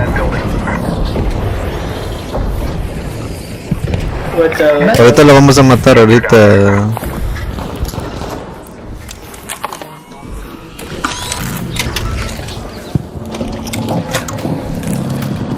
Oye, ¿me vas a seguir? Ya. Pero con huevos, güey. Claro, güey. Alright, pues ahí vamos. No vamos de aquí, vamos atrás. ¿Por qué no le hace nada a la pelota, güey? Porque no hace nada. Ese no hace nada. Pensé que sí. No, es el otro que explota. Aquí está, ahí enfrente de ti, güey. No seas ciego también, güey.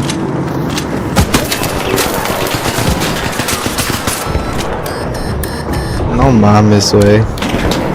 Entra, pa. Ahí, cuidado por la puerta, hay otro equipo. Güey. No mames, pinches venezolanos. Tranquilo, que te pusieron a mamar favor. Mamá huevo.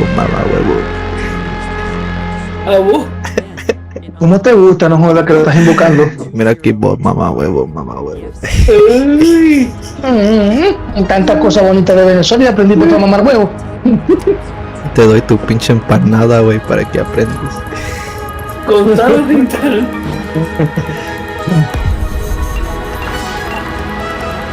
mamá huevos, aprenden a disparar.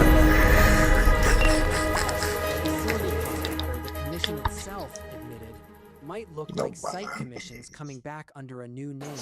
I won't pretend to be 11-cent cap in 15 months is one of the cleaner examples and it never appears as revenue anymore.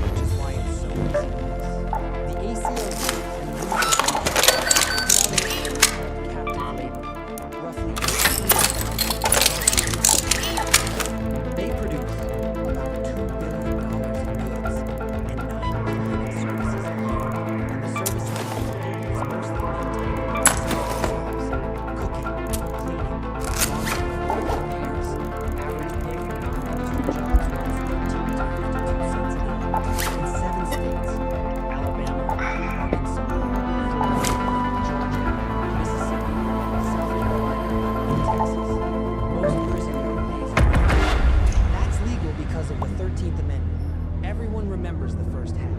Slavery and involuntary servitude abolished. Fewer people remember the clause in the middle, except as a punishment Esta no juega que lo estás invocando. Mira aquí, mamá huevo. Y tantas cosas bonitas de Sony aprendimos para mamar huevo. Te doy tu pinche empanada, güey, para que aprendas.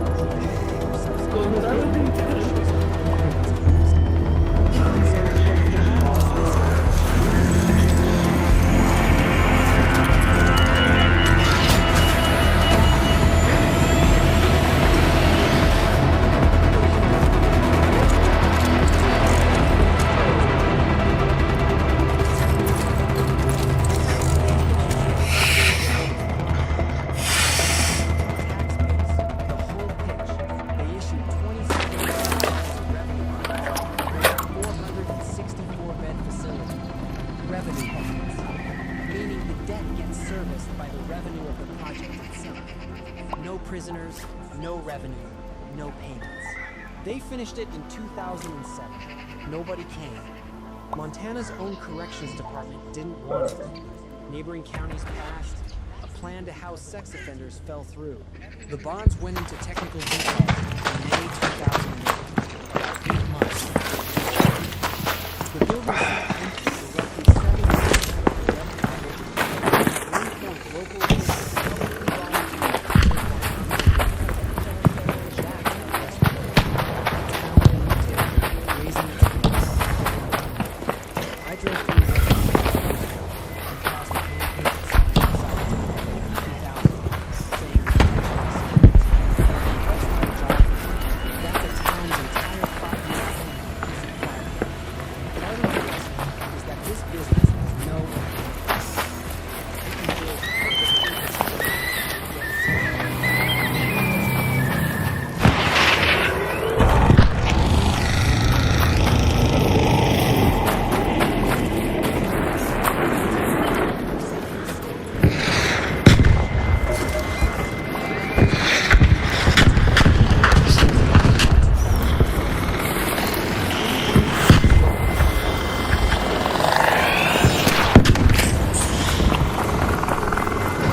Yo, Raider, friendly, trying to kill the Matriarch with you, brother.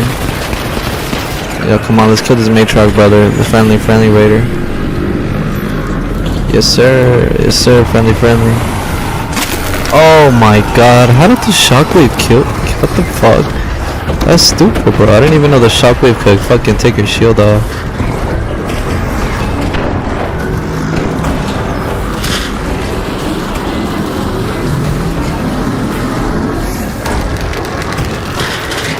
Oh my god, he's throwing the lava.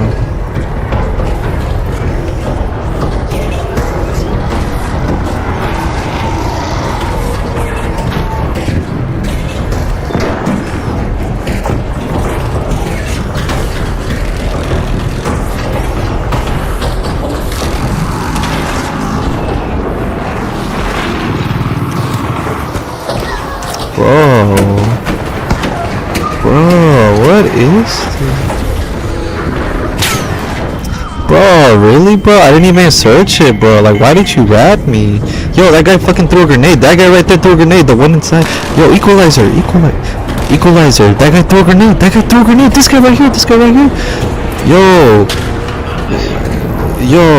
Yo, somebody threw a grenade at me just because I'm fucking searching. You fucking pussy. You're a fucking pussy piece of shit. Oh my fucking god!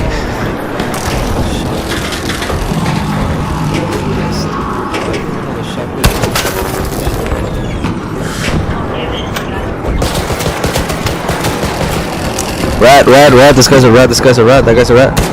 That guy's a rat. That guy's a rat. That guy's a rat. That guy's a rat. He's the one who threw the grenade. This guy threw the grenade at me. This guy threw the grenade at me. This guy's a rat. This guy's a fucking rat. He threw the grenade at me while I was searching, bro. Fucking rat. This guy's a rat. This guy's a rat, bro. This guy's a rat. This guy's a rat. You threw the grenade at me, you bitch. You're the one who fucking threw the grenade at me. Fucking bitch ass bitch.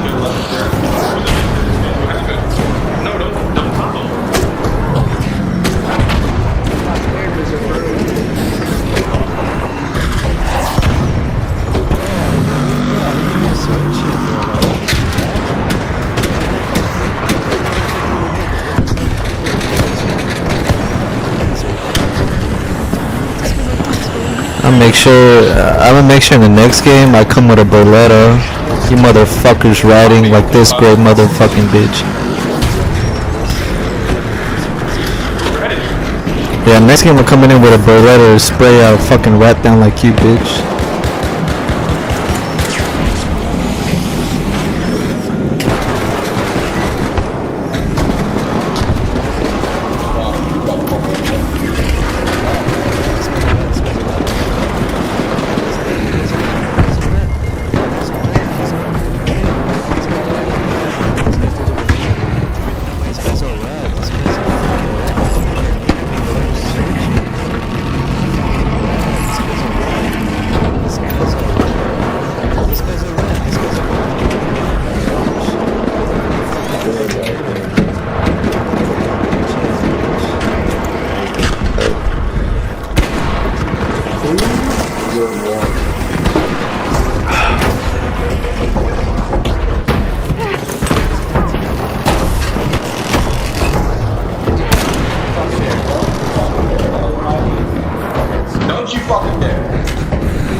Dude, he's the rat. He's the one who threw a grenade at me. He's a rat. He's a rat, dude. I've been trying to warn you guys about the rat. Where'd he fucking go? Bro, I saw him. He went uphill. He went uphill. He went uphill. I could tell you, bro. He went uphill. I saw when you were getting shot. He went uphill. He's not this way, bro. Running away. Is he? No, he went uphill. I saw somebody run uphill, bro. I think you're following the wrong person. Do you have a barrel? Dude, yeah. Some guy with a fucking hat. He's stealing my fucking pieces. This free kid piece of shit right here with no fucking.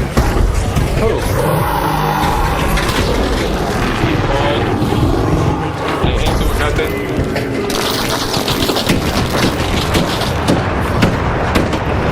Yo, you guys, if you guys see a free kid, kill them. Kill all the free kids, bro. Those fucking rat pieces of shit.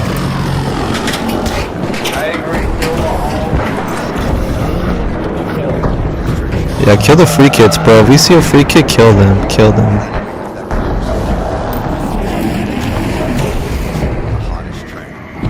Yeah, bro. Let's try to get street justice, bro. The game doesn't want to give us justice. We'll give free kid justice.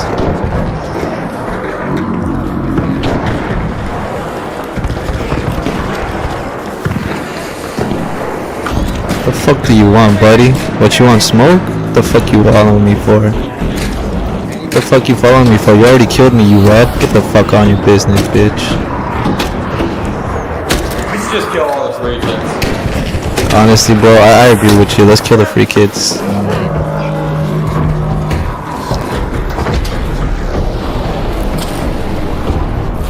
Yo, this guy is a free kid. He's the one who threw a grenade at me right here. This guy right here. This guy right here. Yo, this guy is a free kid. This guy right here. Shoot that leg that's smoking. That leg is smoking.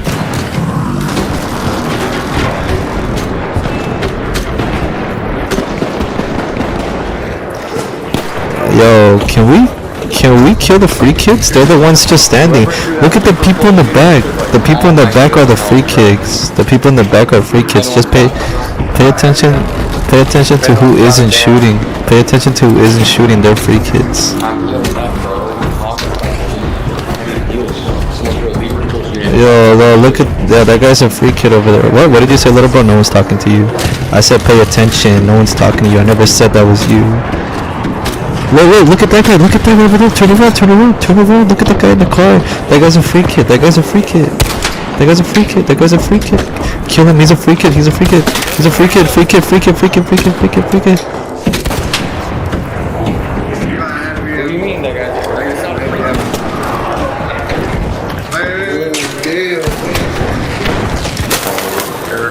Why are you killing me, brother? I had a kid. Yo, rat. Yo, rat. That guy's a rat. I have a kid. This guy's a rat, bro. This guy's a rat right here. I'm not the one with the free kid, you dumb fuck. And there also can't be a Oh, this guy's a rat. I'm not the one with the free kid, bro. You guys are rats. Investing so that we prevent violence. To that point, the Department of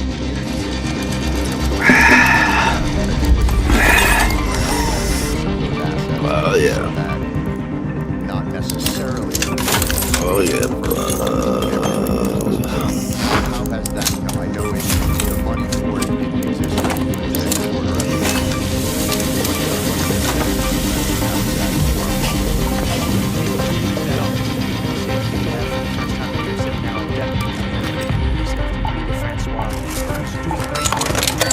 What is right now $250 million budget, and a lot of the very kind of things that you're talking about. And I think one of the clearest examples to me is we have asked police officers to do almost everything when it comes to dealing with the failures of not just the social safety net, but also violent crime, and also.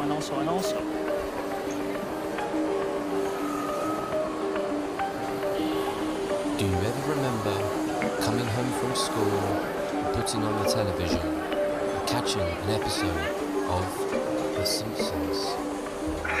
An episode in one of those early seasons where the animation still looked hand-drawn and every joke still landed. Do you remember that as the sun set outside of your house and the nights began to draw in, so would it also in the world of The Simpsons? The town of Springfield transported from day to night. I remember this like it was yesterday, and I remember these nighttime scenes of Springfield being so alluring. A place that is at once familiar, but also ethereal, almost otherworldly, in all of its cozy blue, purple and mauve hues, and glowing neon signs. Why does The Simpsons make us feel this way? Is it just nostalgia for old 90s animation? Or is there something deeper, something more nuanced and intrinsic to the world that Marge, Homer, Bart, Lisa,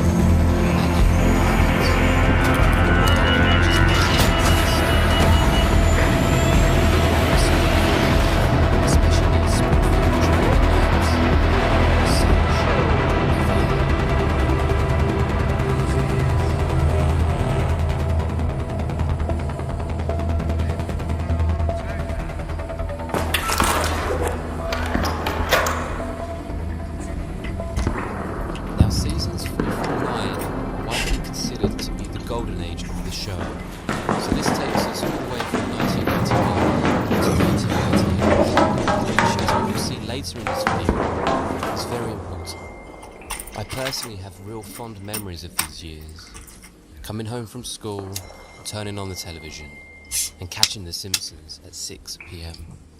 You see, in the UK, the show didn't start airing on terrestrial television until 1996. Even then, the same show on BBC Two could be delayed by up to 2 years from their original US broadcast. So for us here in the UK, the golden age ended up being prolonged all the way into the new millennium.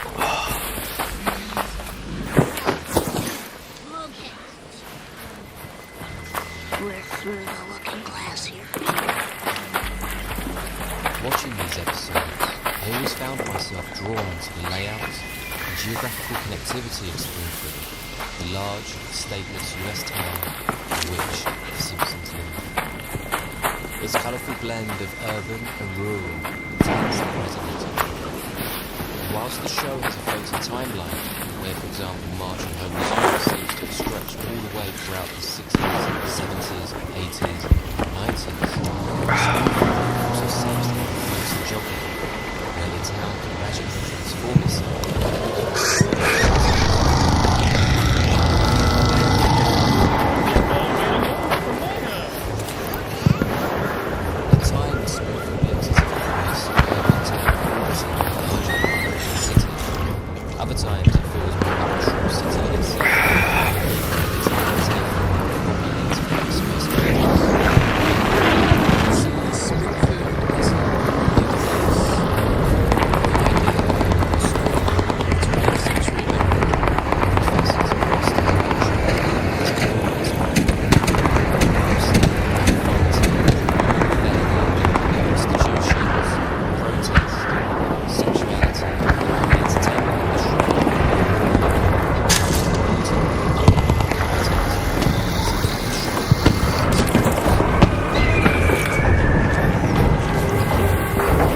kill him, but he's looting all the legs up.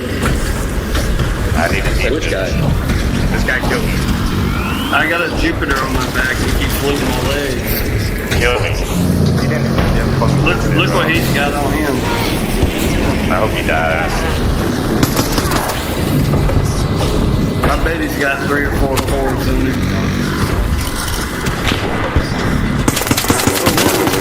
Yo, chill, bro. Chill. Stop being a fucking rat. Stop being a rat. That kettle's a rat. This guy's a rat. He's trying to take your body, bro. He's trying to take your body. That guy's a rat. No, this guy's a rat. Yo, this guy's a rat. Can nobody save me, bro? That guy's a fucking rat, bro. How much the fucking evidence do you guys need, you fucking idiots? You see fucking people killing and you guys don't fucking do nothing, you fucking rat raiders. Nothing but a bunch of rat community, bro. You see a fucking rat, nobody was helping me, bro. Literally, a fucking rat killed that guy. Yo, can you defib me, bro? Thank you, bro. Thank you. I was just looting up and the guy with the kettle, the guy with the black skin and the kettle, he was the one who killed me. Did you guys kill him or did he dip? Because he's okay gonna backstab us. I don't even have a weapon. Thank you, by the way. That's how you know I'm not riding, because I don't have a weapon. Oh shit, I'm cooked, bro. I don't even have heals. Hey, yo, you guys have heals? Anybody? I got you. Oh, thank you, bro. Thank you.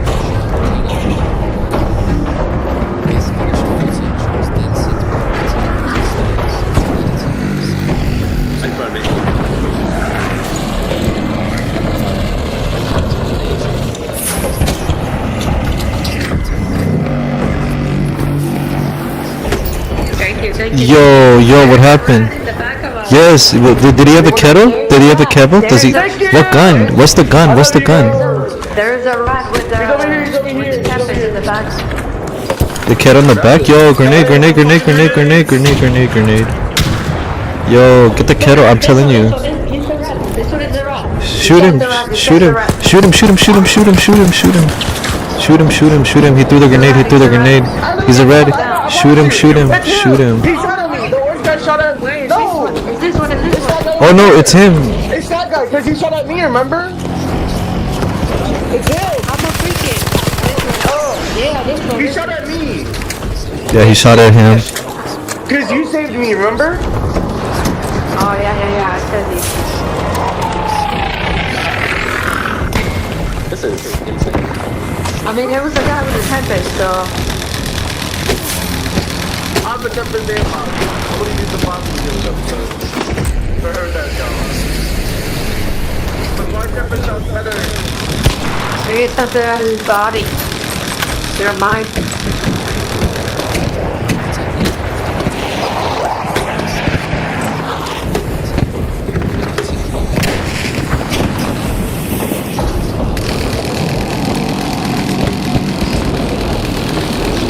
Yeah, he had the tempest. He was the rat. Okay. Okay, an extra good gun? Or no? You said what? You need ammo? What type of ammo? You need ammo? No, I'm just saying, like... Oh no, sorry, you only have one.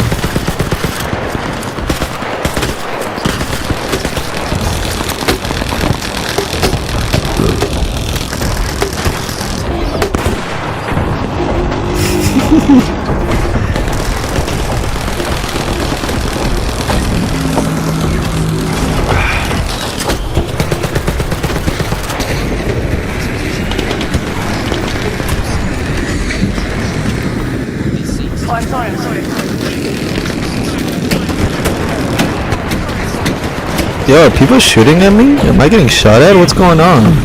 What's going on back there? Yo, equalizer red. There's an equalizer red. A rat with an equalizer.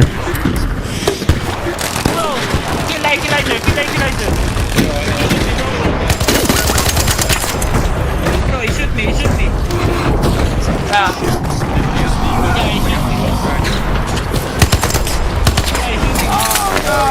Oh my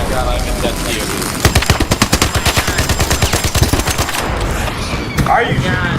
Because you're a rat. You killed somebody. You killed somebody. I saw you kill that person with a... He's a rat. He's the rat. He shot somebody with his equalizer. He's the fucking rat, you idiot. He shot somebody with his equalizer. Okay, so why is he killing me? Why is he killing me? Oh my god, bro. You fucking idiot.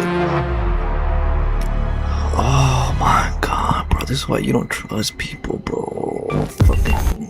The 1990s were a very different time compared to today. Oh my god, stupid Habibi Indian motherfuckers. I swear to god, it'd be the Indians, bro. Fucking Indians. Never fucking help them out, bro. Ever. Fucking Habibi, bro. Fucking got me killed. But yet he's still routinely seen in the show as unsuccessful, unlucky, and at times he's a bit of a loser. Frank Ryan seems to be the only character aware of this, almost as if he's been teleported from our real world into a fictional world of Springfield. This is a palace! How in the world can you afford to live in a house like this, Simpson? This is something I guess I'm going to call Simpsons capitalism. And a lot of other 90s shows at the time, such as Malcolm in the Middle and Friends, seem to exist within this economy where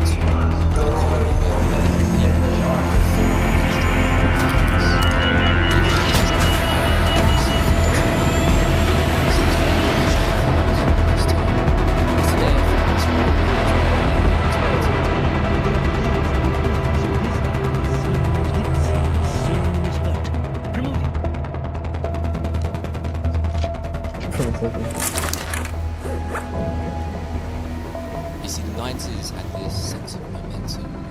The Cold War was over, there was strong economic growth here in the West, and there was a keen interest and excitement over rapidly developing new technology. The song of the late 1997 election campaign was... Let's go to the Harvester. For much of the there was an optimism, a real sense of enthusiasm for the future, a belief that look back at Springfield, its nocturnal vistas, they aren't just simply remembering the Simpsons, or remembering the larger context in which the show was recalling the future as imagined in the 1990s, the future of the future as designed.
Yo, friendly raider, how's it going? How's it going?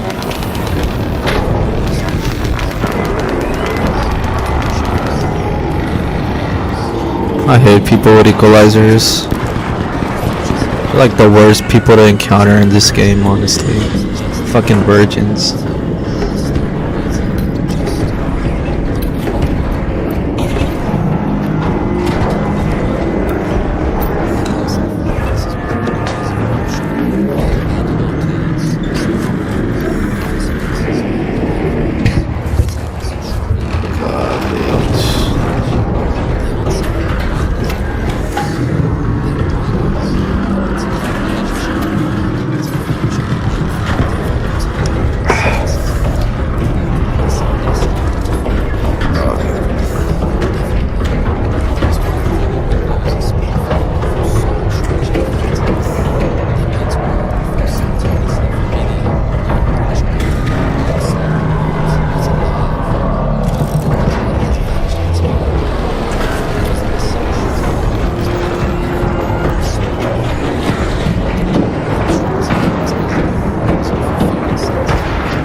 Yo, what just happened? How did I die? No way. That sucks, bro. I just want to do the fucking harvester, man. Every fucking time I die. That's crazy, bro. Oh my god, I'm dead. Chat. GG's, chat. GG's, bro. Oh, you got a defib, bro? Do I? No, fuck! I forgot to bring one. Unlucky. Yep, that's my game, bro. I hate this game so much, bro. Oh, we need 2 defibs. Oh, I thought you went down right there. Bro, you did the down animation. I could have sworn you went down. That was crazy. Oh well, GG's. GG. Anybody got a defib? No? Alright then, GG's.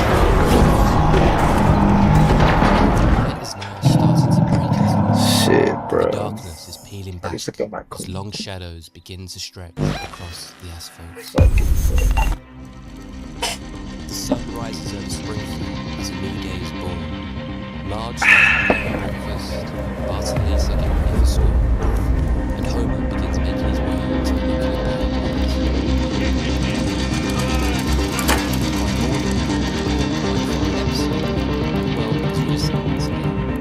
The familiarity of Springfield begins.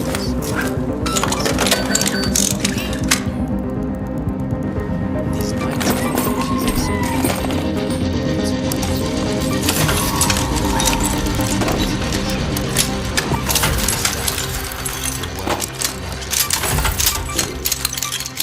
This is why Springfield was such a vibe. It showed us a world of a strong moral and social fabric with a deeply human touch. It's what makes the new episodes of the show seem so uncanny, where we get these locations and characters that we love, but seemingly stripped of all the visual oddities and imperfections that made them feel so warm, so wholesome. As we pass through noon and into the evening, the lights again switch on and that feeling sets in. That feeling that this version of Springfield is still out there, waiting for night to fall once again.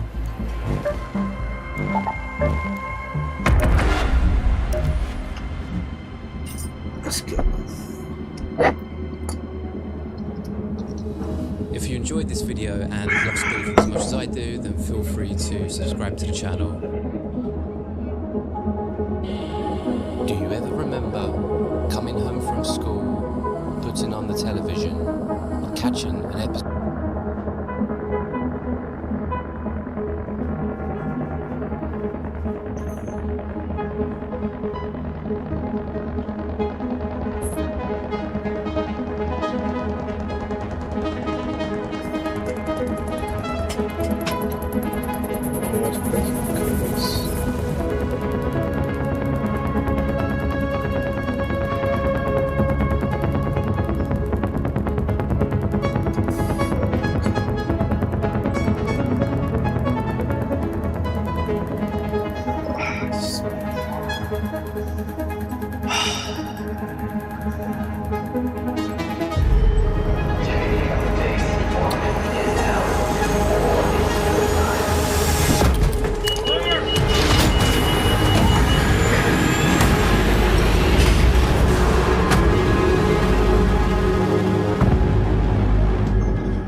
Stable in the relationship. When a woman does emotional work to support her partner,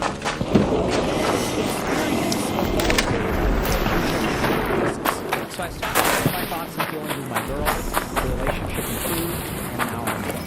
This is like a really common thing that I've been hearing recently from men, that they can't really share their feelings in their romantic relationship. There's all kinds of crap on social media about how, like a dude, like sharing his feelings gives him to the ick. There's lots of people who say like, no, sharing your feelings is actually okay. There's a lot of dudes who are like, yeah, like I'll never do it again. I got better friends. So what's the deal with this? Because half the internet is saying you should share your feelings. Radar flare. And like because they're podcasts that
Hey, bro, you trying to do the puzzle? We could look and complete the puzzle, Loki.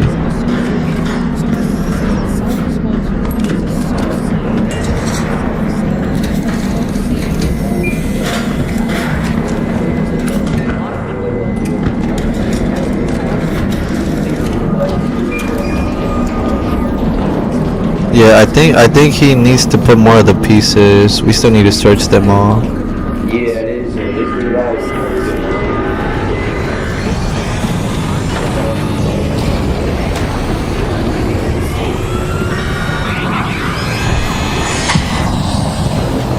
Yo, watch out, boys. There is a equalizer outside. We need to kill it ASAP.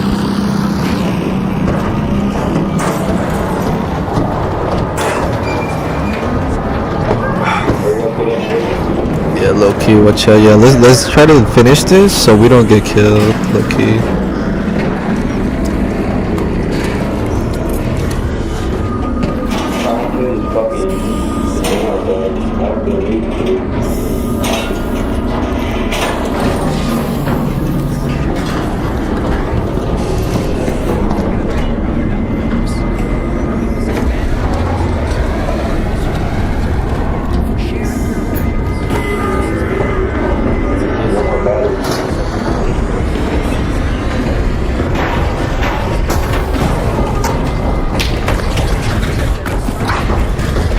Boys, we might be getting sniped. I don't want to scare anybody, but it feels like we're getting sniped. I hope they're shooting the matriarch, but it feels like we're getting shot at.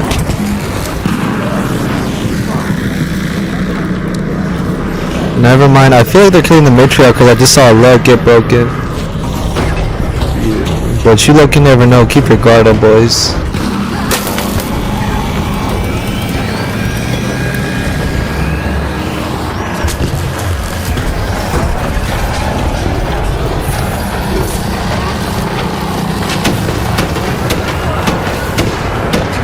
Yo.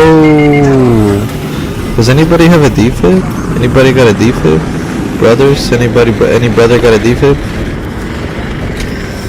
Anybody in the Sorry. Sorry. No, you got no defib? Alright, thanks. Who killed you? Who killed you? The queen. The queen killed me. The queen. Yo, brothers, anybody got a defib? Anybody got a defib around here? Yo, anybody got a defib? Gas station? I'm up here by the hill. Gas station. Anybody got a defib? Defib. I could use a defib. Yo, can I get a defib? Can I get a defib, please? Please, can I get a defib? I'm right here. Follow my voice, follow my voice. Can I get a defib? Can I get a defib? Can I get a defib? Can I get a defib? Can I get a defib? Can I get a defib? Can I get a defib? Yes. Oh my god. I was about to die. Oh my god, you're the god. Thank you. Thank you so much. Let me give you something. Yo, bro, let me give you something. Yo, bro, turn around. Let me give you something. Brother, I got you. Yo, can I get some of those Oscar ammo? Sus. Any heals? Yo, this guy, yo, since you defib me, can you follow me? I dropped something for you, like I dropped it for you over here. Yeah. Hey, man, thank you. Yeah, no, thank you, brother, you're a real one, thank you so much. Can I get some launcher ammo, Oscar guy? What's up, buddy? Okay, I'll get fucked that gun. Alright, boys, let's, oh, yo, did we get sniped? Oh, never mind. Alright, let's kill this, queen. I think I have some shield, let me look at my inventory.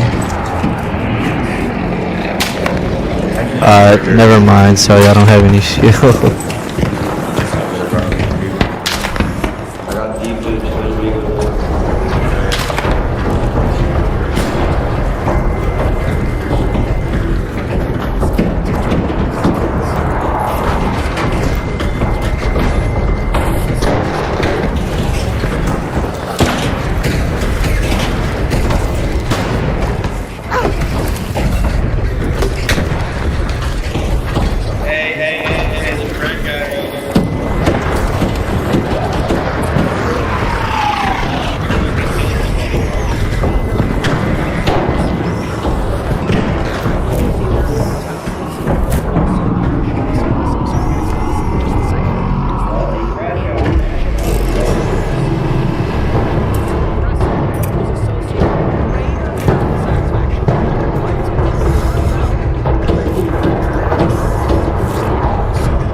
Yo, boys, we have 15 minutes, so I suggest we all waste our ammo on the Matrox. We could probably kill it within the time. Yo, quit trolling it.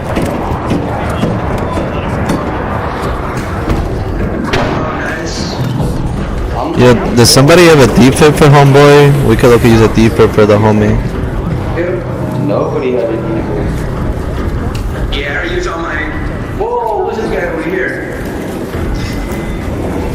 Yo, brother, I just remembered I got a defib.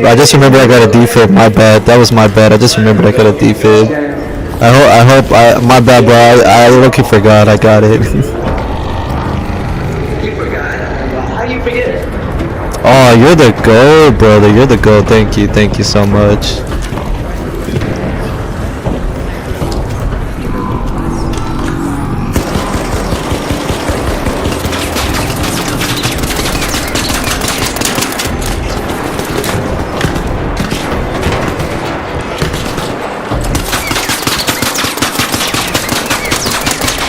Yeah, yo, for the person asking how did I forget, I'm low-key a little drunk right now. So that's how I forgot it, cause I'm a little drunk. Brother, you did not kill that guy with a freaking bro. Give me that core, bro. What? Drop that core, Sam. Hey, actually, we just drop that core, Sam. I said we just did it, bro.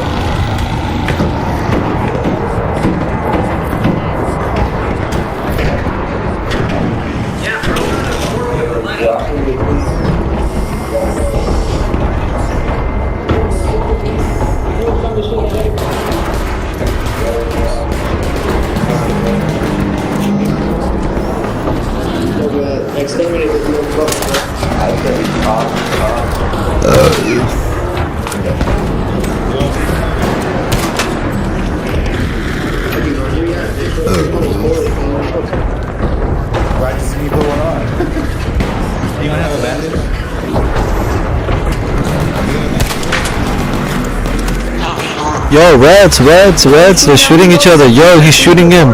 Who's the red kid, this guy. Yep, he shot him. He shot at him. I saw it. He's a red. I saw he shooting at him.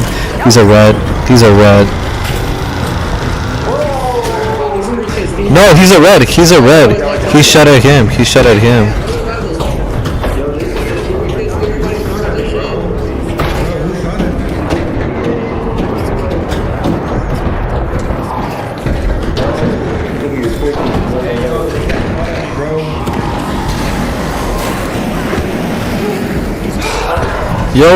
Yo, can I get a defib? What the fuck?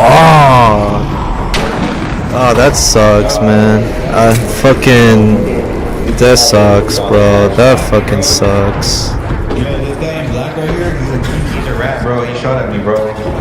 Stay on God. Yeah, I don't know about rats. I just got killed by the queen. That sucks.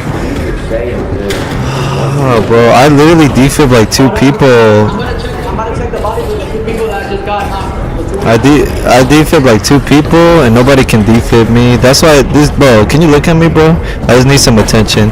That's why. Oh, what is that in your hand, sir? Is that a defib?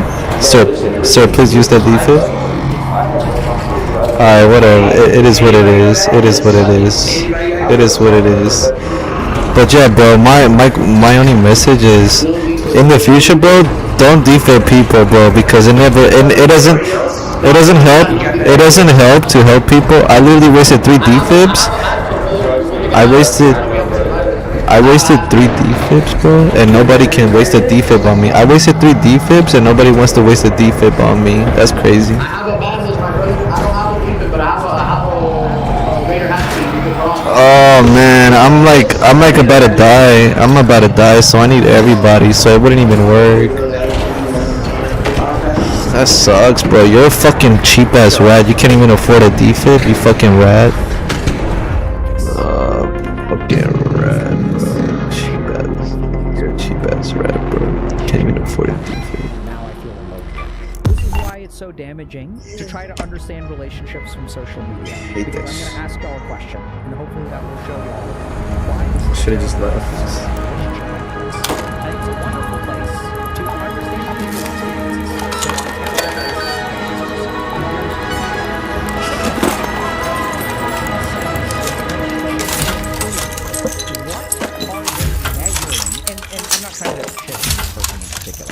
I love that this person is sharing this. Really good that we're talking about it. We wouldn't be talking about it unless they shared their experience. But here's where half the answer is.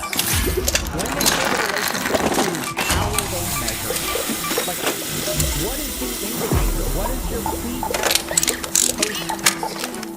for improvement in the relationship? What is the time scale that we're talking about? Are we talking about a week? Are we talking about a month? How are you measuring? Improvement? Is it your perception of improvement? Is it a certain behavior? Is it a perception of your partner? Are they even asking their partner? Did they ask their partner, when I was sharing my feelings, how do you feel about that? And now that I've stopped sharing my feelings, how do you feel about that? How are they measuring? And this is why, like, I hate to say this, the internet is not science. And this is the reason. Like, this is the reason. You can have an experience, but this is not science. And here's the scary thing, because I found a paper that really highlights this. Gender, emotion, work, and relationship quality. A daily diary study. Like, fuck yeah. This is a study that looks at relationship quality from the emotional work that people put in. Okay? First, 3 patterns emerged. First, emotion work predicted second, gender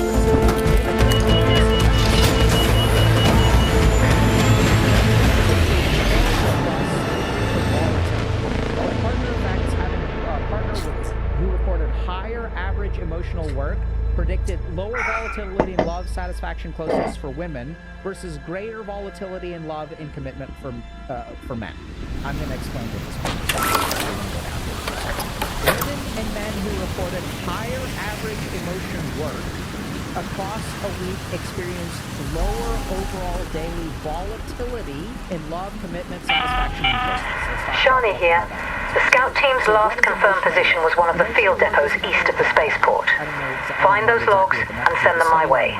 We'll piece together where they went. But basically, how much emotional work do you do for the second thing is we're measuring volatility, okay? So what is volatility? Now, this finding is not that doing emotional work makes the relationship better. So this is what's really cool. It's a daily diary study. So Let's move that repeated. Let's go to the harvester. Okay. So then they ask them, how committed are you in this relationship? How committed are you in this relationship? Every single day. How much love do you have? So volatility, this is Yep.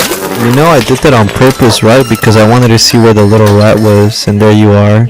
Like the good rat that you are. You show yourself. You know, if I didn't want to, I would have ran by the car. I wanted to make noise, buddy. It's called having a free kid. You should learn it sometime, you know. Oh wow, I killed a free kid. Wow, I killed a free kid and I have a snap hook and I think I'm the shit because I third party people in spaceport. Wow, look at me. I'm such a big boy. Hiding from the ark. Look at you. Look at you with the renegade. That's so sad. You have a renegade. And you can't even kill arcs, bro. You can't even kill arcs in 3 shots. You're a fucking noob. You take advantage of spawn crafting. You have no fucking skill, virgin. Look at you, virgin. You're getting fucked up by arcs. Yeah, you're trash.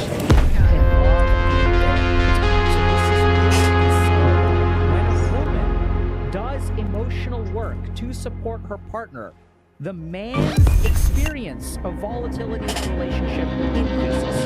So I like this study because so what this study is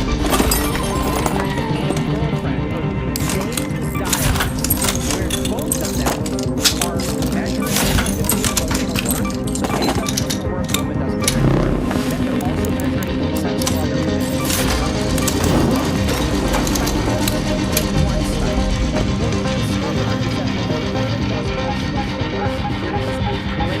sense of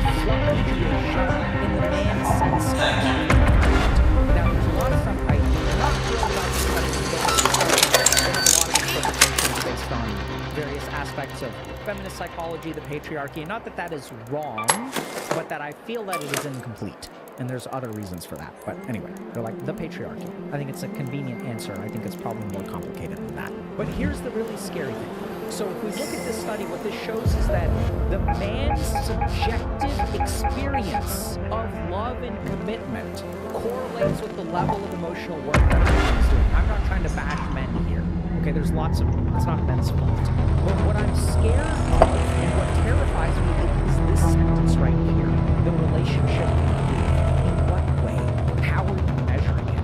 And here's the really scary thing, is your quality of perception, what I'm really scared by this particular study, the perception of your relationship is disconnected for men in this study, there were 74 couples in it, is disconnected from the emotional work that women do.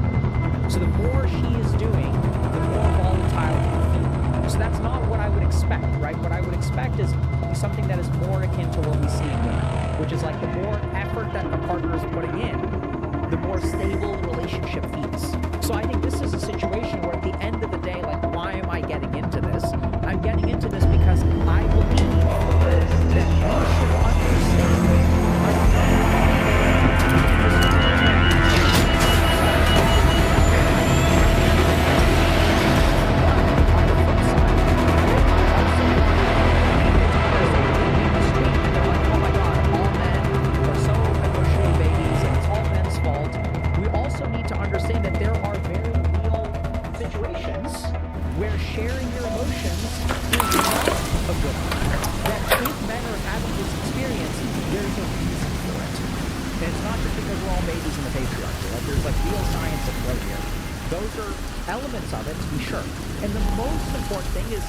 we're seeing a dating and mating crisis where people are struggling to figure out what to do. Because on the one hand, some fucking psychologist is telling me share your emotions, and on the other hand, when you share your emotions, people get dumped. So like, what am I supposed to do?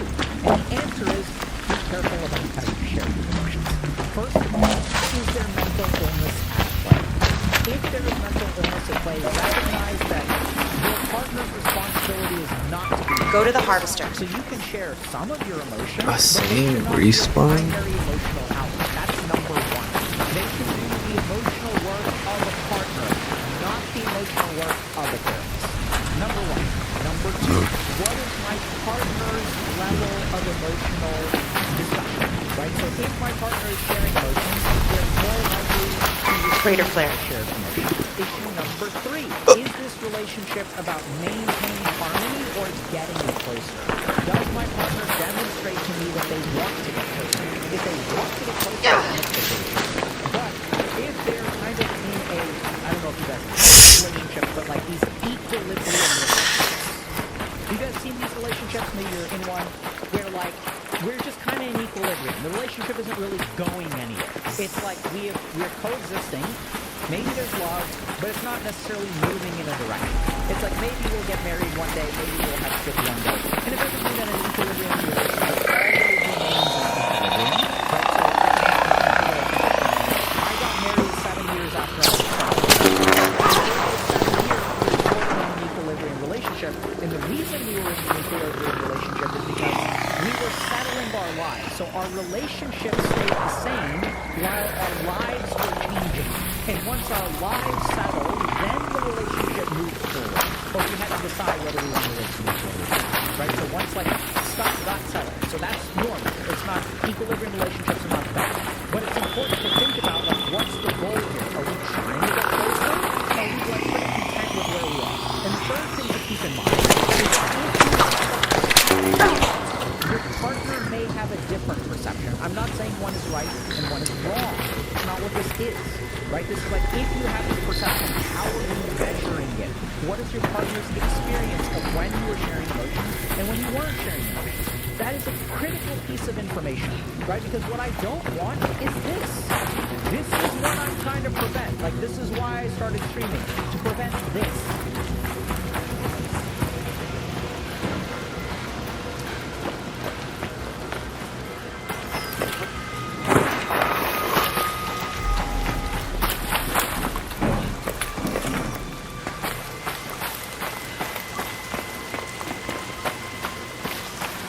What we've discovered is that just because you don't feel an emotion does not mean that the emotion is not active in your brain. This is super scary, okay? Emotions are sources of information, and emotions are sources of motivation. The problem with emotions is that they're not analytical. A radar flare. They're not intelligent. They don't use the reasoning parts of our brain. They just come up with certain ideas, and that's what we're going to do. This is fundamentally why we have evolved emotions. So the basic problem that most men have is that since we are numbing ourselves to our emotions are programming us in ways that are maladaptive. The first step of processing an emotion is when you feel an emotion, ask yourself one question, which is, what is this emotion trying to tell me? What I really want to do is talk to you all today about emotional processing. First of all, emotional processing is not like a specific thing, right? So we all have brains, processing emotions is important for everybody. But when we sort of talk about like how men relate and how men are so strong, we sort of have this idea that like they don't know how to express their emotions, they bottle up their emotions, they avoid emotions, things like that. If we look at one of the reasons why men are probably more common is because we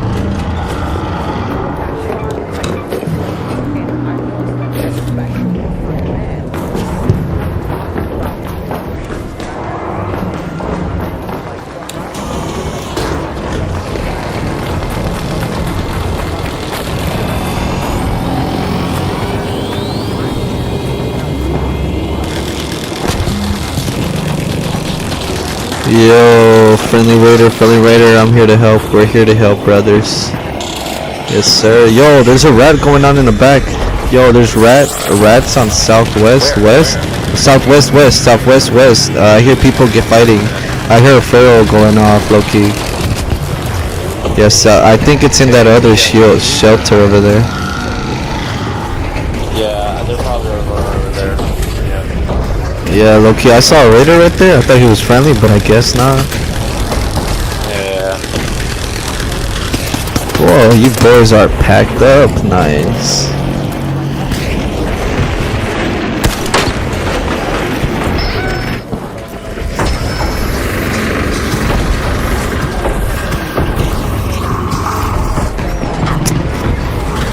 Why does the fucking queen always hit? That makes no sense.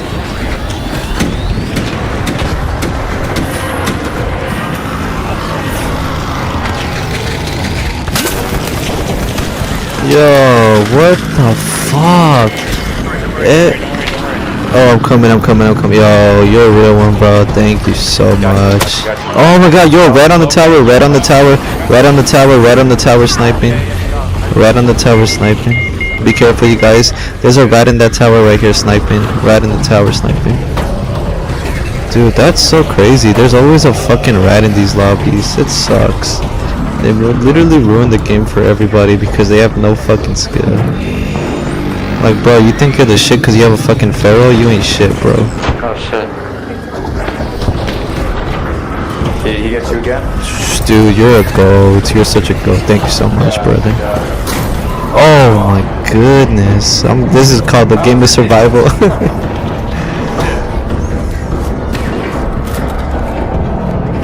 I'm sorry, bro. I don't want to block you. My bad. No, you're good, brother. Do you have like shield or any heals by any chance? Sorry, I low-key ran out just trying to survive. Oh, that's good enough. Thank you so much, bro. Thank you. Yeah, I got you, dog. Just be careful out there, bro. Yes, sir. There, yep, he is. Yeah, low-key. Thank you, bro. Yo, He is taking. Oh fuck. Oh shit. I think the equalizer guy died, didn't he? Probably. Fuck, yeah, I heard him cry, so I think he got killed.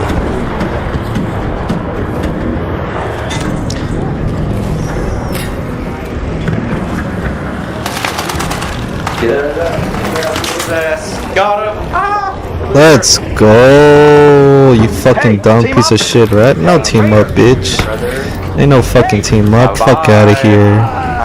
Hell yeah. That's street justice. Oh yeah, that was definitely him. I got shot with the feral.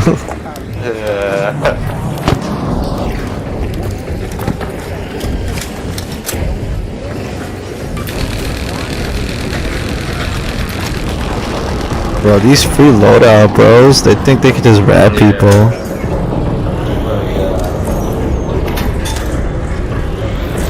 Oh, my bad. No, that was my bad.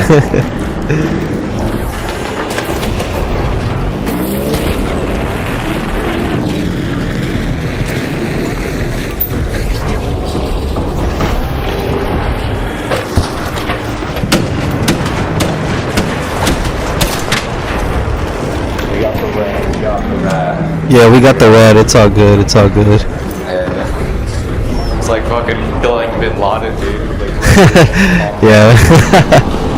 We got him, boys. We got him.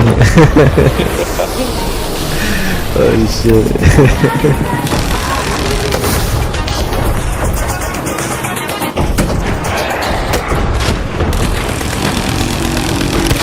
That's crazy. There was like 6 people here, but only 2 people went to go kill the rat. yeah. Fuck it though, we're Secret Service.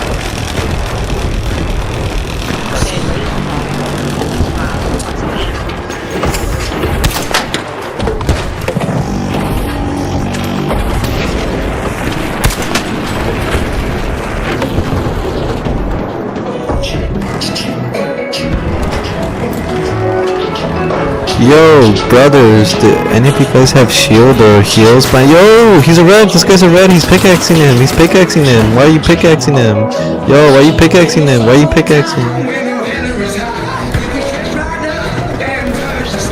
Yo, why did you pickaxe? That was kind of weird. That was weird.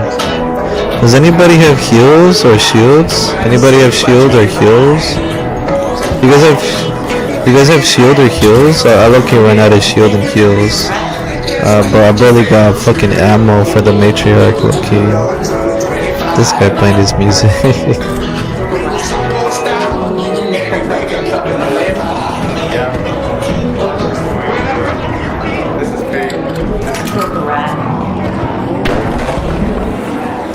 Yo, brother, do you have heals or shield by any chance? A little bit of heals or shield?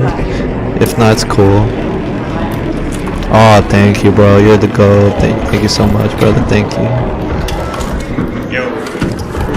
Yeah, I'm trying to loot, but it looks like you guys got everything. Yep, looks empty.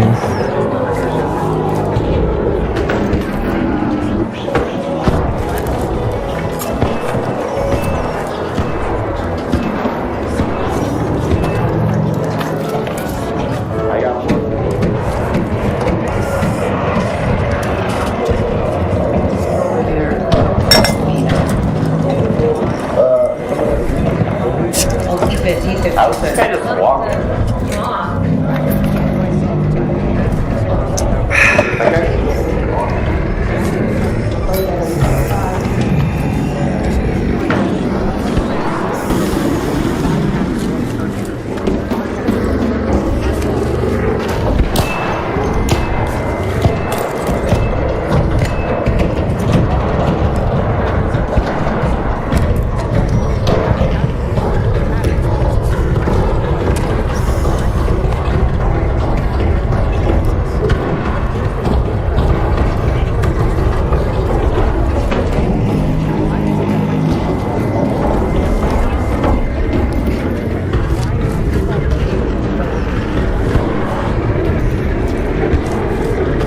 Got a pretty good Goop stack.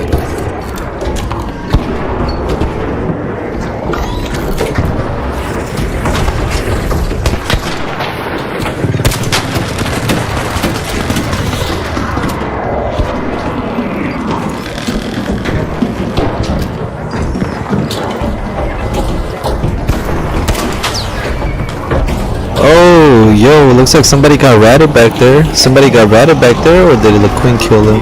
He got hit by the matriarch or the harvester. Damn, that sucks. That sucks, low key.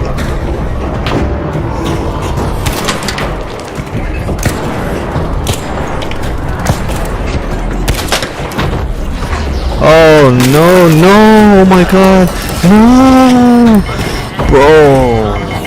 I was literally rolling out the fucking way in the fucking anime. I hate this game so much, bro.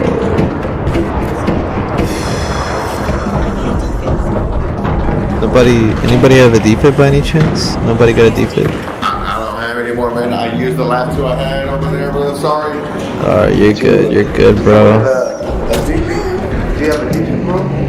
Oh, yo, brother, can you use it on me, please? Oh, thank you so much, bro. Thank you. Oh my god, he's a real goat. He defib both of us.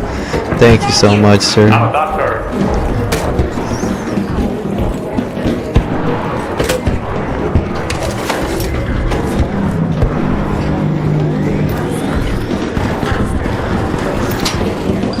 Bro, how do you even get damage with the wasp? This shit is like so ass.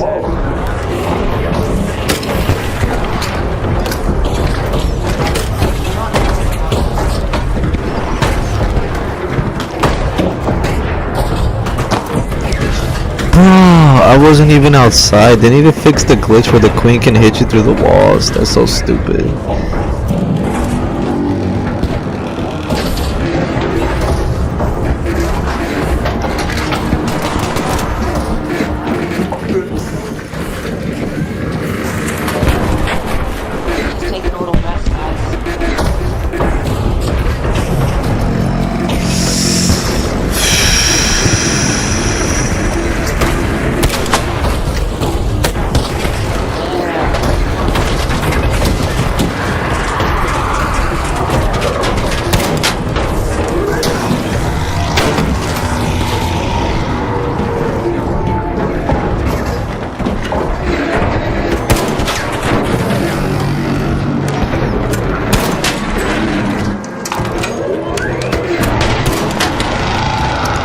Yo, this guy needs a defib, and I don't know if anybody has any.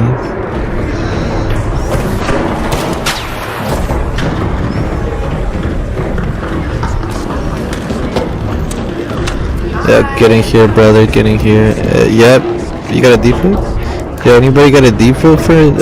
We got a down raider down here. Damn, bro, I'm sorry. I don't know if anybody has a defib. I'll try to find someone for you. Anybody got a defib for the homie? Anybody got a defib for the homie? Hi. Damn, bro, I'm sorry. That's maybe. No, I don't know if anybody has a defib, bro. I'm sorry.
We're almost there, boys. We almost killed her. Come on.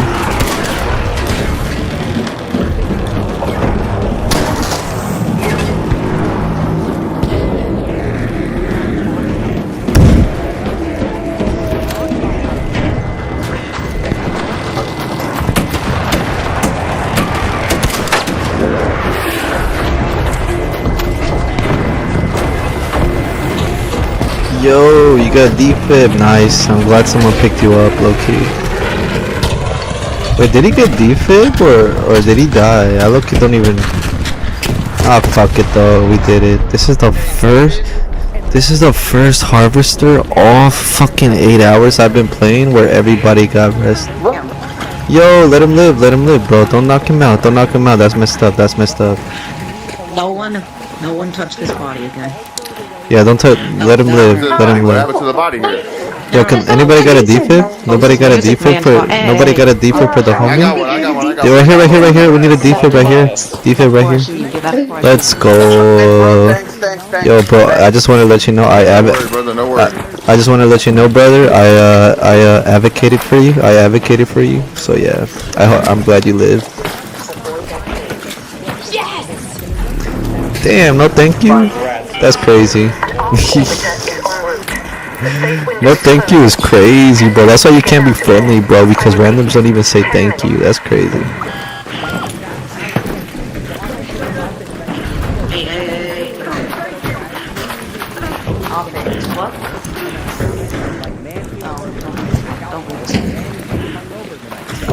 I swear, bro, if you do it again.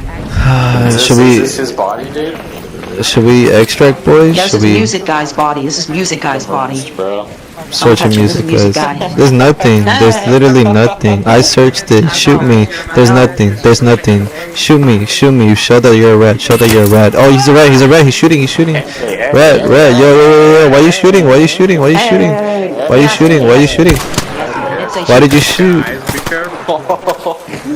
Why did you shoot? Why are you a rat? Why are you shooting? Shoot her. They're red. This is how World Wars start. Two shots, bro. Oh my. You're a rat.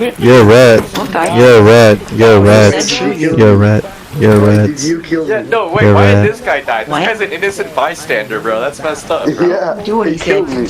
Oh yeah, why is this guy dead? You guys are fucked up. You guys just killed this guy, dude. What the man? Why is this guy dead? Why did you shoot me? That's so messed up. Don't shoot people next time, alright? Told to shoot me. Learn your lesson. There you go. Learn your lesson. Hey guys. Learn your lesson. Bro, please. Does anyone have a deep for this gentleman? Shut your mouth and know your role, you damn jabroni.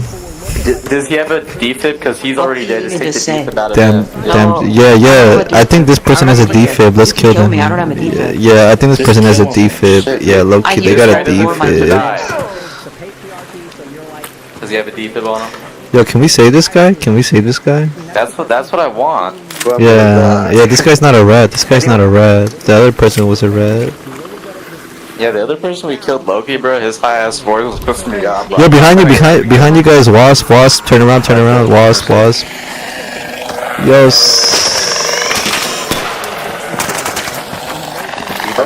My bad, I hit you. Bro. good shit, boys. Good hit. Anyone got anything? Bro, take my stuff. Where is this? Oh, Oh, bro. oh my. I actually kind of feel bad for that dude, like Loki. He was low-key a rat, not gonna lie. Which one? There's like 3 The- bodies. Oh shit. That was like, did you see it happen? Like they started to fight together. Like all of them died, bro. Yo, do you guys have heals or Funny shield as by fuck, any bro. chance? Anyone have a heal or a shield? I got a, what's it called? I got a key we can use. I Ooh. mean, the south elevator's closer. This so fast. Stand from Damn, dude, this is okay. Match to remember, bro. Shit. I love Arc Raiders. Anybody who says they play Marathon is lying on their mama. Nah, on God, bro. Holy shit. Damn, dude, how many Raiders died here, dude? It's like D-Day. It's like T-Day. That's crazy. Oh, it literally is, bro. Like, we killed like 3 rats, like. Just, Nah. just Low key, bro. Fuck, it was a fucking war out here. Yeah. Wanna team up? Team up. Wait. Right on. Let's go. Yeah, I say we get out of here. Yeah, let's get out of here, boys. We got 5 minutes. Yeah, south elevator it is. Yeah, watch your back, Hornet, flamethrower behind you guys, flamethrower. Oh yeah, don't get killed, everybody. Kill that flamethrower. Good shit, boys. Good shit, boys. Good shit, boys. Good shit.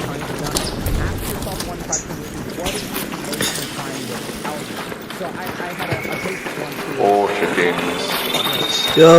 Yo, watch your back. You got a Hornet aiming at you guys.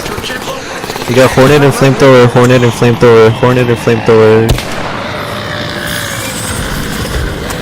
Oh shit, I need help. Yo. Let's go into the warehouse, bro. Let's live. We're not gonna make it. You're going to the warehouse. You're not gonna. Oh no. Fuck. Yo, anybody got a defib for the homie? 5 minutes left. Go find a way home. I repeat, 5 minutes.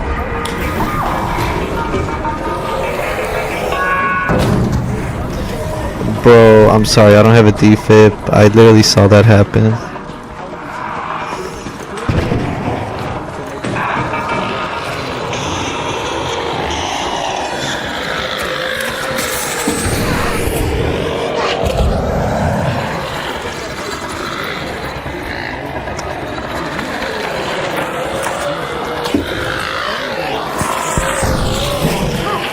Yo, I need help. Can somebody save me? Can somebody help? Help. Oh my god, can anybody have bandages? I'm literally about to exit.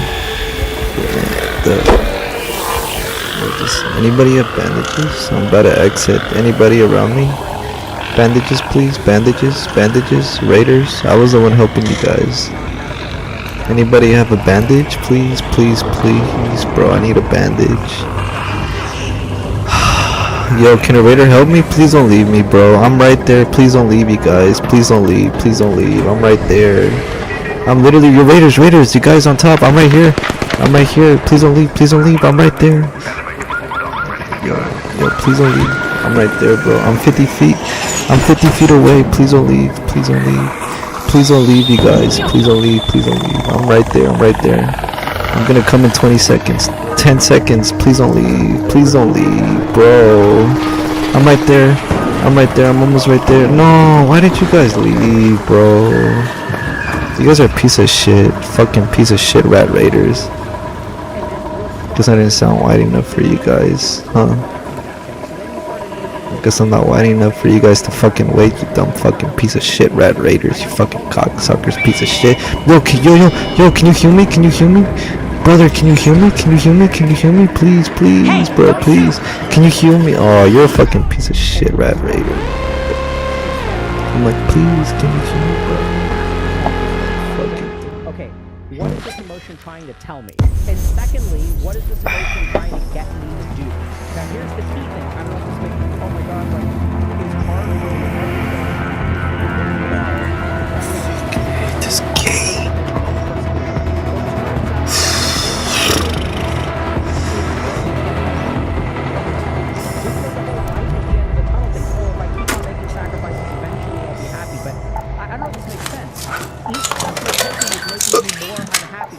You're not depressed because your brain is busted. You're depressed because your brain is accurately assessing this life that you have created. So men can stay up till 2 a.m., wake up at 6, be in debt, broke, alone, and still have faith that one day everything will work out. It's called being That's great. There are other ways to do it. You can actually work a lot and be pretty happy. And I see this kind of attitude in something that we call high-functioning depression. High-functioning depression, and it's not necessarily that everyone in this way has high-functioning depression, but I think the research on high-functioning depression is really helpful here.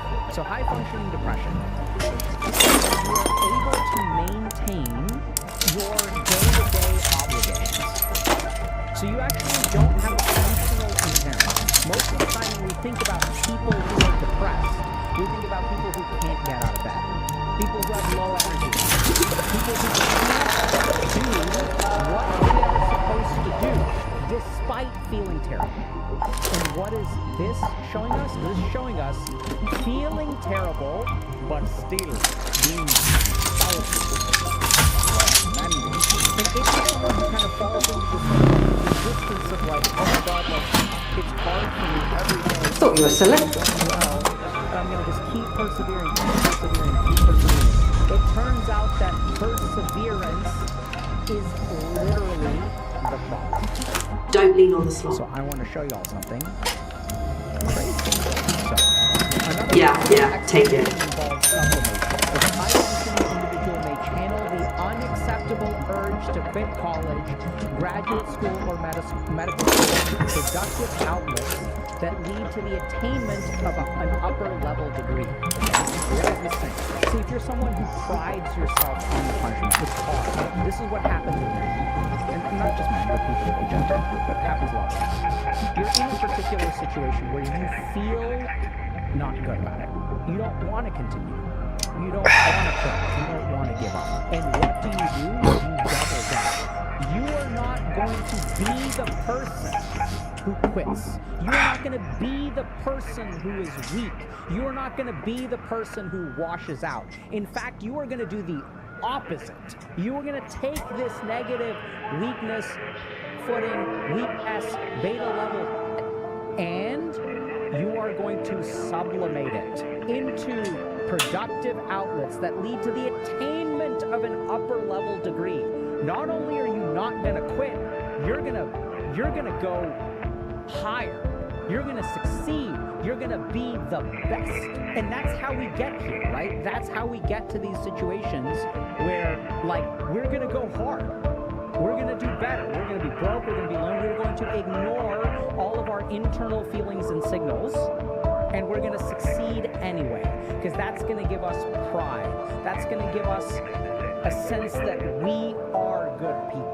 Motivation comes and goes, but sometimes it isn't about pushing harder. It's about finding the right support. That's why we developed HG coaching. Coaches will help you turn thoughts into actions, actions into habits, and habits into a different life than the one you're living right now. People who go through our coaching program experience, on average, a 58% improvement in a sense of direction and purpose in life, and also experience reductions in feelings of stress and anxiety. Real change doesn't happen overnight, and it rarely happens alone. So if y'all are interested in getting unstuck and moving forward, check out the link in the description below and give AP coaching a shot. I'm a dude. And I start to live life. And then I have something like a job or family responsibilities, and I start to feel bad. I don't like it. And in normal situations, I would change, right? I would change my circumstances. I would say, okay, I feel bad, so instead of what I'm going to do, like, maybe I like have a change of job. Maybe I have a change of family. Maybe I set boundaries with people. Maybe I stop. I don't know if you all have ever seen this, but you know, one thing that I see that's really scary is a lot of families will have like one parent. They'll have one adult usually who carries everybody else. Siblings who don't do their shit. The one adult who, like, when mom or dad gets sick or discharged from the hospital or whatever, there's like one adult who bears the default responsibility. And this adult is also responsible for wrangling the siblings to do their part. It's like there's one person carrying everybody else. And the whole family gets weighed down, and this person can't do it on their own, and everyone kind of gets dragged. It just doesn't work. But if we do this, then so this is a feeling. This is an identity.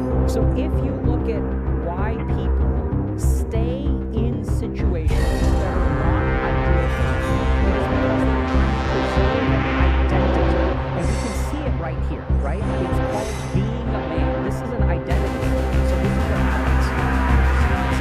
You have this kind of like idea of who you want to be. And if I feel tired, and if I feel like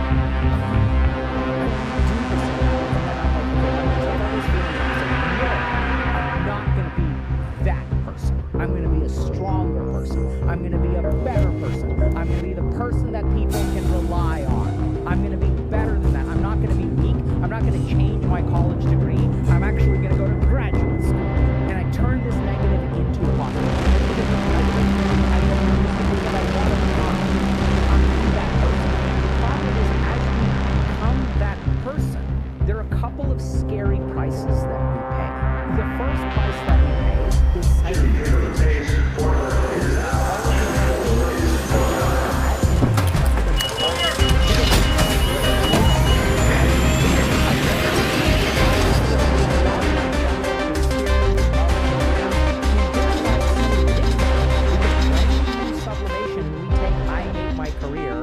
let me show my career who hates who.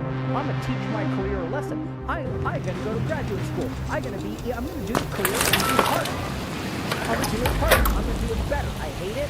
I am not gonna be someone who quits when I don't like things. Instead, I'm gonna show myself a lesson. Attention all raiders. We've got confirmed reports of a harvester nearby. That means a queen should be present as well, so be on your guard and only engage it if you're prepared for the fight. Oh my God, Dr. K, you're crazy, bruh. That's not really what people do, but it is.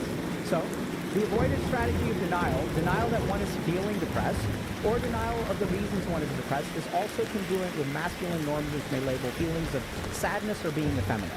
Let's look at this paper, okay? However, such individuals may not realize or acknowledge the onset of high-functioning depressive symptoms, such as increased levels of anhedonia, sadness, distress, poor concentration, or lack of emotion. Over time, the ability to employ psychological resilience or sublimation may weaken, causing even the high-functioning individuals at an upper level degree to begin experiencing the adverse effects of untreated HIV. Let's move to that location. Let's go to the harvester. I feel pleasure and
Yo, brother, friendly raider. Friendly raider, I'm right behind you, brother. Right behind you, yellow suit. Yo, how you doing, brother? Right behind you. I'm literally right behind you. Yo, watch out with the fire, brother. Watch out with the fire, brother. No!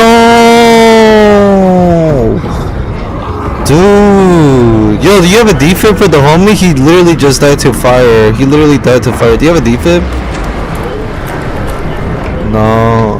Yo, you got a defib for the homie? He just died to fire. Yeah, we're friendly. The fool just died to fire. He died to the matriarch. Let's go. The homie got up. Yo, appreciate you, dog. Appreciate you. Yo, I told you I was friendly, dog. I got you, bro. I got your back.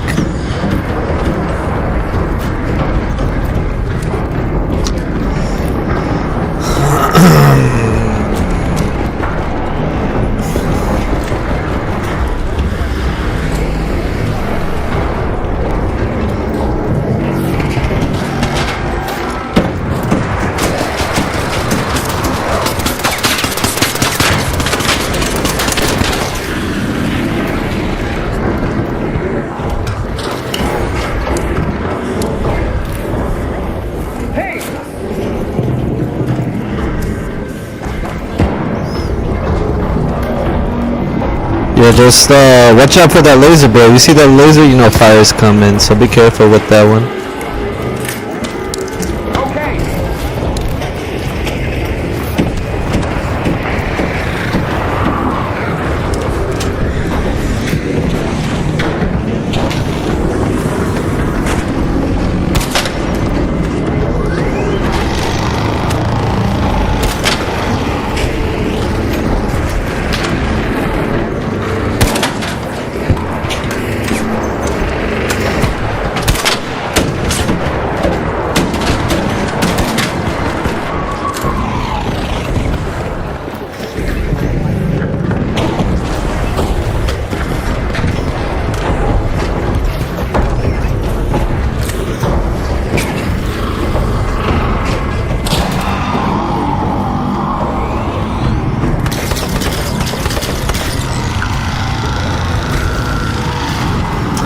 God fucking damn it, bro. The fucking devs need to fix the slide. I was literally the first one there. Dude, I hate this game so much. I was like the first one on the fucking leg, and I'm not mad at you guys. I'm mad at the game, bro. The fucking game, bro. Like, I slid faster than everybody, and I didn't even get the fucking, like, that's so fucking bullshit. Like, that's so fucking bullshit, bro. I slid. Literally slid, and I went slow as fuck. Like, that's so dumb, bro. I hate this game. Yo, brother, do you have heals? You have heals or shield? If not, that's okay. I'll leave you alone. No? You have heal or shield? It's okay. Thank you.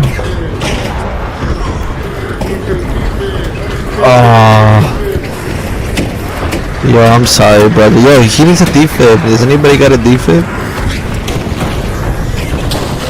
Oh, nice. Yo, brother, do you have heals or shields by any chance? Oh, watch out with the fire. Oh my god. Yo, do you have heals or shield by any chance? If not, that's okay. Oh, thank you, bro. Thank you so much. Oh, thank you so much, brother. I appreciate you.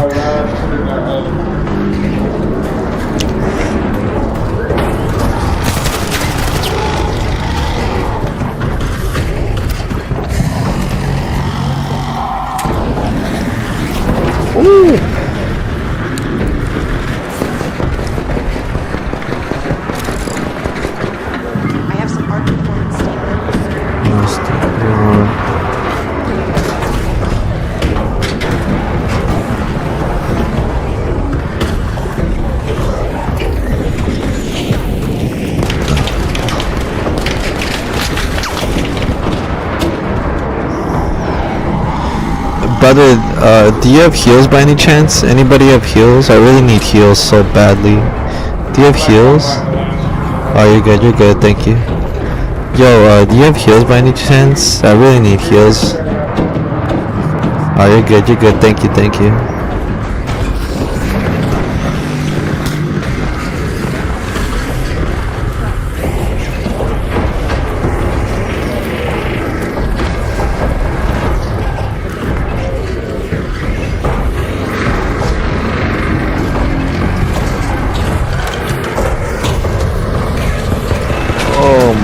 God, you guys are like fucking experts, bro. I came up the roof and you guys already took the queen core.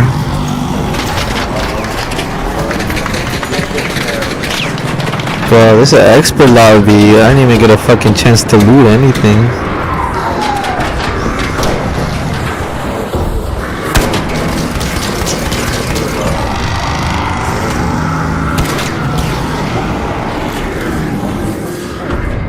Oh man, freaking fire.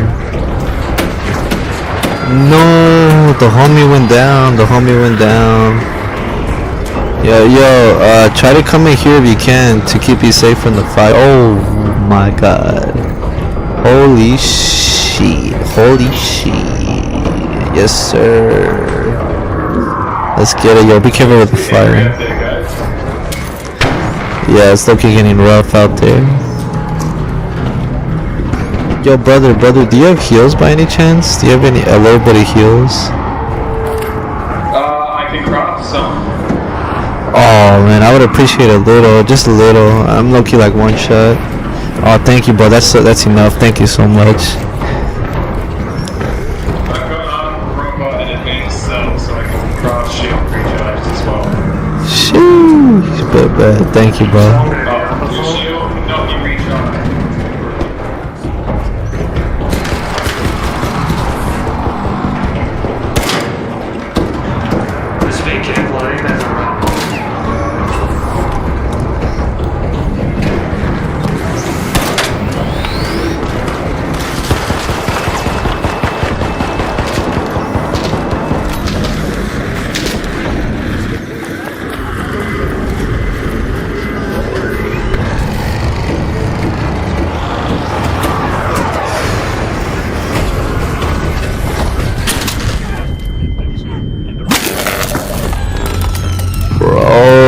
Why me? Why is it always me, bro? Why me? Why always fucking me, bro? It's like every fucking time. Every fucking time, bro. Oh, hey, sorry, I was rage baiting. Thank you so much, bro. Yeah, I was ready to crash out, low-key.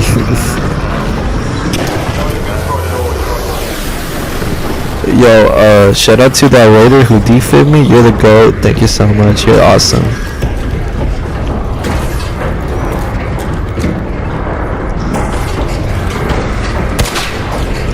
Yo, boys, we only have 18 minutes left. If we all shoot the matriarch right now, we could low-key kill it. I feel like it. I feel like we could kill the matriarch. I know we didn't get the loot we want, but we look-key gotta kill this matriarch either way. If we all want to live and make it out the expedition. I mean extract. I said expedition, bruh. Oh yeah, she's on fire. She's on fire. She's so easy to kill right now. She's so easy.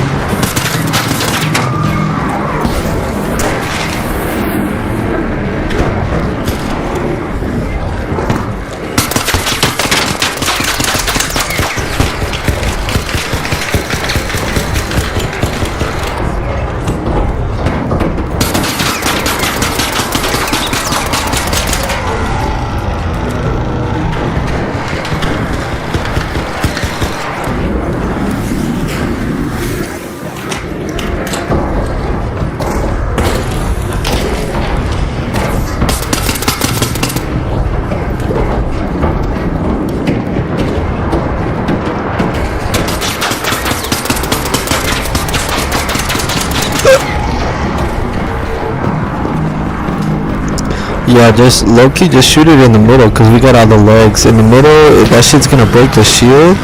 Oh, watch out with the fire! Watch out with the fire! You can break the knee joints and like take out its legs, but it's not easy. Yeah, low-key.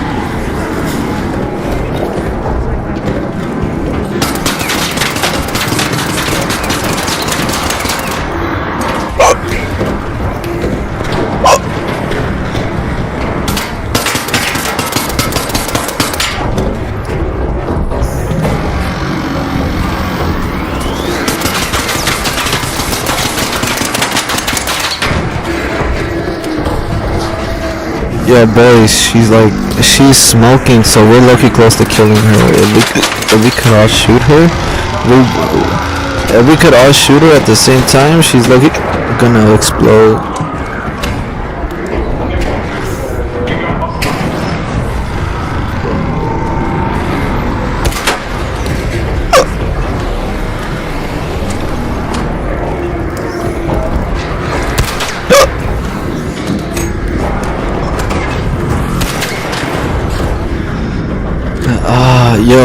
Does anybody have light or heavy ammo? I could look at use some. Someone's shooting at us from the east. From east? Oh hell no, yo, we got a red on east. Everybody, I'll make sure I let everybody know on this side. Yo, everybody, we got a red on east. Yo, brother, we have a red on east, so be careful.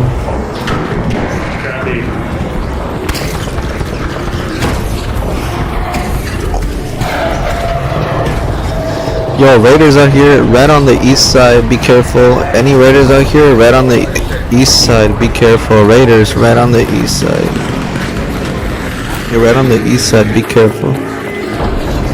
Yo, we got a red on the east side, be careful. East, southeast, be careful. Red on the east side, be careful. Holy shit.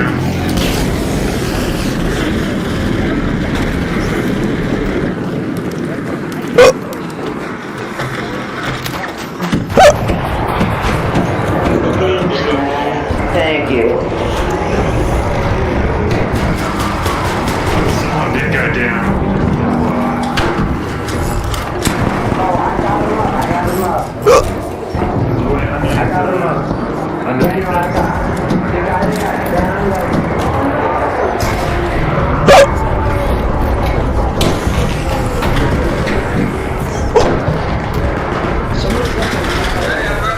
Does somebody have a defib? Please, this is like actually my.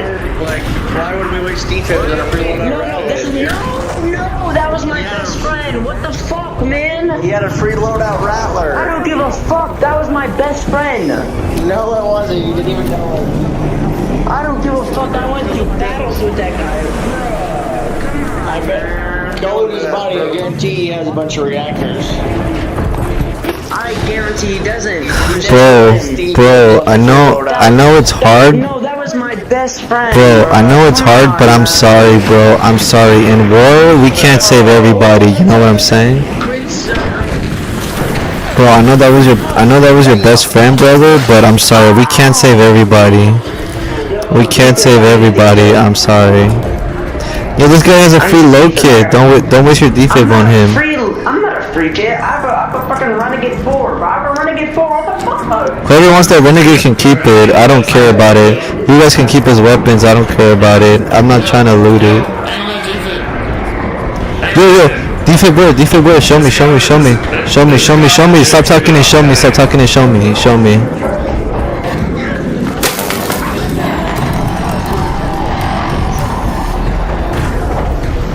Yo, I'm sorry, I got hit by the queen. Where you at? Oh, you're in the bus? I'm coming. Yo, rats. Oh, you got the red? Oh, okay, cool. Yo, where's the defib? I got you. Where's the defib? Who needs defib? Is he dead? Never mind. I'll leave you. Oh, cool. I'll let you wait in peace. Oh my god, the freaking queen. That was the queen, that wasn't me.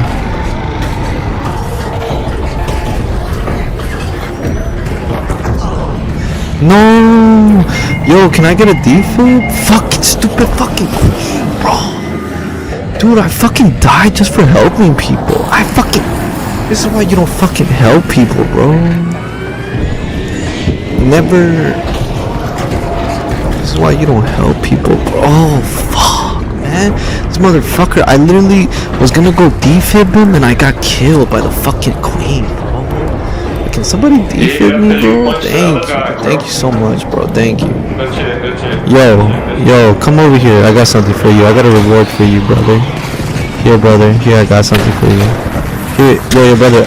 Turn around. Turn behind you. I got something for you.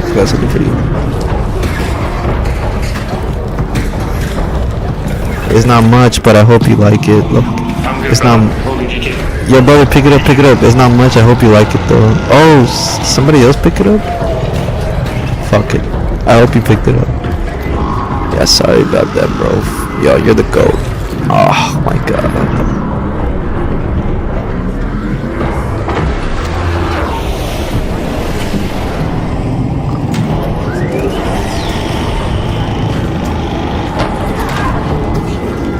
Oh my god, why does it fucking hit me? Dude, be careful with the matriarch. That shit is fucking retarded. It literally fucking hit me just by stepping.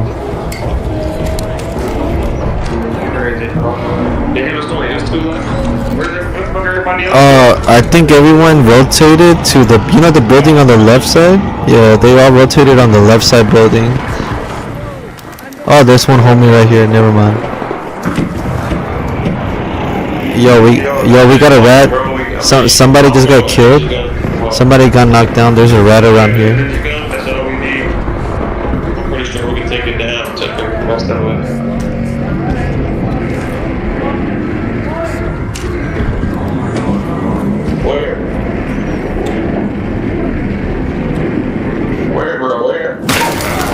Bro, why did you kill me? Yo, who killed me? Bro, the matriarch. Ah, man, I hate this game so much, bro. Yeah.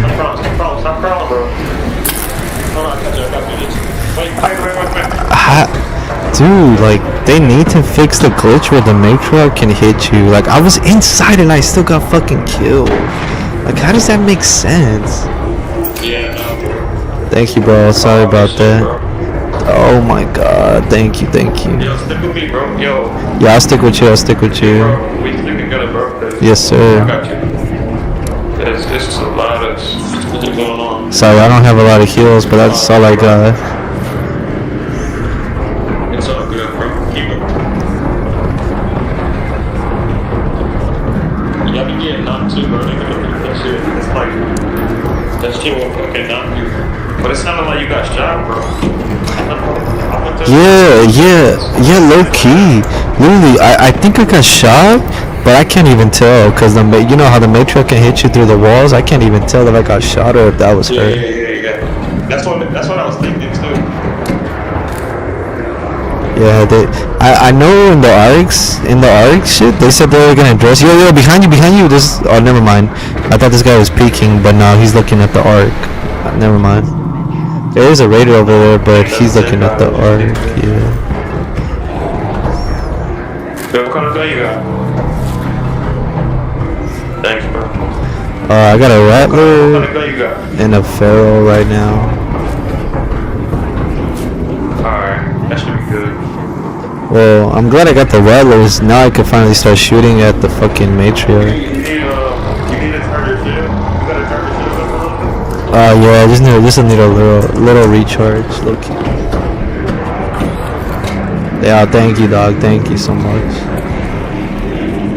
Alright, who are you? You TV, right? Yes, sir. That's me, TTV. I bet. Gator.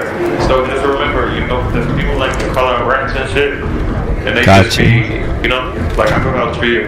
Hell yeah, bunch of fucking rats out here. Yeah. Let's get it. This guy's cool too, though. He gives you good. Oh yeah, bro. Thank you so much, bro. You're the go-to. Thank you.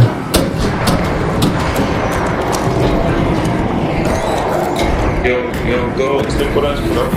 Yeah. Let's make it a trio. Fuck it. Go stick together. Hey, the matriarch Loki looks a little weak. She's smoking already. I can see it from here. Yeah, no. Thank you.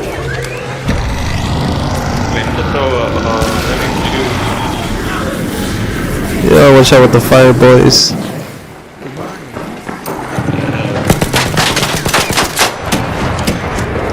I think 3 of us could Loki kill her. Not even gonna lie. I think we could kill her.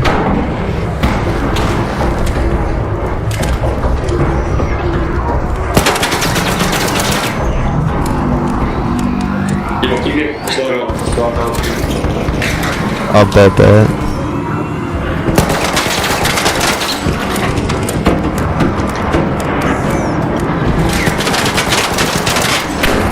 Oh, watch out the fire.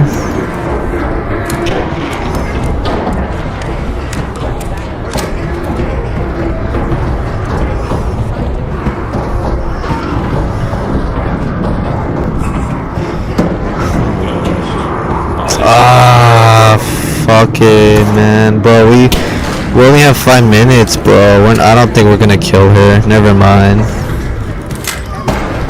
Bro, I'm at 23 days, and we just gonna shoot the shit out of it. Gotta hurt.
Yes, sir. Yes, sir.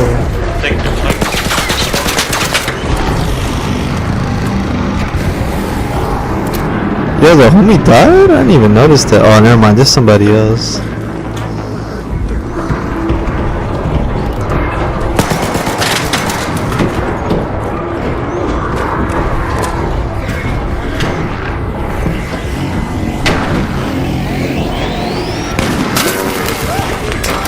Yeah, bro, it's over for me. I'm an idiot. I am the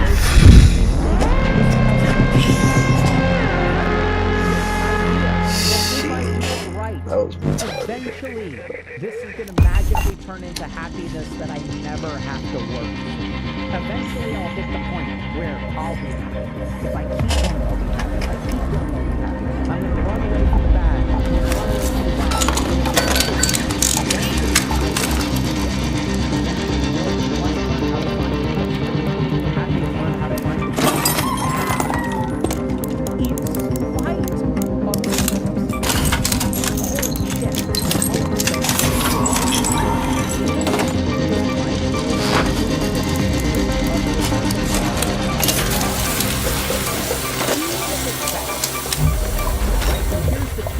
Y'all are trying to figure out, okay, Dr. K, how do I do that? I will give you one word: involvement. If we look at life, one really simple thing to get us unhappy: lack of involvement. Anytime we try to avoid, anytime we try to run away, anytime we try to ignore, anytime we wish that things were different, the more you dive into it, the more that you are involved with your life, the better things will become. If I'm losing a game of Dota 2 and I mentally check out, it's only suffering the rest of the way. If I wish I was in another game, it's only suffering the rest of the way. Even if I abandon and I start up a new game, what do you think that player, the player who abandons the game because they're losing and queues up again, what do you think their life is going to be like? If y'all play Dota 2, you know that you get punted to low priority, where all the other shitty abandoners are. That happens in real life too. You calibrate to your happiness MMR. And I've seen it because I've done a lot of work in investment banking, where you have a lot of really rich people who are fucking miserable. I've seen it with a group of people who are potheads, love getting high, while calibrating to the same MMR. And I've also seen it in ashrams, where you have a bunch of people who are like pretty happy, despite a variety of circumstances. There's a millionaire over here, there's a student over here, there's a 42-year-old divorced woman over here with 2 kids, and we all learn to be happy. The learning to be happy is a skill. The core of it is involvement. Questions? They understand the grind is a beautiful and terrible statement. If the grind is designed to get you somewhere, then it's bad. If it is loving the grind, then it's good. Hey y'all, hope you enjoyed today's video. We talk about a bunch of topics like this on the channel, so be sure to subscribe for more. If you're already subscribed, GG, and we'll see you in chat.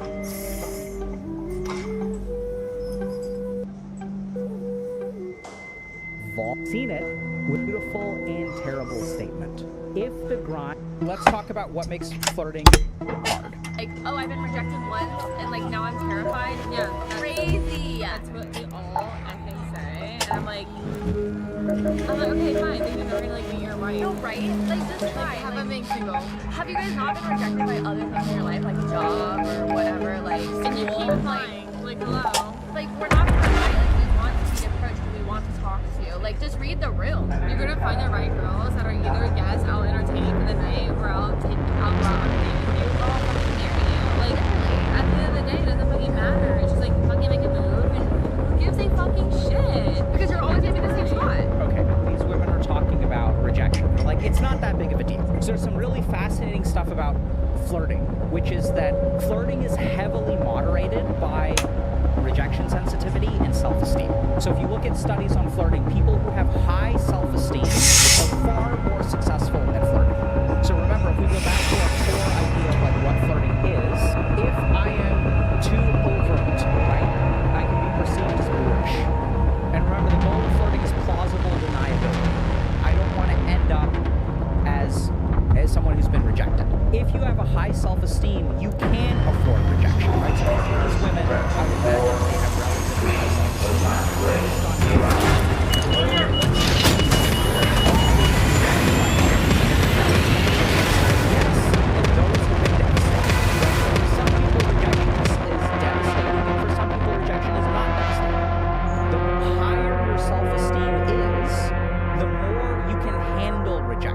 so oftentimes what I find when I work with people is that, like, you know, there's people who are really concerned about it because it hurts so much.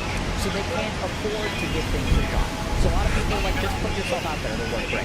But the experience of putting something out there is fundamentally different depending on what your self-esteem is. Looks like a matriarch is nearby. We never saw art like this during the first wave. Don't engage it unless you're ready for a hard fight.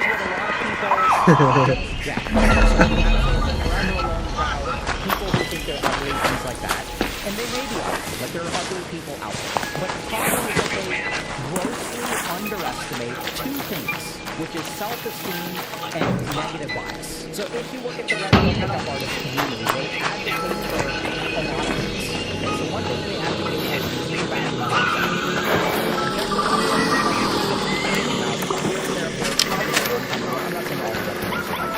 So this is a really interesting technique because it's basically exposure and exposure. What we're actually going to do is you're going to advocate that you keep getting rejected until you're no longer afraid of rejection. Because the fear of rejection is a huge element of your getting laid or even ending up in a long-term relationship. Does that make sense? So the reason I think that they advocate for this stuff is because it works, right? It actually solves one of the key problems that betas have, right? They're like, they never talk to people, they're way too shy. So we have to get you used to rejection sensitivity through exposure and response prevention. Now, I'm not advocating for that path because I think it inconveniences a lot of people. Oftentimes it's tied together with other kinds of objectifying sort of perspectives. But they're right about the principle, which is that you need some way to handle rejection. What I prefer is actually directly targeting self-esteem, right? So let's help you develop your confidence, which by the way, they do too, right? So what do they say if you're someone who's a loser virgin? They say, hit the gym, get your work stuff in order, become financially secure, become independent, become someone that you can hold your head up high, look smacks, get ripped, drive a nice car, right? So all of these things will boost some degree of self-esteem. I don't care about the from toxic masculinity or manosphere and stuff. I'm saying it's just anyone who physically exercises will, the physiologic changes from regular exercise will boost your self-esteem. Your cortisol levels will even out, you'll be less stressed throughout the day, you'll sleep better at night, you'll sleep better at night, your brain also gets more REM sleep. The more REM sleep that you get, the more you emotionally process. So physical exercise improves self-esteem without any interference and stuff. And then you can't be proud of yourself. Right now, if you're married, don't think you're pathetic. You start to look good, and you're like, hey, like I look decent. That is self-esteem. So they're on to a lot of directly. And what a lot of people don't understand is when they talk about dating success as a defined thing, women want this. Women want dudes who are attractive. Women want dudes who have a big dick. Guys only want women with big tits. Guys want women who are proportioned in this particular way. Guys want women who have a particular. Yo, friendly raider, friendly raider, friendly raider. Yo, wait, I think I've seen you. Wait, are you a YouTuber or no? Yeah, I'm. Do you do Twitch? Yeah, I'm on YouTube and Twitch. Oh, Yeah. I saw you. Yo, I know you, bro. I'm okay with saying I saw your thing pop up, bro. Yo, there's a red. Yeah, there's a red left. Yeah, I saw him shoot you. I saw him shoot you. yo, pin. Yo, where's he at? Northwest, right west. Where's he at? Where's he at? So we got a rat or not? Yeah, there was a rat. I was running up to I saw the arch. Y'all wanna go rat the matriarch? Yeah, you guys want to stay together? Yeah, we could go into the matriarch. Yeah. We could stay together. I think whoever shot at you will think twice if they see 3 people. Bro, I've been watching you for a while, bro. I've been watching for a while. You're capping, bro. You never seen me before.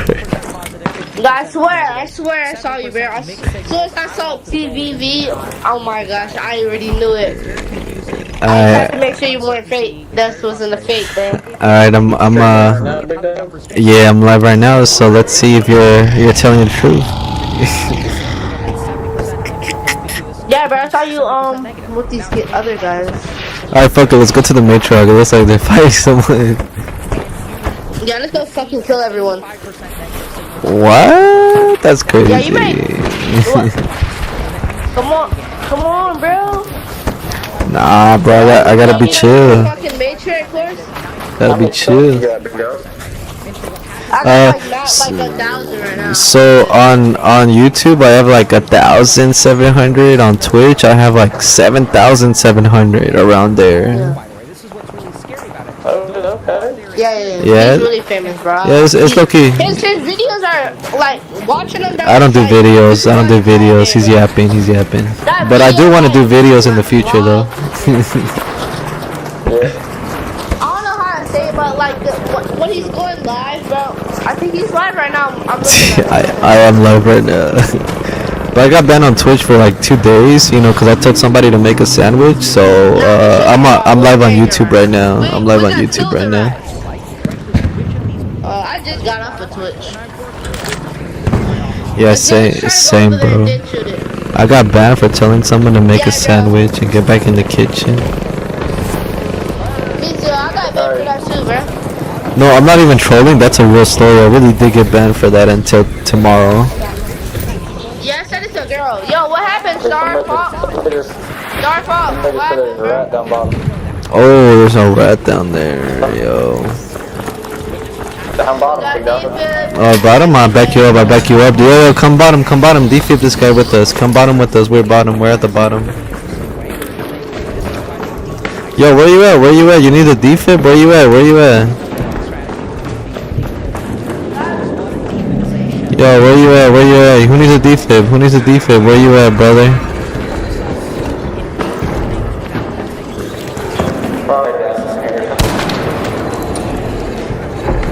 Oh, watch out with the freaking pops.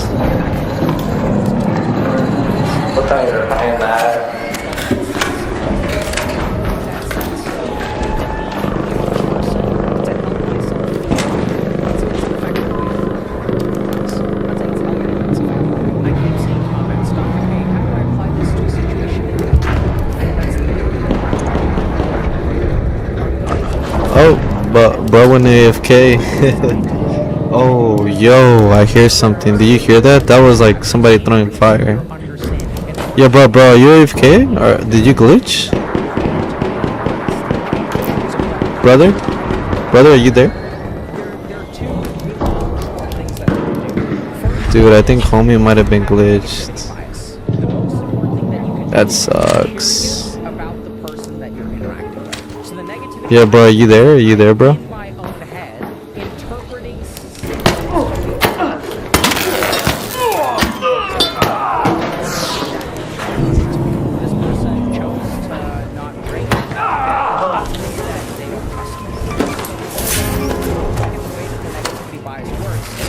negative lights in my own head, thinking about it.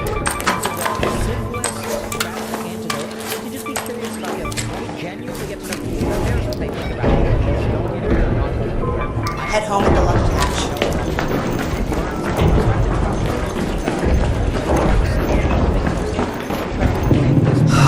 That sucks. Homie was AFK. That sucks.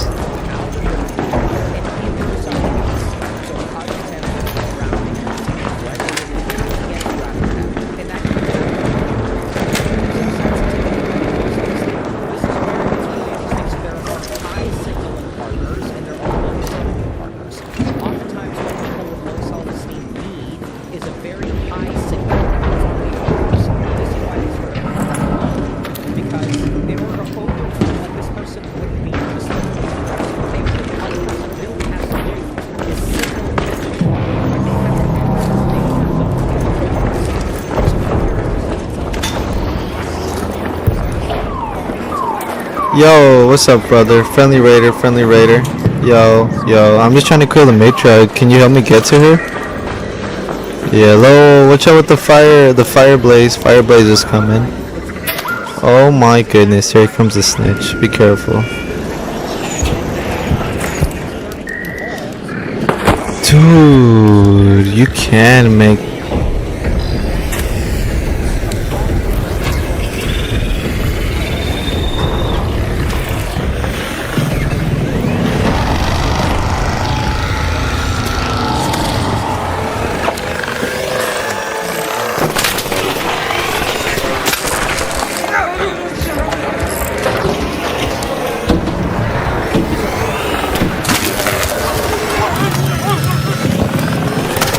Oh my god. Yo, can I get a defib, bro? Can somebody defib me? No, since you're sniping, I guess you're a rat, you know? Since you're sniping, I guess you're a rat. Yo, can somebody defib me? Can somebody defib me, bro, please? Can anybody defib me, bro? Fucking stupid argument. Every fucking time I'm trying to play the game, bro, they fucking do this shit to me. Every fucking time. Every fucking time. Bro, can you defib me? Can somebody defib me, please? Yo, can you guys defib me? Yo, can somebody defib me? I'm outside. Can you guys defib me? I'm by the stairs. I'm by the stairs. Can you defib me? Yo, can you defib? Can you defib me, bro? Can you defib? Can you defib? I'm by the stairs. Can you defib? Can you defib? Can you defib? Please. I'm by the stairs. Can you defib, bro? Can you guys defib me, bro? Please. Bro, you guys are fucking piece of shit, Red Raiders. Go fucking kill yourselves, bro. Fucking kill yourselves.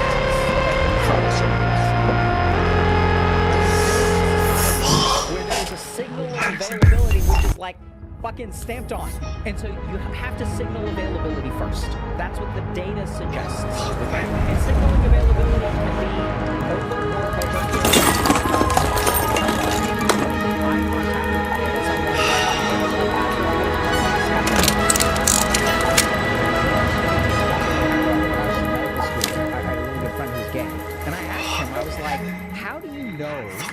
If a guy is gay, and he laughed, right? And I was like, did you know I was not gay when you first saw me? He was like, absolutely.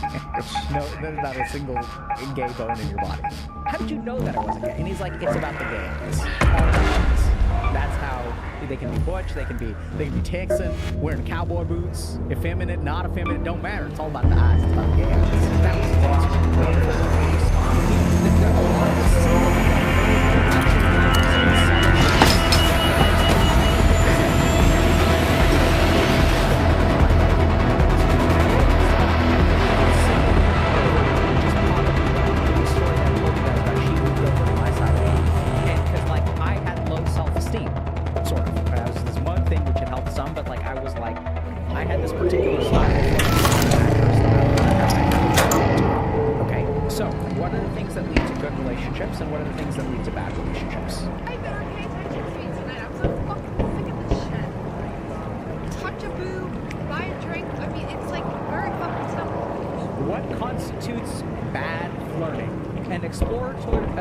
study of deal breakers. This study is amazing. What they did is isolate 11 things that are bad flirting. Okay? Vulgar vocabulary, poor looks, excessive intimacy, he, she touches me without my consent, lack of intelligence, narcissism, lack of humor and low self-esteem, stinginess, bad hygiene, slimy approach, sexist comments, slimy comments about my looks, different views. Okay? Lack of exclusiveness. So they looked at all of these factors, right? He or she constantly interrupts me when I speak, poor looks, effusive, aggressive approach, too revealing dressing. We'll go into more. And here's the really cool thing about this study. They ranked them in terms of the size of the impact. Okay? Slimy approach is the biggest deal breaker. Bad hygiene is the second biggest deal breaker. Here's the really interesting thing. Poor looks is second from the bottom in effect size. Okay? So a lot of people think that their genetics determine their dating success.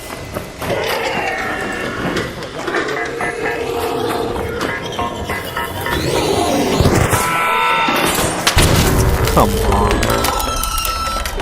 The fuck is Deal breaker is your approach, your hygiene, your exclusive interests, different views, vulgar vocabulary, lack of intelligence, right? So let's go over this and understand it. And the cool thing is we'll understand why dating is so hard once we realize this. So the first thing that you can do is be slim, right?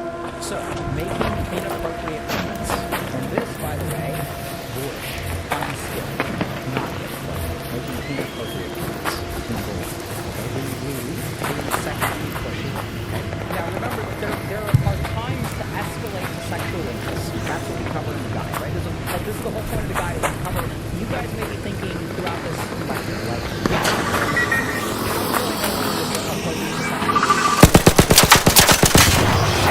what's the appropriate level of touch? These are all things that are not related to flirting. Remember, flirting is in the initial engagement, feeling somebody out. There's a lot of stuff that comes after that. But we'll do a 2-hour lecture on each of those. That's the whole point of the guide. So I think this is why like this lady is kind of confused.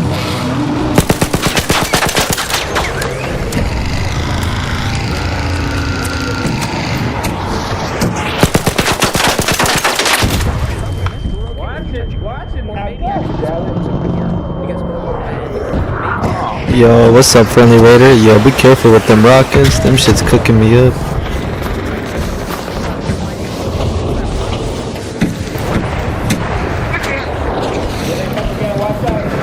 Yo, what's up, friendly raiders? Friendly raider, friendly. Freaking matriarch, bro. Be careful, you guys. Be careful. Attracted to your projection.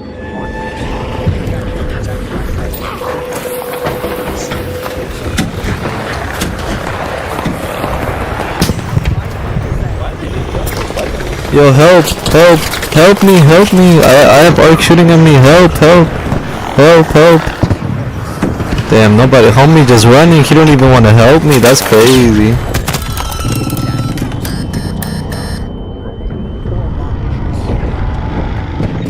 Second most important thing, bad hygiene.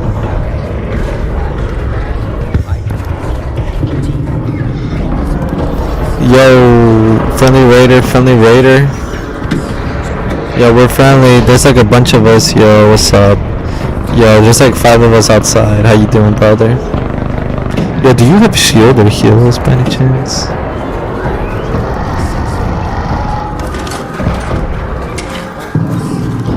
Yo, thank you.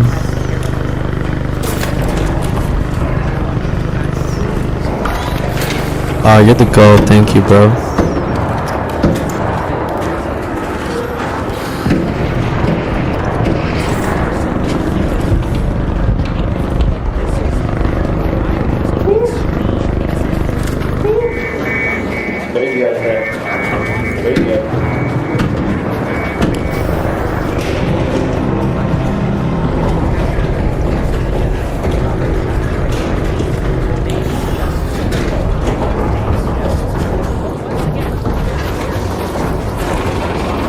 Looks like there's other people fighting her.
people. It was probably the people on top. Like there's two people on top. But I don't know if that was them. They seem cool. They seem. Yeah, everybody seems friendly. I'm friendly, brother. I'm friendly.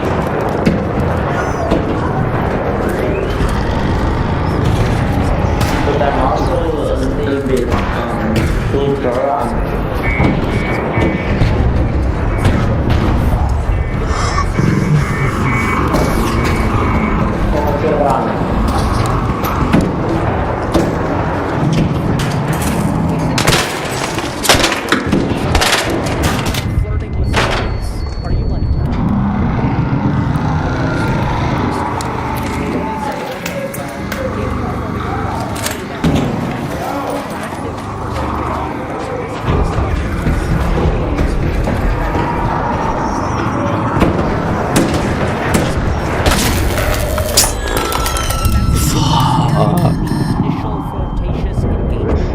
Yo, brother, do you have shield or heals by any chance? Shield or heals? Oh, thank you so much, bro. Thank you.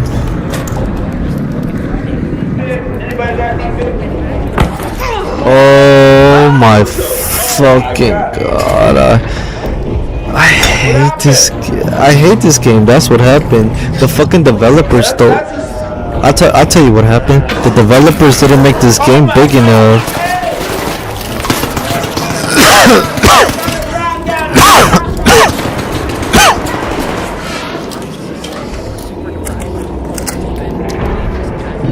Can you defib me, bro? Can you defib?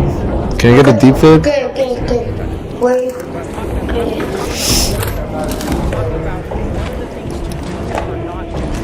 Can you get a defib, brother? Oh, no defib. Man. Now you're gonna rat me? Yo, rat down here, rat down here. Yo, rat down here. Not a whole lot of women that are like, oh my god, I love the way that he reduces me to a biological simplicity. Crude, coarse language. Here's what you guys do. If you guys want to understand what Good Russian piece of shit.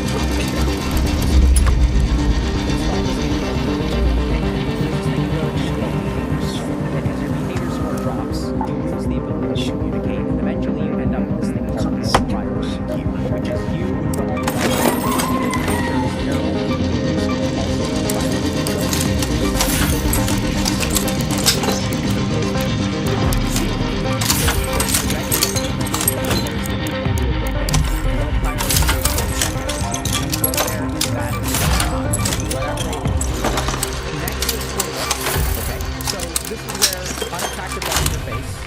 badly, unkempt, and then here's the other thing. Unappealing okay? So this is where I think the looks maxers are like, you know, on something. Just optimize these things and improve your attractiveness, for sure. So some of this stuff is not modifiable, but the really interesting thing is even when it comes to looks, and this is the whole point behind looks maxers, right? A lot of it is modifiable. Even the way that you walk affects people's response to flirting, right? Deal breaker is having like slovenly posture, being unkempt, you know, stumbling over to say, hey, how you doing? My name's Dr. Kevin. I'm a YouTuber looking to get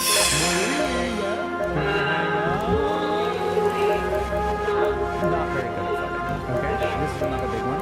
Excessive intimacy. Now, what does this mean? So this can be invading personal space, right? So if we think about people who are intimate, what do they do? We share personal space. It's a big part of being intimate. Not even sexually. It's like, let's Here's a good one. Sit next to you, okay? This is physical or emotional intensity. Two are huge. So trauma dumping falls into this, right? When we think about trauma dumping is over here, flirting is over here. They don't overlap, okay? So this is another big one. Lack of intelligence. One of the best indicators of your intelligence is being able to make somebody else laugh. And the interesting thing is that intelligence is not just IQ, okay? It's low effort conversation. And you guys who've been on the apps probably know what I'm talking about. One of the most annoying, frustrating things on the planet is when someone's like, yeah, no, yeah, no. What kind Can of I help stuff you? to do? Stuff. What are you up to? Stuff. Yeah, okay. What kind of things? Thanks. Bad. This is the fucking ruins. There's no flirtation. This styles animals have involvement, except for, I suppose, the polite style, which is like a very specific lack of, a very involved uninvolvement. I'm looking everywhere but you. You haven't looked at me all night. It has taken every fiber of my being to look away, for seeing you sweeps me away into a world where I lose my control and I can no longer be a gentleman. And I could never deflower you, but I can't get you out of my mind. Right? A very like intentional unengagement. So here's the challenge with this is being burnt out and checked out. See, if you're burnt out and you're on the apps and you're not able to mentally engage, you're shooting yourself in the foot. I'm not saying that it's your fault that you're burnt out. Right? That's what's really hard. This is another one of these things where like I think this is why we have so much loneliness and so much lack of like romantic connection, because some of the things that are not required, but some of the things that are really we've evolved to do to help us form connections, the world we live in makes it really hard to do. Demonstrate exclusive interest. Stay mentally engaged. Okay? Then I'm gonna kind of speed run on effect size. So narcissism, this is being self-absorbed. So being self-absorbed, being arrogant, not attractive when it comes to flirtation. Being a bad listener is the key modifiable thing in narcissism. And the word that makes me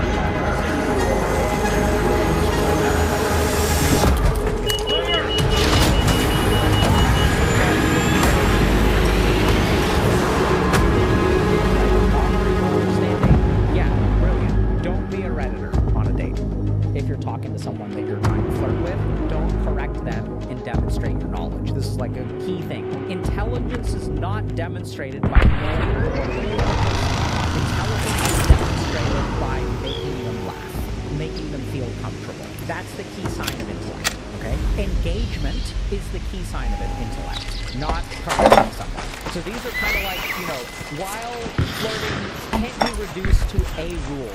Just like in chess, there are some opening rules that are just like really bad. I've never seen a chess opening made well. You know the pawns that are by the rooks? I'm going to move that guy forward one square. But actually, on a date, is an example of a raider flare. Like that. Next thing, lack of humor or self-esteem. Right, so being excessively self-deprecating, not good for flirting. Being stingy, another really, really important part that people don't like. So stinginess is not just financial, it is also like stinginess with your time. Stinginess is not just money, but being withholding of your resources. That can include time. And it really turns people off. Like people don't like it. Because remember, what is flirting? Flirting is our way to try to gauge what a relationship with this person will look like. And if someone is stingy from the get-go, am I more likely or less likely to engage in that relationship? Here's the really interesting thing. Different views is also on here. These are like religious views, political views, things like that. But it's not like, I mean, it can be deal breakers, but there's a lot of other stuff that people can, it's modified. Right? You don't have like change religion. You can still have your religion. It'll be but like focus on finding those bad hygiene, expressing genuine interest. These are worth way more. Now, perceived effectiveness of flirtation effect.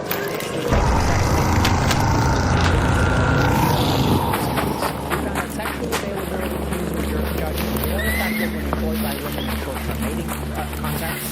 Right, so signaling high sexuality in a flirtation is more successful in short-term stuff. Friendly contact such as hugs or kissing on the cheek was not. So this is why people kind of get friend-zoned. Okay, so hugs and kissing on the cheek aren't necessarily indicative of romantic interest if performed by the woman. Sometimes they are. So we're judged more effective when employed by men in long-term mating contexts. Humor was more effective when used by men in long-term matriarch over there contexts, and least effectively used by women in short-term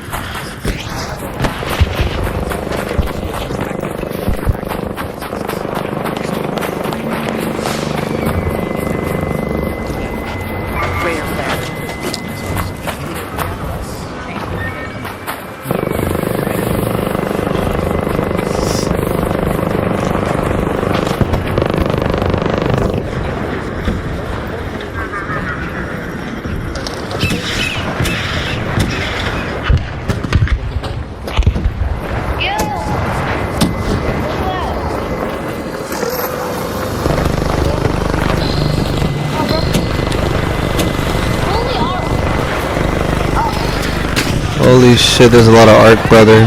Hope you get safe. That's what our yo, red over here, red over here, red over here. There goes a red. There goes a red with sticker. You! Help! Help! Go there!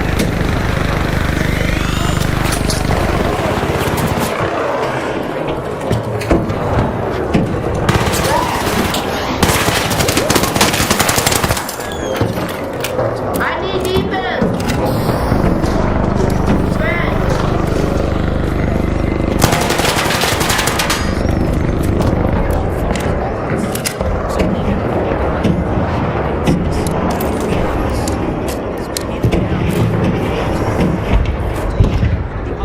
I'm sorry that happened to you, brother. I'm sorry about that.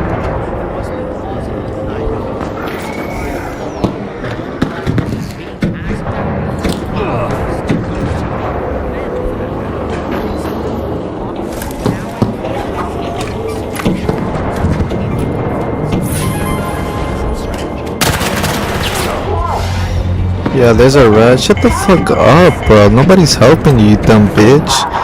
Like, shut the fuck up and die. I literally died because of your dumbass. I died because your dumbass was distracting me. Shut the fuck up, bitch. Yeah, I love you, Bob. Yeah.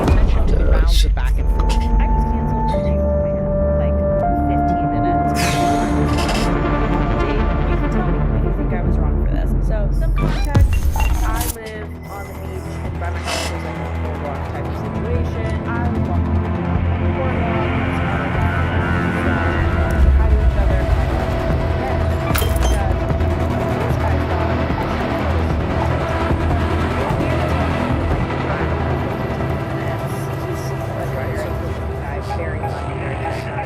conversation, he asked for my number, I gave him my number. That was like 2 days ago, and then yesterday he texted me, asked if I wanted to get a drink tonight. I said sure. He was like, can you do 5? I'm like, no, I have to with my friend, but I could do like 6:30. He sent me 2 places. Like, we were like chatting a little bit. Right, you see the escalation. In the course of planning this date, we're going to drinks. I mentioned to him, like, also FYI, like, I don't really drink, but like, I'm down to get a mocktail or like a little appetizer. And like, not that So she's signaling availability. I don't drink, but I've had guys be so weird if they ask me on a drink date and then I get a mocktail, that it's just like almost not worth it to me to not say anything and have a guy be insane. So I say that, he's like, yeah, no problem, it'll be fun. He texts me like a half hour before a date. He's like, hey, just FYI, I'm running like 10 minutes late. I was walking the dog got like fixated on something and delayed me. Literally no problem. I text him back, I'm like, oh my gosh, been there, all good. Okay, so let's just understand, right? So attractive dude, dogs get along, good communicator, right? Gives options, respects her space, lets her know, hey, I'm late, right? So like, this is attractive, handsome man who's good at talking, escalating. We're gonna chat for a little bit. Can I get your number? We text back and forth. We're setting. He responds, see you soon, excited to meet you.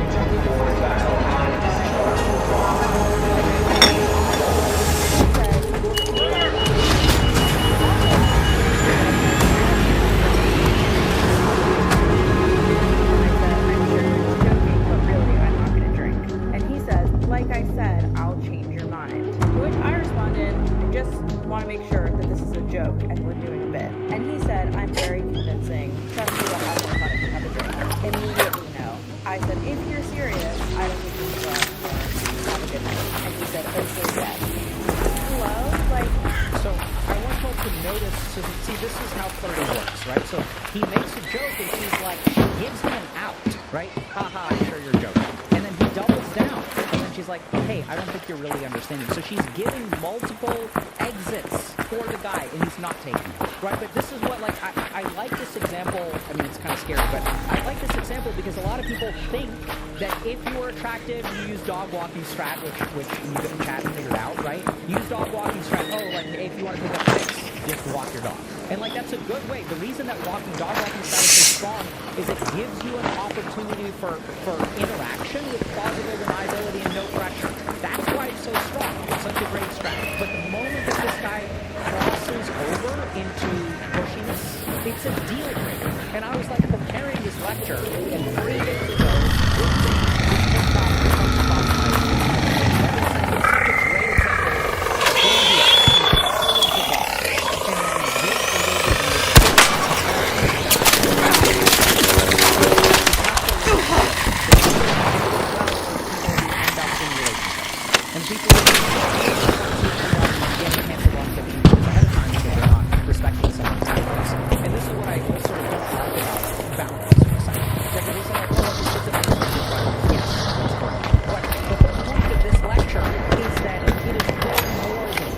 right? Because there are women who are going to be like, or dudes who are going to be this way. They're going to be like,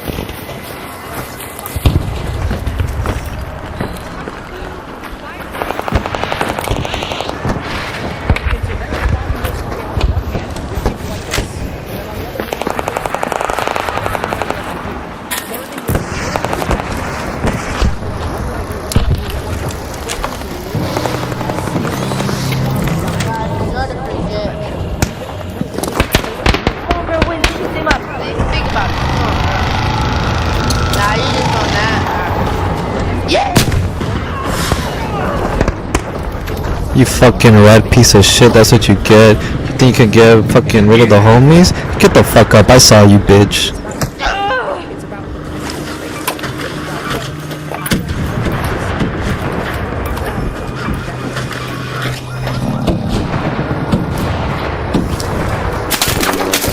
It's okay, I have a free kid, so I don't really give a fuck, bro. I was avenging. I feel good because I killed a rat. Unlike you, you're a fucking dumb piece of rat who can't even get avenged for yourself. Look at you, brother.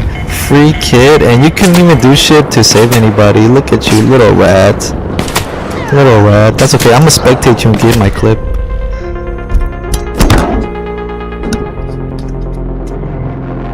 That's okay, I'm gonna spectate you, brother.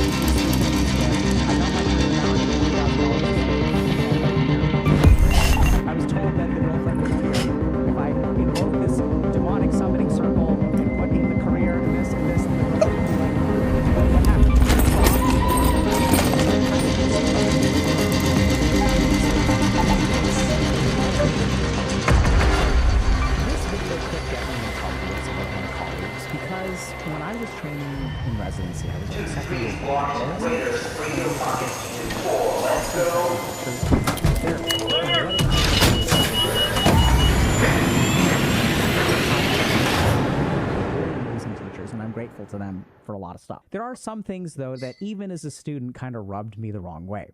And we got this question. So one of our professors actually asked us this question directly.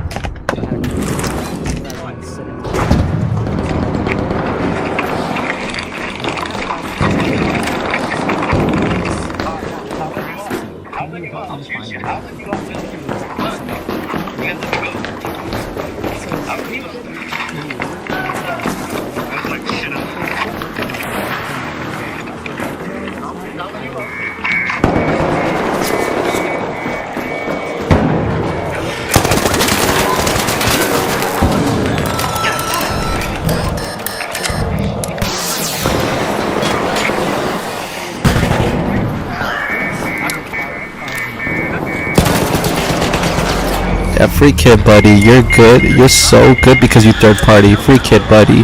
Learn how to have some fucking skill. Yo, this guy's right here by the corner. He's gonna get killed anyways.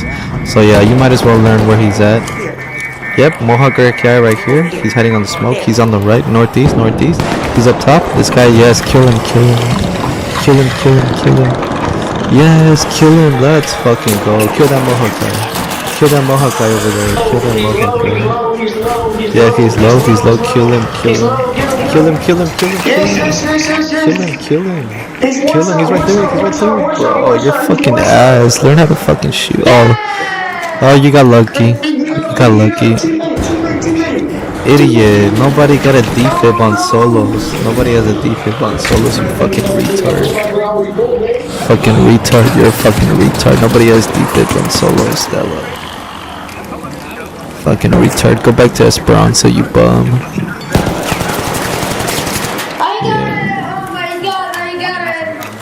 Yo, I'ma check out your Twitch right now. TTV Booty Eater. What's your Twitch?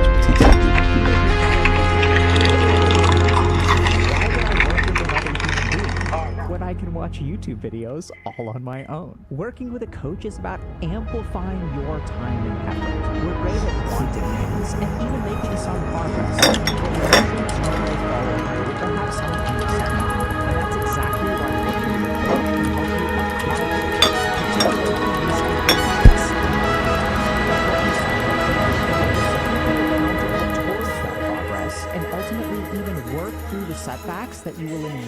face. So check out the link in the description below to see if coaching is right for you.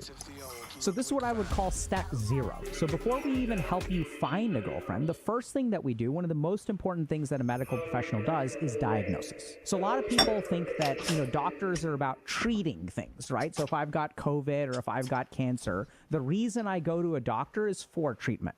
But I would say, honestly, 50% or more of our job is not treatment, it's diagnosis. And this is the biggest mistake that a lot of people who are single make. So if you're single in the world today and you think to yourself, how do I solve this problem? You go looking for solutions.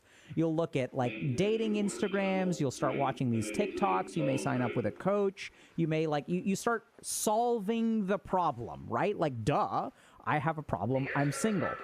What do we do with problems? We solve them. That is actually the biggest mistake that most people make, because the first thing that you want to do if you have a problem is diagnose the problem. The question is, why don't you have a girlfriend? What makes it hard for you to have a girlfriend? What are the barriers or challenges that you face? And this is why a lot of solutions don't work, right? So people will say, I tried this, it didn't work. I tried this, it didn't work. I tried this, and it didn't work. So I want y'all to think about this for a moment. If a patient comes in and says, I'm sick, and I'm like, no problem, bro. I've got treatments for you. Let's put an IV in your arm, give you some chemotherapy. And you're like, oh, that didn't work. It's causing me to have diarrhea and all my hair is falling out. I was like, no problem, bro. I've got something else. Last time we didn't do enough. Now we're going to put a large bore IV in. We're going to give you a port. We're going to dialyze you, baby. Dialysis, let's go. This is more powerful treatment. It'll definitely help you. It's more powerful. But turns out that you don't have kidney failure, so dialysis doesn't work. Oh, no problem. Let me give you antibiotics. But if you don't have an infection, those don't work. So the biggest mistake that I think a lot of people make when trying to find a girlfriend is they don't accurately diagnose their problems. Now, you may say to yourself, but Dr. K, I know my life. I know what's wrong. The problem is that I'm ugly. The problem that I'm this, that